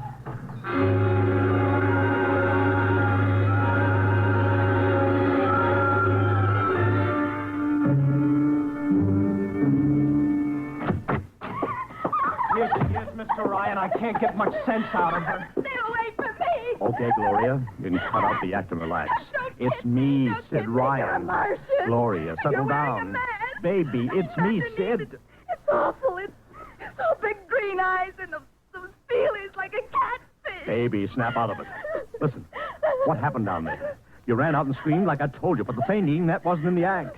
Go away, please. Go away. Just one question, baby. Inside that helmet, what did you see? Anything out of her, Mr. Ryan. She needs a doctor. Okay, Oliver. I've heard enough anyway. You take care of Gloria. Get her a drink. Where are you going? To see the commissioner. You got to stop this parade before things begin to happen.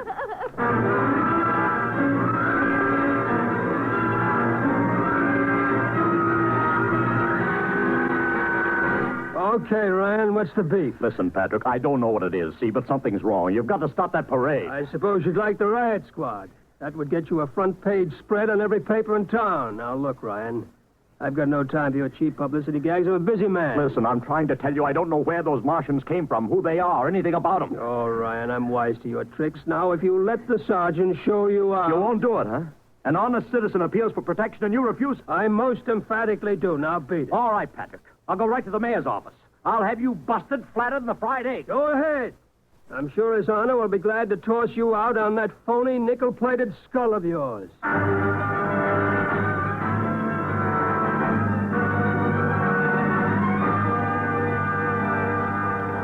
You heard me, Ryan. You can't see the mayor. Adolf, please. This isn't a gag. I don't want publicity. All I want to do is maybe prevent something horrible from happening. In case you don't know it, wise guy, something horrible's already happening.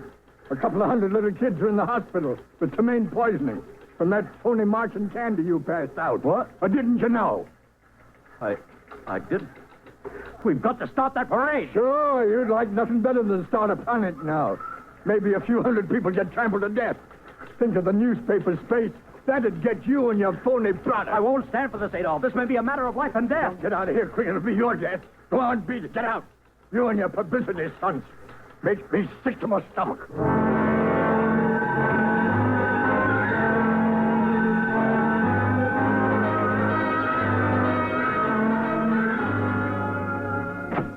Oliver! Oliver! Oliver, where are you? Oliver!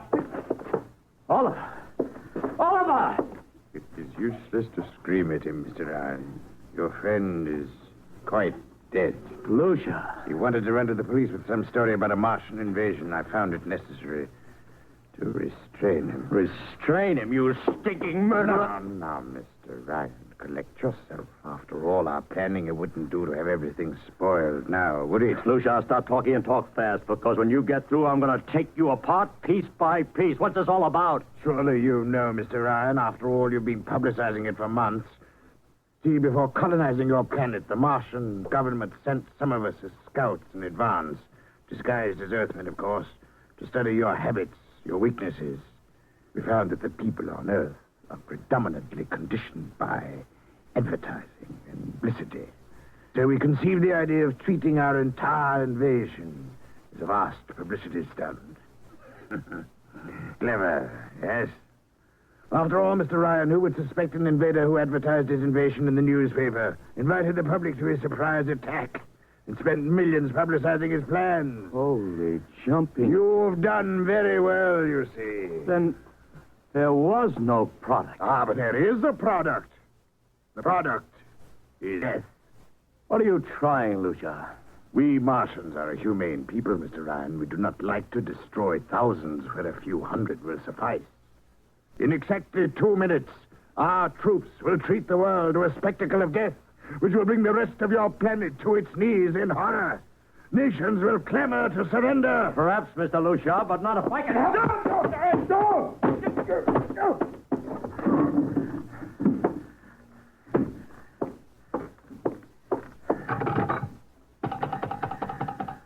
Yes, please. Operator, this is Mr. Ryan. Get me the field telephone on the reviewing stand of the Martian Day Parade. Hurry. Anyone in particular? Just hurry. Reviewing stand. Hello? Get me Commissioner Patrick. Hello? Hello. You have to talk louder. I want Commissioner Patrick. Patrick! Wait a minute. Things are quieting down. Hey, what was that you wanted? This is Ryan. I have to talk to the commissioner. It's a matter of life and death. Oh, you can't talk paycheck to him. The Martians are going to fire a salute. Listen, you gotta stop him. What? Stop him! Sorry, Mr. Ryan, I can't hear You idiot! The worst is going!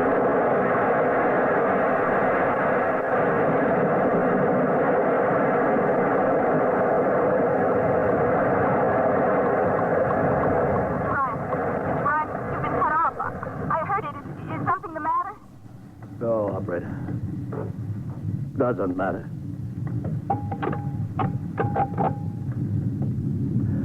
Nothing matters now.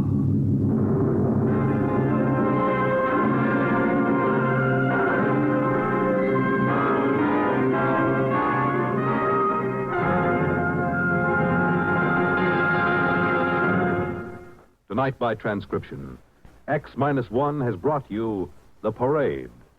Written by George Lefferts. Featured in the cast were Joseph Curtin as Ryan, Barry Kroger as Lushar, Alexander Scourby as Ron Heilman. Music by Albert Behrman. X-1 was produced by Van Woodward and directed by Edward King. Fred Collins speaking. X-1 is an NBC Radio Network production.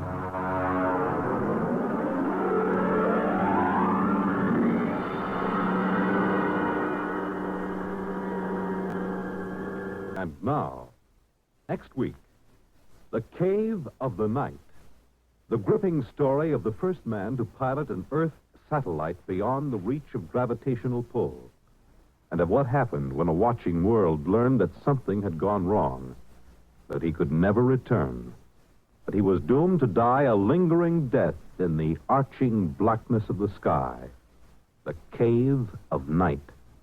Hear it next week at X-1. Did you ever stop to realize that 4 American coins show us the importance of elections? The first one is the Washington Quarter. It was George Washington who reminded us that on the unity of our government depends our independence, our peace at home and abroad, our safety, prosperity, and our freedom. The second coin is the Jefferson nickel. It was Thomas Jefferson who said, "No government can continue good but under the control of the people." The third coin is a penny, bearing the likeness of Abraham Lincoln, who said, "Among free men, there can be no successful appeal from the ballot to the bullet." Finally, the Roosevelt dime reminds us of something Franklin D. Roosevelt once said. Every man and every woman in this nation, regardless of party, who have the right to register and to vote, and the opportunity to register and to vote, have also the sacred obligation to register and to vote.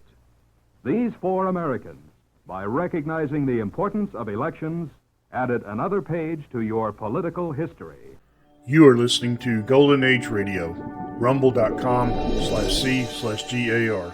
Brought to you by G3PL.com.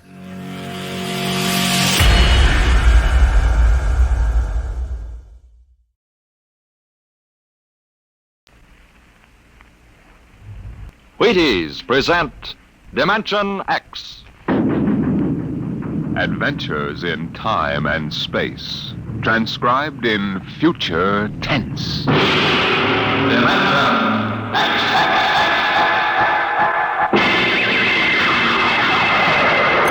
On stage tonight, Dimension X, another in the Wheaties' big parade of exciting half-hour presentations. I don't mean to be too personal, mind you, but have you found out how Wheaties at 7 can help at 11? It's really very easy to find out, you know, and it's mighty worthwhile. Now, what you do is this. Come breakfast time some morning real soon. Dish yourself up a bowl of Wheaties. Crisp, golden flakes, 100% whole wheat. Add some fruit, add milk, and you'll be getting some real nourishment. And at 11 a.m., I think you'll begin to understand why. Because Wheaties have it. The whole wheat energy that makes such a difference come mid-morning. Wheaties have it, and it's for you. Now, see if you don't look better, feel better, smile easier every day that breakfast begins with Wheaties. I know, I do. See for yourself how Wheaties at 7 can help at 11. It's amazing, really.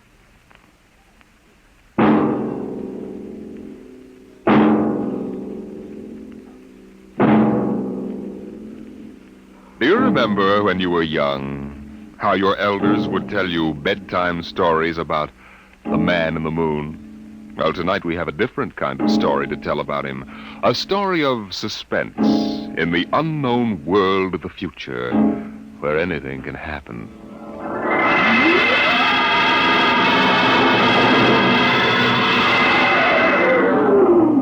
Attention. Attention. This is the Federal Bureau of Missing Persons calling all local agencies. Attention. This is a coded report nationwide. Missing since 9 o'clock this morning the following persons. Smidgley, Jonathan, 5 feet 8 inches tall, brown hair, brown eyes, mastoid.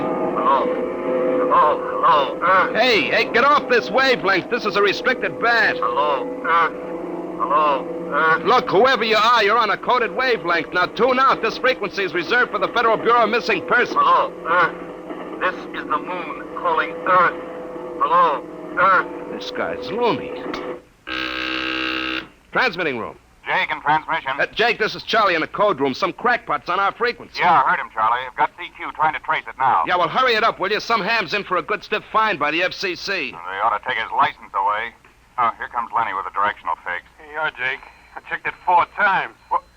Why, this is impossible, and you know it. I can't help it. Hey, what's going on down there? How about it? Get that ham out of my killer sight. Listen, Charlie, that interference is being beamed from 240,000 miles away. Oh, now, Jake, you know there ain't no such thing as 240,000 miles away. Oh, yes, there is, Charlie. Straight up. Straight... Hey, now, wait a minute. Charlie, that signal's coming from the moon. Are you nuts? Somebody might be bouncing it like a radar signal. Radar on this frequency? Where did you study basic radio? Listen, flathead, you asked for a fix. I gave the best fix our instruments can find. Now take it or leave it. Somebody on the moon is calling the Bureau of Missing Persons.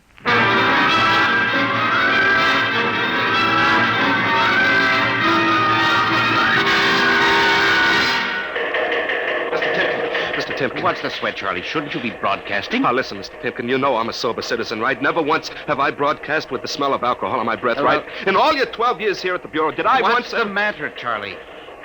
We're picking up a message on our wavelength. Well, did you report to the FCC? I ain't got the nerve. Well, what's wrong? You'll scream when you hear this, Mr. Timken. You'll jump right out the window, but we are getting an SOS from the moon.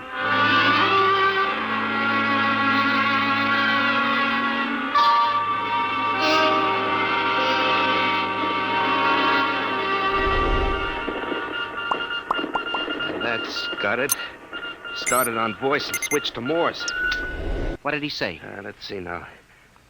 Can you read me? Help Otterburn. Will contact when the moon is in phase. Otterburn. Sounds like a name. Otterburn. Otterburn. Holy jumping Jehoshaphat. Hey, where you going?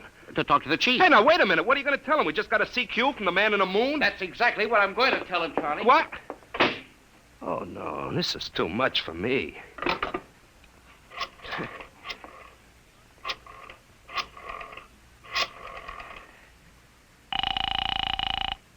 Washington Star-Ledger. Let me have O'Brien on the city desk, huh? One moment. O'Brien speaking. Seamus?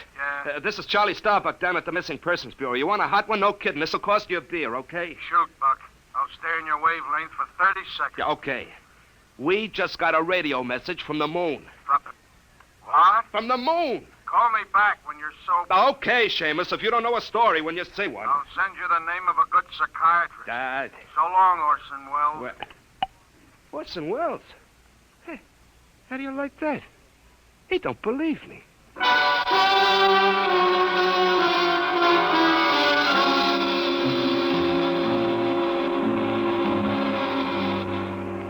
Otterburn, Mr. Wade.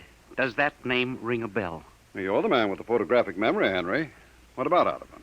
Cornelius Otterburn, atomic physicist, reported missing from his home in Baltimore on June 5th, 1945, just 5 years ago. Vanished completely. Are you trying to tell me you really think there's something to this man-in-the-moon business? Henry, I'm surprised at you. This is some crackpot trying to jam the airwaves. But the name Otterburn is so unusual. So are a lot of names. But, Mr. Wade, I have a theory. Henry, you always have a theory. But, Mr. Wade... Out, Henry. Mr. Wade... Out. I'm busy. Yes, sir. I'm sorry, Henry. Oh, here, take this folder of reports for the death file. Oh, yes, sir. And no more nonsense, eh, Henry? I appreciate that you have a very dull job filing old missing person reports, and I appreciate that you take an active interest in the affairs of the Bureau. But, no more nonsense. Hmm? No, sir, Chief. No more nonsense. Oh! Pardon me. Hmm? Are you Mr. Henry Timken?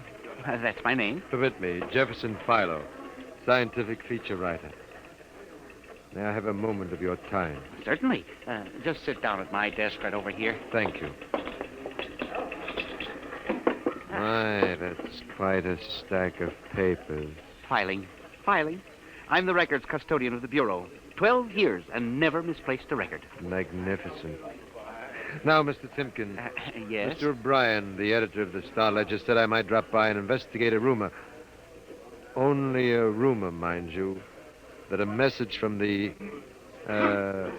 moon? Well, we aren't certain it's from the moon. It may be a bounce. They have bounced radar waves off the moon, you know. Yes, I know. I wrote the first newspaper article on it. Oh, really? Well, I'd be interested to read it. I must have a copy in my briefcase. Well, don't bother. Oh, but I insist. There you are. I'll leave it on your desk. Well, thank you very much. Now, about this message from the moon, Mr. Timken. Well, we don't know for sure, as I said, but I believe that this message, wherever it originates, is from Cornelius Otterburn. The physicist? Oh, you know him. I once wrote an article on his contribution to nuclear mechanics. A brilliant man, Otterburn, years ahead of his contemporaries. Well, whoever is sending those signals, if he isn't on the moon, is at least using the moon as a sounding board, bouncing the signal. But why, Mr. Timken? Why? Look here, Mr. Philo. If you will come here tomorrow night at 8, we may learn the answer to that question. I have arranged with Charlie, our radio man, to let me use the equipment. May I consider this an invitation? You certainly may. Very well, sir. Until tomorrow night, then. Goodbye, sir. Goodbye, Mr. Philo. Goodbye. Lackaday. Now, let me see now. Well, that's funny. Where did this list of names come from? Paul Aarons, astromathematician. Robert Simons, electronic engineer. Carl Parker, mining specialist. Oh, this must have got mixed up with the papers on my desk by accident. It's a peculiar list of names. Most peculiar.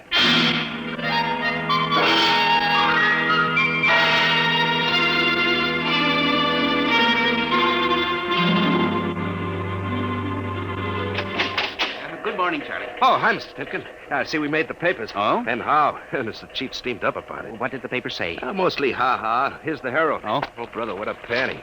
Uh-huh. Oh, dear. Oh, my.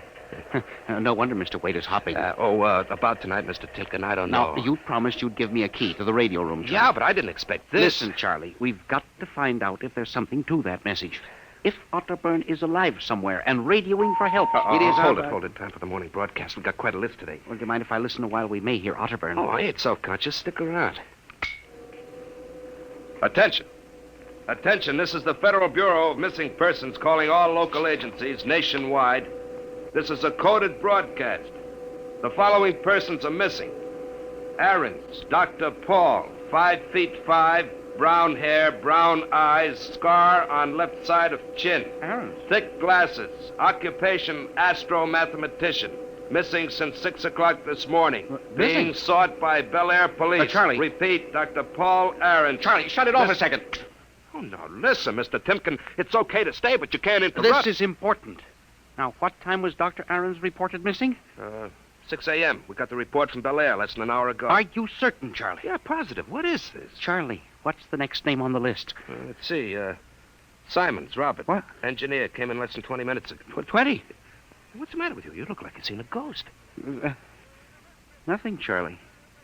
Except that last night, quite by accident, someone left a list of names on my desk, and that list included the names of those 2 men who weren't reported missing until an hour ago. What?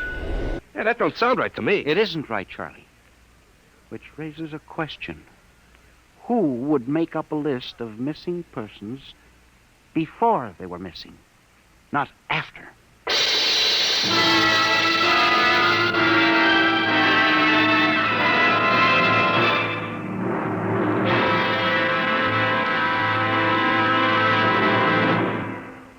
Dimension X will continue in just a moment. You know, friends, when I talk about Wheaties Breakfast of Champions, I mean something like this. Champions do eat Wheaties because they feel Wheaties give them energy they need and because they just plain like the way Wheaties taste. And even though they are champions, that isn't unusual. Sort of the way you and I look at it, isn't it? Here's Ed Prentice with a perfect illustration of my meaning. Now, young man, will you tell us what you do for a living? I pitch. You what? Pitch. You know, baseball. To have a baseball team, you have to have a pitcher. I'm a pitcher. I pitch. Oh, yes, I see. And are you on a team? Yes, sir. I'm on the Cleveland Indians. Cleveland Indians, What is your name, young man? I'm Bob Feller, and you know it as well as I do, Ed. Sure I do, Bob. It's good to see you. This makes your 14th season playing with the Indians, doesn't it? Yep, Ed. 14 years. Well, tell me, Bob, how long you been eating Wheaties? Oh, about 20 years, give or take a couple. You mean you started eating Wheaties before you started playing ball? Why, of course. What's so strange about that? Most people start eating Wheaties before they get to playing ball. In fact, most people never start playing baseball. You don't have to be a ball player to enjoy the lift you get from Wheaties with milk and fruit. You're right as rain, Bob. No champ ever said a truer word about Wheaties, Breakfast of Champions.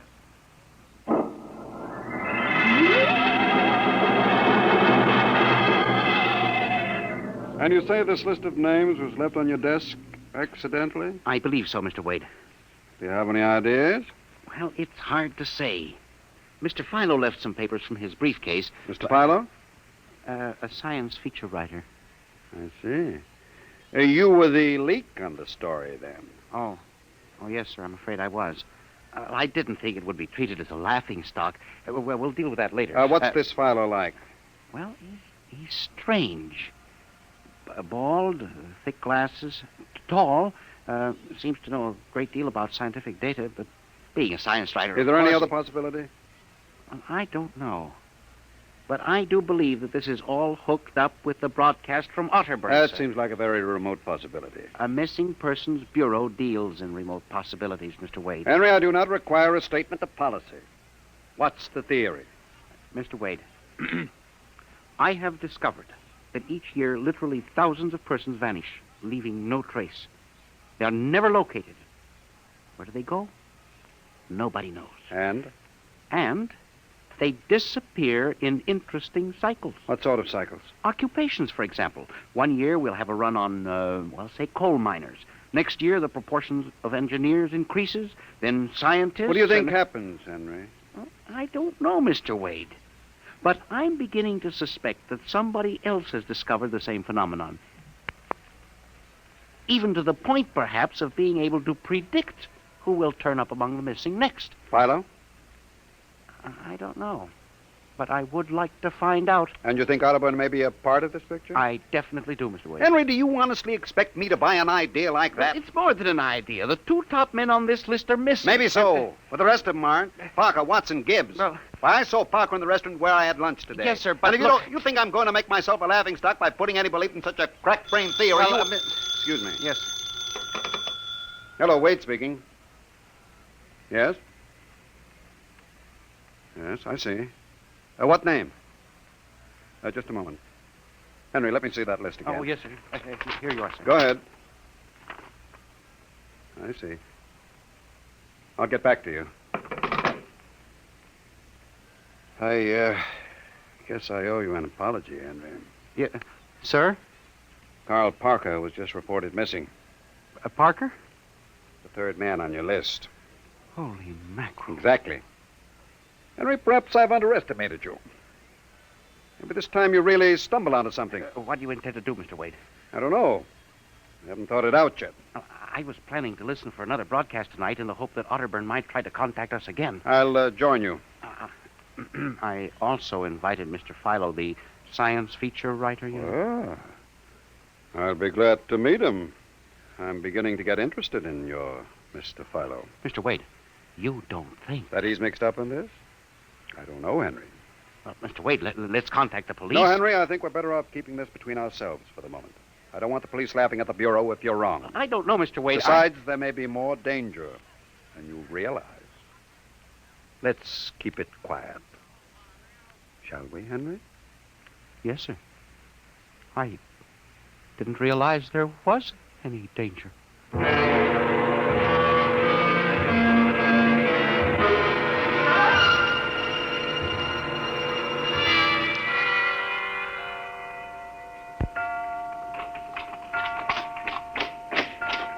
o'clock.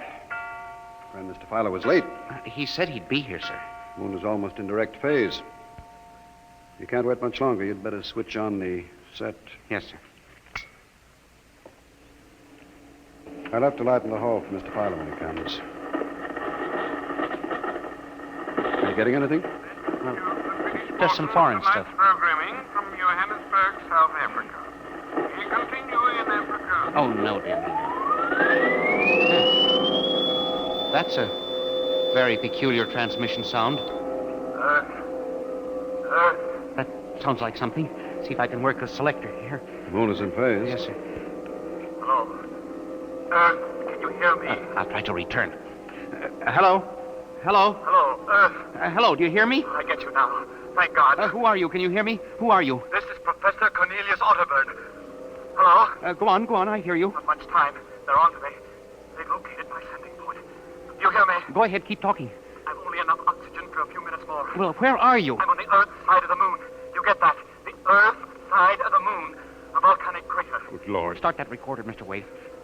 Go on, explain, please. Explain, please. Closely.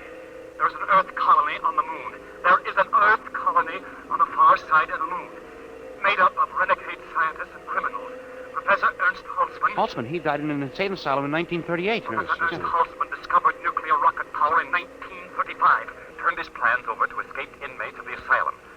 They took off and set up a colony on the far side of the moon in 1938. Go ahead. We're recording you. Each year, they recruit new colonists from Earth. Slave labor mostly. Some women, scientists. The oxygen problem is a big one. I was kidnapped in 1945. Yes, we know. Keep talking. They wanted me to work on atomic drive with their flying discs. Hello? We're still getting you. Go on. 6 others and I escaped. Speak louder. Much oxygen left, getting weaker. We pulled what little oxygen we had. The others, dead now. Thank God I reached you. You've got to stop them. Stop them. Stop who? The moon colony, planning to take over the Earth. Listen, they have agents on Earth. Hear me? Agents on Earth? Where? Who? Hello? Hello? Agents in... Henry, look out. The light. Someone at the window. Get down. Henry, are you all right? I think so. Oh, his shot smashed the transmitter. Strike a match. Careful. Whew, that was close. I got a look at him. From the description, it was your Mr. Philo. Well, we got a recording anyway, but not the most important part of the message. Henry, we've got to get you out of here. You said they have agents. Philo's probably one of them. He'd be looking for you now, trying to kill you. The police, You think Mr. the police would believe a fantastic story like this? People being kidnapped to the moon as slave labor? Moon colony planning an invasion of the Earth? Henry, believe me, they'd clap us into straitjackets before we could finish. We've got to do something. We need time to get proof. Well, we can't walk out of here. Philo's probably waiting. Can only figure some way. Wait, I know. How? Listen. There's a service elevator that leads to the basement garage. My car is there. Mr. Wade, By let's the call time the the police get here, we'll be dead. You think Philo will wait outside all night? Come on.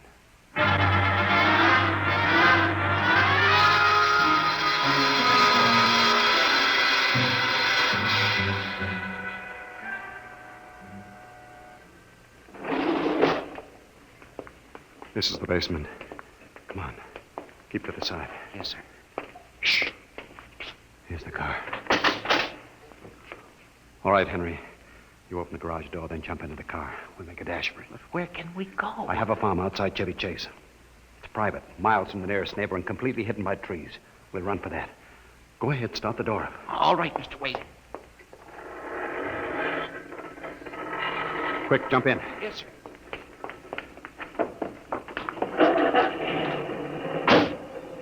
All right, here we go. Cross your fingers, Henry.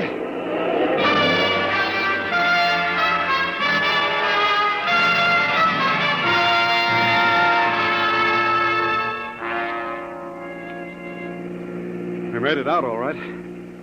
Anything doing? Well, there's a blue coupe behind us. It seems to be following. I'll cut up Pennsylvania Avenue and out Route 1 toward Baltimore. It is following. He turned with us. Can you go faster? Not much faster. He's gaining on us. I've got an idea. Hang on, Henry. Yes, sir. Why did you stop? Turn off the lights, quick.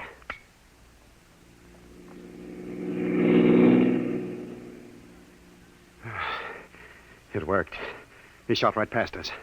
Now we'll double back and go out another route. I think everything's going to be all right now. We can be at my farm in less than an hour.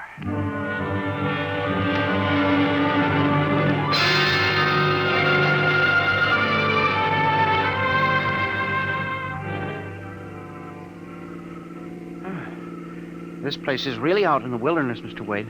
You can stay here indefinitely till we figure out the next move. Just up this dirt road now, there's a big abandoned wheat silo on my grounds. It's down in a hollow where it can't be seen except from the air. And even then, the oak trees shield it. We'll hide you out there. Now we can leave the car here. We'll go to see. Come on. How did you ever find this place, Mr. Wade? I've always liked seclusion.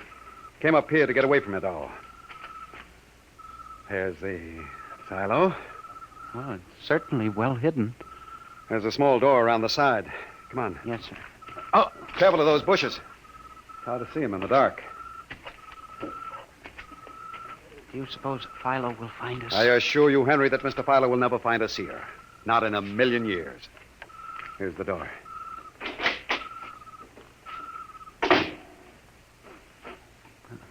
It's pitch dark.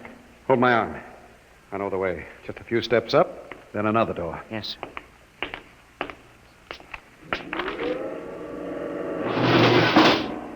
Steel. This is an unusual silo. Double walls, wood outside, steel inside. Completely fired. An army couldn't break it. We're inside the inner shell. Careful. You're in a circular room. Stay here a moment. I'll go outside and see if the coast is clear. In a moment, your eyes will become accustomed to the darkness. I'll bring back some food and water. Well, don't be long, Mr. Wade. This place gives me the willies. I'll just be a moment. Yes, sir. Mr. Wade.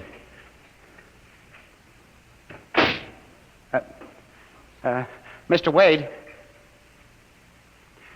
I swear I hear something. Mr. Wade! What's that? There is something. Good Lord. There's someone in here. It's locked. Oh, no. No, this must be a light switch. Oh, thank God. Oh, no. People. 10, 15, 20 of them. Mr. Wade! Help! Help! Will do you no good to shout, Henry. Mr. Wade, where are you? Outside, speaking over the intercom. Mr. Wade, there are people in here. 15 or 20 of them. They're sitting like statues just staring at me. They won't hurt you, Henry.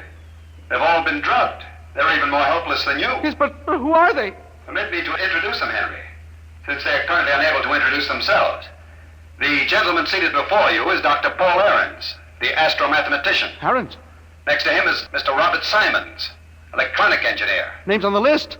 Yes. They've all been recruited for work with Professor Halsman's group on the moon. On the moon? Then you're one of them? Of course. If you'll turn around, Henry, you'll recognize the drugged form of your old friend, Mr. Philo. Philo? But I thought... That he was part of the conspiracy? No, on the contrary. His snooping made it necessary for me to include him. Yes, but the man in the window, the one who fired the shots. An agent of mine, the pilot of the ship. Ship? What ship? This silo is a camouflage for a rocket launching platform. In a moment, the roof will slide back for the rocket's takeoff. A rocket ship? In exactly 70 hours, you and your companion will join Professor Otterburn on the moon. But you can't do this to me. We have done it, Henry. No! You see, there was another name omitted from that list, which I carelessly mixed up with your papers. That of Henry Timken. No! Bon voyage. I won't let you do this. You can't. Please let me out. Let me out, please. This can't happen. Let me out.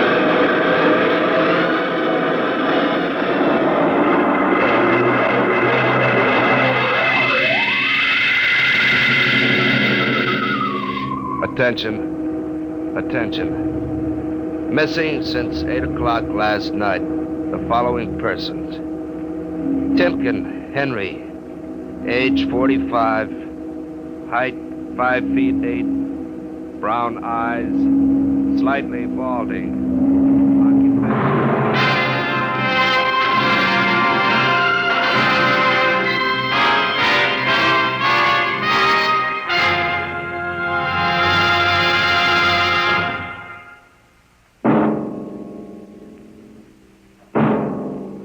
Tonight, Dimension X has presented The Man in the Moon, an original story by George Lefferts. Featured players were Louis Van Rooten as Henry Timpkin and Santos Ortega as Wade. Your narrator was Norman Rose. Music by Albert Berman, engineer Bill Chambers. Dimension X is produced by Van Woodward and directed by Edward King. In a moment, we'll tell you about next week's show. And now, here is your Wheaties man, Frank Martin. Everybody knows whole wheat has vitamins and minerals in quantities. Sure, no great trouble figuring that out. The trick is in making the whole wheat into crisp, toasty flakes like Wheaties, with all the good whole wheat things still in them, and with all the good, natural whole wheat taste. Well, do you know how the Wheaties people do it? Well, I'll tell you. It's simple. They use a whole kernel of wheat to make one Wheaties flake. You see? No wonder Wheaties are good for you. And you know how good they taste. Crisp, sweet as a nut, simply wonderful. How can you stand missing them, if you are missing them, when they're all that good, and all that good for you?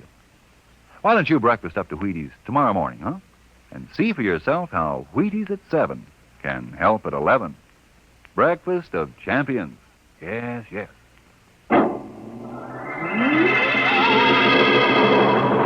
Next week, a strange and thrilling story of the foreign underground, of a brilliant young scientist and his wife whose only chance for escape from the secret police lay in a world that is beyond infinity, the world of...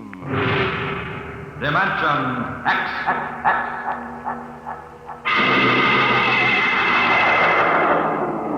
And this is the Wheaties man, Frank Martin, inviting you to listen tomorrow night to Joel McRae in Tales of the Texas Rangers on the Wheaties Big Parade. See you then. This program was transcribed. Jack Blake tells the story of the underworld next on NBC.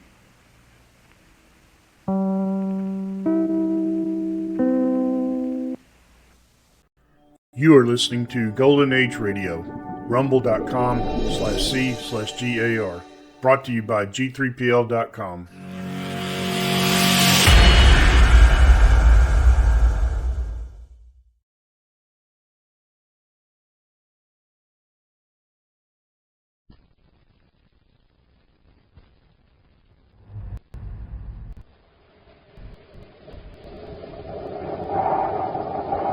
Sweet checks, rice checks, and good hot Ralston present Space Patrol! High adventure in the wild, vast reaches of space. Missions of daring in the name of interplanetary justice. Travel into the future with Buzz Corey, Commander-in-Chief of the Space Patrol. In today's transcribed adventure, Buzz and Happy are on the third moon of Jupiter in their spacesuits, attempting to pull Major Robertson out of a crevice into which he has fallen.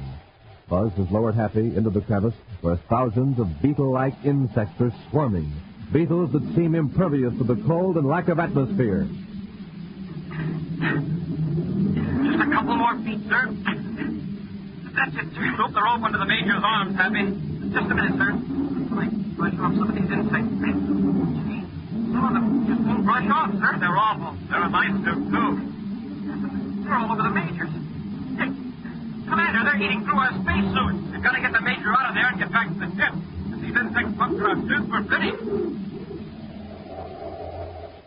We'll be back in just a moment with today's Space Patrol story, The Moon Beetles.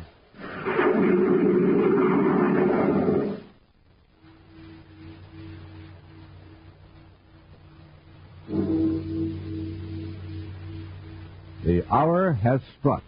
Yes, today is the last time we can offer you a pair of those wonderful new space binoculars that you can see way off in the distance with.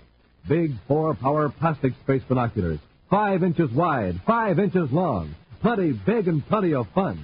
Gang, you can watch people blocks away, study birds in real tall trees, read signs way off in the distance, spot planes high in the sky. And listen, you wear space binoculars on your head. Yes, sir, a strong elastic band holds them snugly to your eyes, makes you look like a strange man from Mars, leaves your hands absolutely free.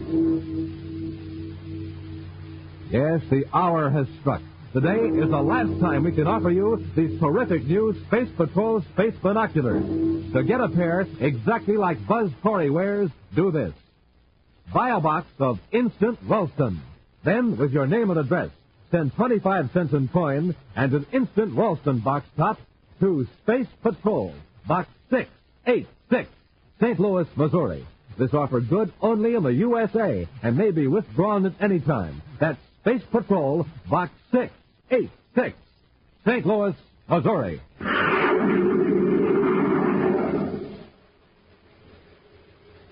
And now, today's Space Patrol story, The Moon Beetle. In their space battlecruiser Terra 5, Buzz and Happy are approaching Jupiter's number 2 moon to investigate the mysterious failure of equipment in one of the automatic instrument stations. Their viewscope is trained on a surface of a cold, barren, airless satellite as Happy watches for the dome-shaped image of the atmosphere shell to reveal they're nearing the unmanned instrument station. Jupiter's number 2 moon sure is a desolate place. Nothing but craters and mountains, and more craters and mountains. And they all look the same. I don't even recognize any landmarks. And we should have brought Robbie along. He knows most of Jupiter's satellites the way you and I know the Earth's moon. Oh, speaking of Major Robertson, sir, I was a little surprised to find out he was meeting us on Jupiter. Oh? Well, I figured he'd be getting ready for the big day on Terra on the 3rd of the month. You know, the Interplanetary Medal Award ceremony. I hope we can all be there. We will if we don't run into serious trouble on this instrument failure investigation. But, sir, doesn't the Major have to be there to receive the award? Well, I was under the impression that the name of the person to receive the Interplanetary Medal was kept secret until the day of the ceremony. What makes you think Robbie's going to get it? Well, I heard rumors. Well, personally, I'd like to see Major Robertson get it, too. The final decision is up to the award committee. They aren't going to let the news out ahead of time. You know, we're getting close to the instrument station, Happy. See those 2 cone-shaped peaks at the edge of that broad, shallow crater? Yes, sir. The instrument station is right between those peaks. That's funny. What's that, Commander? The small atmosphere shell should be visible now. Maybe the sunlight's hitting it at the wrong angle. Well, it can still show up on the viewscope. Happy, the shell's gone. Huh? Switch the spacephone receiver to the ultra-high frequency automatic instrument channel and see if any signals are getting out. Yes, sir. Well, this is the right channel, sir. Some of the instruments are still sending, but I can't understand what happened to that atmosphere dome. Maybe a meteor hit it. If it came in at a tangent, it might break the shell without damaging all the instruments. Get our spacesuits, Happy. While I set the ship down, we'll make an on-the-spot check.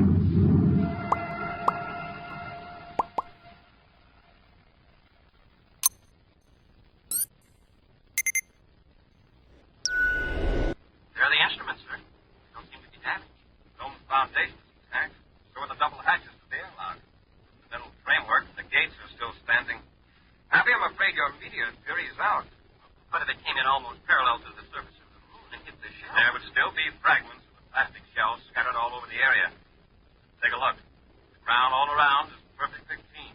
Wow, the shell must have been completely disintegrated. That would put most of the instruments out of commission, even those that were picking up cosmic radiations from the receptors outside the shell. It's very strange, Happy. Cut off the atmosphere plant. Get back to the ship and blast off. Yes, sir. I'll space it from Robbie and ask him to meet us at Chargon instead of Jupiter City. Isn't that just south of Jupiter City? Yes, it's a technological center. It's where Dr. William Conrad receives and analyzes the data transmitted from these instrument stations on the different moons. I wonder how he'll analyze the fact that a whole atmosphere...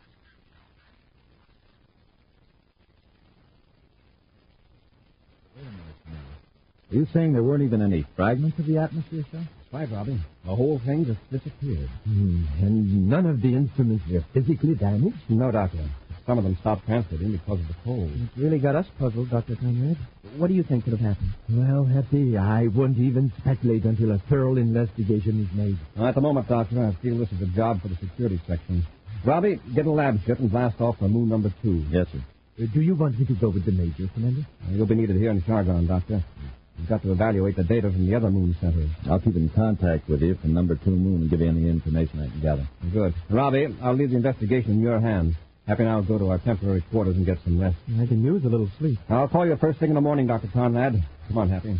Sleep is the next order.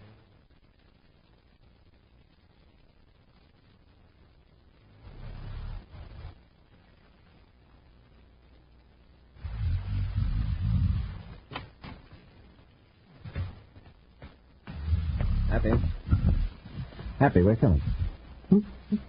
Oh, Commander, what time is it? 6:05 hours Universal Star Time. You're going to sleep all day? Oh, stop it, Jupiter. I plan to be awake before you, sir. Hey, are you sure it's 6:05? Look at your watch.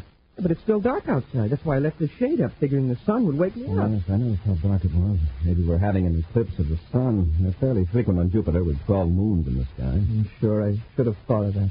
Have you talked to Dr. Conrad? I phoned his lab, but wasn't able to reach him. Maybe he overslept, too.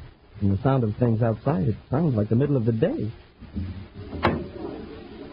Oh, come here and look, sir. The streets are full of people.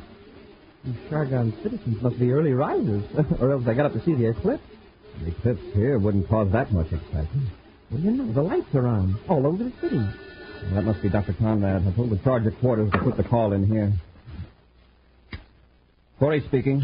Commander, this is Dr. Conrad. Oh, yes, Doctor. I've already called your lab. I'm not at the laboratory. I'm at the spaceport. Can you come over? Is something wrong? Haven't you noticed the darkness? Yes.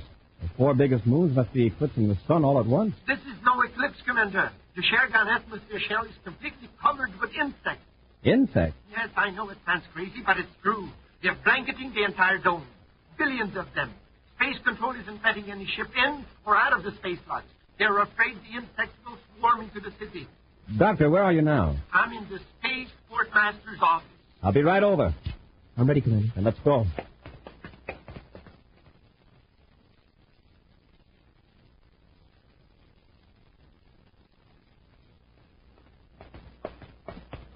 Now, here's the office, Doctor. Commander, I expected you sooner. I was beginning to get worried. We're tied up in traffic, Doctor. People are running around almost in a panic. Well, I can't say I blame them. It's not exactly reassuring to know you're under a roof of billions of living insects. I didn't think Jupiter had that many insects. Where do they all come from? We don't know. One spaceship came through the lodge just at dawn. The pilot said the insects are like a shiny black sea all around the atmosphere dome. I've got a few specimens here, Commander, in these 2 small plastic boxes. Let's have a look at them. Hundreds of insects were drawn through the space lock when the ship entered. That's why Space Control closed the port. Look, and rockets, look at the size of them. They must be about 2 inches long. They seem to be some sort of beetle. I don't recognize them. Well, I showed them to a friend of mine in the communication section, an amateur entomologist. He says he's never seen anything like them before on any planet. Very strange.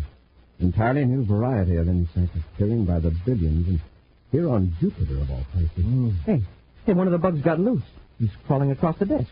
Take the lid off the box, Captain? No, sir. Look, the lid is still on it. Then how did it get out? Listen, what's that? The warning signal. Yellow alert. Yellow alert. Something must be wrong with the city's atmosphere plant. Happy, quickly. Close all the windows airtight. Doctor, cut on the emergency air vents. What could be the matter? That signal means the air outside this building isn't fit to breathe. Check the Polaroid windows. All the windows are closed tight, sir. Airtight. Good. Emergency air vent on, Commander. We're all right for the time being. Yes, Doctor, but those people out in the streets, if they don't get inside a building with emergency air supply, they're in trouble. I'll get it. Portmaster's office. Oh, he isn't here. This is Commander Corey of the Space Patrol. I see. Yes, Captain, your procedure's correct. Right, Corey out. That was the Atmosphere Control Center. The yellow alert was sounded because the detectives registered a high methane gas content in the air. Methane? You mean there's a leak in the atmosphere shell? More than a leak, a serious break. What happened? Look at this plastic box, Doctor. There is a hole in it. Exactly. That beetle ate through the plastic box. And above us, there are billions of insects eating their way through the plastic atmosphere shell.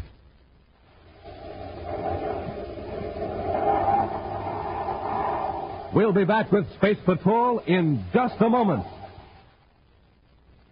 Presenting the mystery of the battling basketball player. Sometimes this 10-year-old boy would be a sharpshooter. He'd make basket after basket after basket. But then, at other times, ouch, he'd miss shot after shot. And so it went. Sometimes a shooting star, sometimes a falling star. Here was the trouble. This boy was only getting supercharged now and then. On some mornings, he'd have a power breakfast with rice checks or wheat checks. The super cereals that help to supercharge you. That's when he'd really shoot those baskets. But then, at other times, Well, he'd just eat any old breakfast. And that's when they'd call him Fumbler. The gang, remember, to be a winner every day, you have to get supercharged every day. In other words, enjoy that rice checks and wheat checks in your cupboard all the time, not just some of the time. Make it a rule to do what Buzz Corey does. Eat a power breakfast with rice checks or wheat checks every single day. The bite-sized super cereals that help to supercharge you. Delicious checks.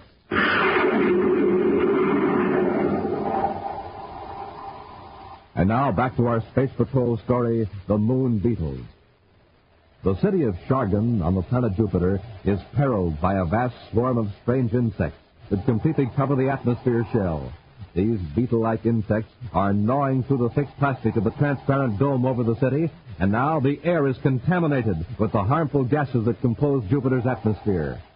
Buzz, Happy, and Dr. William Conrad have rushed to the atmosphere washing plant, while Major Robertson, at the commander's order, is at the spaceport, ready to lead an exterminator's squadron. Happy and the doctor are standing before the giant motors that force the atmosphere through chemical filters and purifiers, waiting for Buzz to return from the office of the chief air control engineer. Oh, the engineers just cut on another auxiliary motor. That's the last one. The plant's working at full capacity. Yeah, but so are those bugs. Oh, here's the commander. Commander, what did the chief engineer say? No, it's a losing battle. You just can't build up enough pressure inside the shell to equal the heavy Jupiter atmosphere pressure on the outside. Unless those insects are stopped, pretty soon big chunks of the dome will fall in on the city. They could sponge right through the roof. Well, do you think that DB12X insecticide will kill the bugs, Commander? I don't know. And if I give Robbie the order to take the exterminator squadron outside the shell, that insecticide will contaminate the entire city. You mean it's harmful to human beings? Definitely. But don't you think it's worth the risk, Commander? If the dome collapses... Oh, you're right, Doctor. There's no time to waste. We'll broadcast a warning for everyone to keep off the streets and to seal their doors and windows.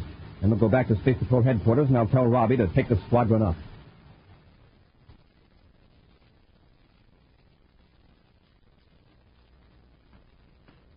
Commander, the streets have been completely cleared, and the Major and the squadron have been spraying the outside of the dome for 20 minutes. The DB12X ought to be showing some results. If it's going to work. I'll contact Robbie.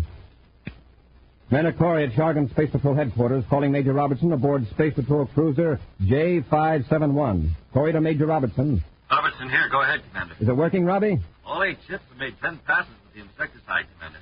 Insects are saturated with the stuff. It doesn't seem to phase them. You've got to find something that's effective and find it quickly. Well, heat might do it. We can get enough ships with atomic flame injectors and play them over the dome. There aren't any on Jupiter. What about trying ultrasonic vibrations? That's it.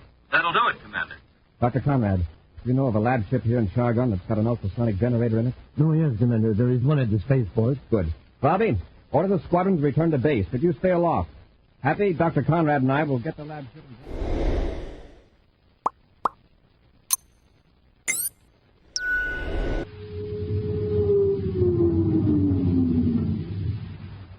Lab ship secured for blast-off, Commander. All right, Hap, I'll notify Space Control. Commander Corey and Lab Ship X211 in Area 28 calling Space Control Shargon. Space Control Shargon, go ahead. We're ready for blast-off. We may blast off at will, sir. Space Control out. Stand by to fire rockets, Happy. Standing by, sir. Ready, Doctor? Yes, Commander. Fire rockets.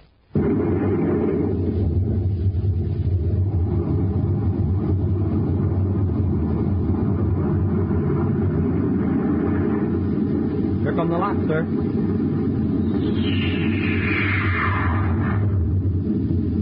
Reduce power and we'll circle back to the dome. What a sight.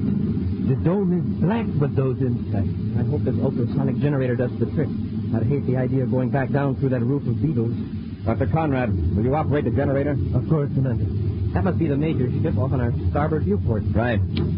Corey aboard Lab Ship X211 calling Major Robertson. Robertson here. Go ahead. We're going to make a head-on pass at the dome, Robbie. Good hunting. All right, Doctor. Turn on the generator. I've set it at 1 million cycles, Commander. That frequency should be fatal to most insects. Give it plenty of power. Yes, Commander.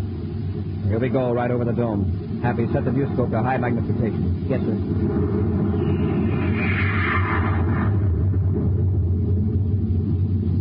We'll circle back and make another pass. How's the viewscope setting, sir? Fine. You can see the insects quite clearly. They don't seem to be affected by the vibrations. Shall I increase the frequency? Oh, wait. Look, they're dropping off the dome. Hey, they sure are. Lighting off by the thousands. It's working, Commander. Sides of the dome are nearly clear. Would you look at that? They're sliding off like a black avalanche. We'll make a couple more passes just to make sure we've got them all. Look at how they're heaping up around the base of the atmosphere shell. It's going to be some job clearing them away. The first problem is to get a crew to work sealing up those holes in the dome. Commander, this is Robbie. Yes, Robbie? More trouble. I just got word that there's a plague of those beetles on moon number 3. They've attacked the small atmosphere shell over the research station. That could disrupt the entire interplanetary communications system, to say nothing of ruining all space flight aid stations. Hey, we'd better get out there with the ultrasonic generator. It wouldn't work on that moon, Happy. There's no atmosphere to transmit the high-frequency sound of the insects. They've got to be brought under control. Open rockets. Well, there are 100 men in that station. They can't even be evacuated because they can't open the space locks. What's wrong with the power unit? Communications picked up automatic signals that indicate a relay didn't work. If somebody could get there, get inside the power unit shell, and flip that switch, the research station would have power restored. But how about the insects? Doctor, the new Delta Ray, would that destroy the insects? Yes, but it has to be focused so that the rays wouldn't penetrate the shell, or it would destroy the men inside, too. Is there a Delta Ray here in Chargon? No, the nearest one is in Jupiter City. Robbie, you blast off for moon number 3 and get that power on. Happy and I'll go to Jupiter City for the Delta Ray and join you on the moon's research station.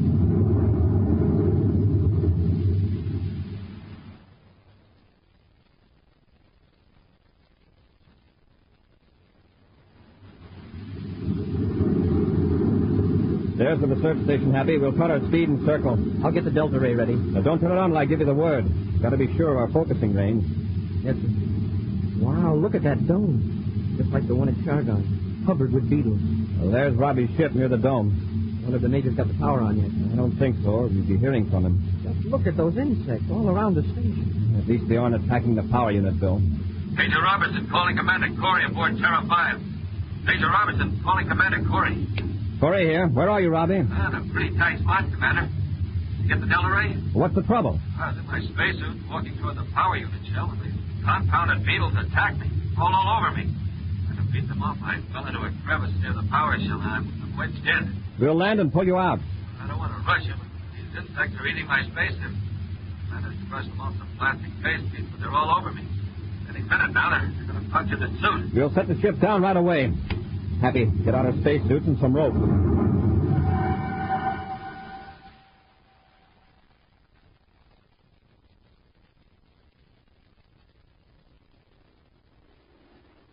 There he is, Commander. He's really wedged in. Look at those beetles. There are hundreds of them down in the crevice and all over him. Robbie, can you read me? Yes. You're going to drop your rope. Grab it. Go ahead, Hap. Catch, Major. All right, hang on. We'll pull you up. Hey, it slipped out of his hand. Robbie, can't you hang on? I haven't got any strength. Are you hurt? It's my leg. I'm beginning to feel pain. Losing air. This is no time to pass out. That suit is punctured. You're finished. Robbie. Robbie. Commander, I'd better go down there and tie the rope around him. No, you might get caught too. I'll go down. Commander, you can pull the Major and me out, but well, I'm not sure I can pull both of you out. No, Happy, it's too dangerous. Please, sir, let me go. It's the only way to save Major Robertson. Don't forget the men in the station. You may be right. Here, take the rope. I'll ease yours up. Yes, sir. Lower away. Now, hang on, Happy. That's it. A couple more feet, sir. Okay. Hold it. I'm looping the rope around the Major's arms.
the airlock and then turn the delta ray on the research station shelf. I guess we'll have to carry the major, sir. All right, Happy. Come on. Gotta hurry.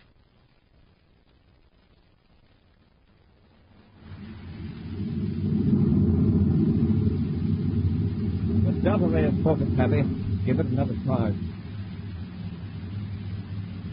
Hey, it's working. The beetles are dropping off the shell like flies. Now, this ray works better than the ultrasonic generator. See that, Robbie? Yeah. Really shoveling them up. How's your leg? A little better. Good. As we wipe out the beetles, we'll land and turn the power unit on. Hey, if we can clean this up and blast off for Terra pretty soon, we'll be able to get the Major back for the Interplanetary Award ceremony. Funny, I almost forgot.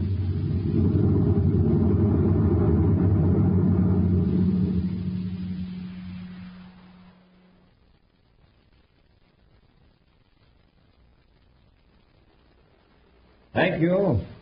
Thank you very much. Go on up, Major. The commander's ready to give you the medal. Quiet, Happy. The commander's going to speak. Fellow citizens of the United Planets, it's my privilege and honor, as last year's recipient of the Interplanetary Award, to present this symbol of courage and service to the current winner. It's a special source of pride to me because the award goes to a member of my own space patrol. Major, the commander's looking this way. He wants you to go up. The choice this year was a difficult one for the committee, and the person chosen by them has declined the honor. But, Major, Quiet, Hap. The commander's speaking. Yes. The selected candidate, Major Robertson, Security Chief of the Space Patrol, feels that the Interplanetary Award should go to the man who risked his own life to save another, and thereby help save the lives of 100 men. So, in a special session, the committee accepted the Major's suggestion, and I shall now present the Interplanetary Award to a member of the Corps of Cadets, Cadet Happy. Huh? Me? But I... Go on, Happy. Get up there. Hey, Happy. Hap. Ladies and gentlemen, I'll have to ask Major Robertson to accept the award for Cadet Happy. It seems the courageous winner of the Interplanetary Award has just fainted.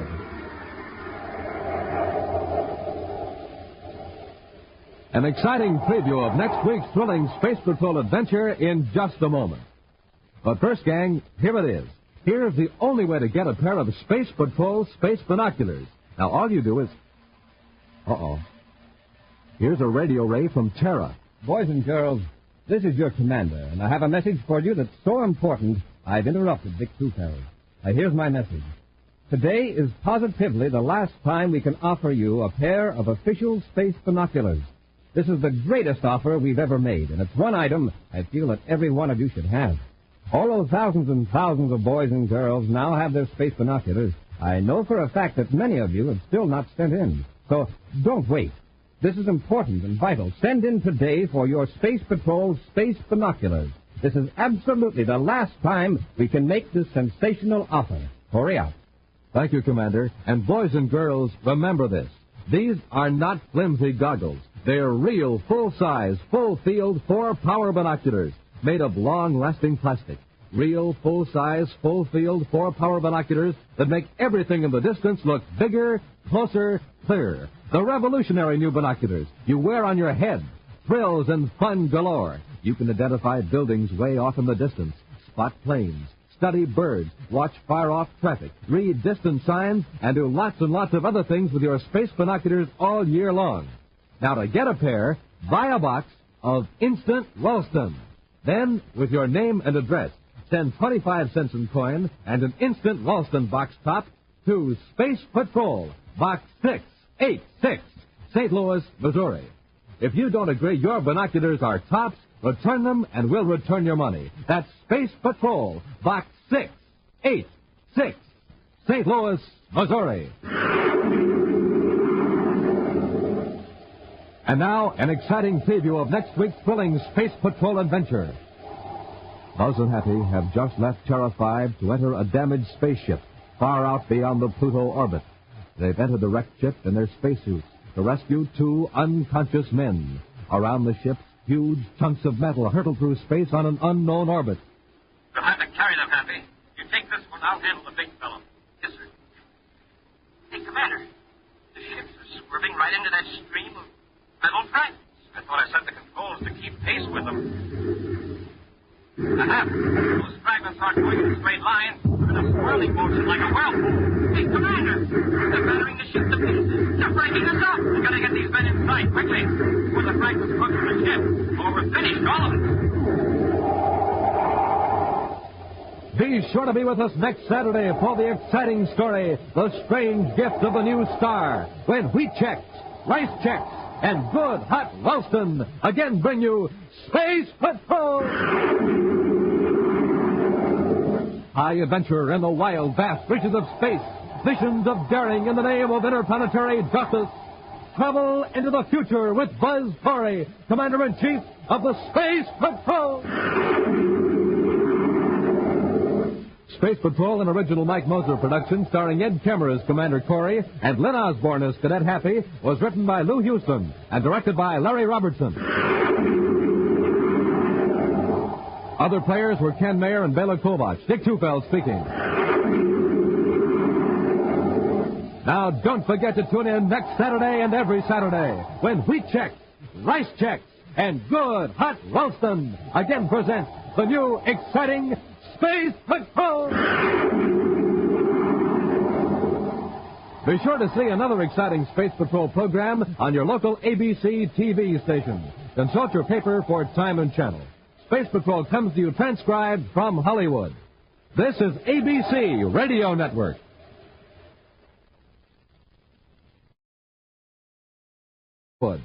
This is ABC Radio Network.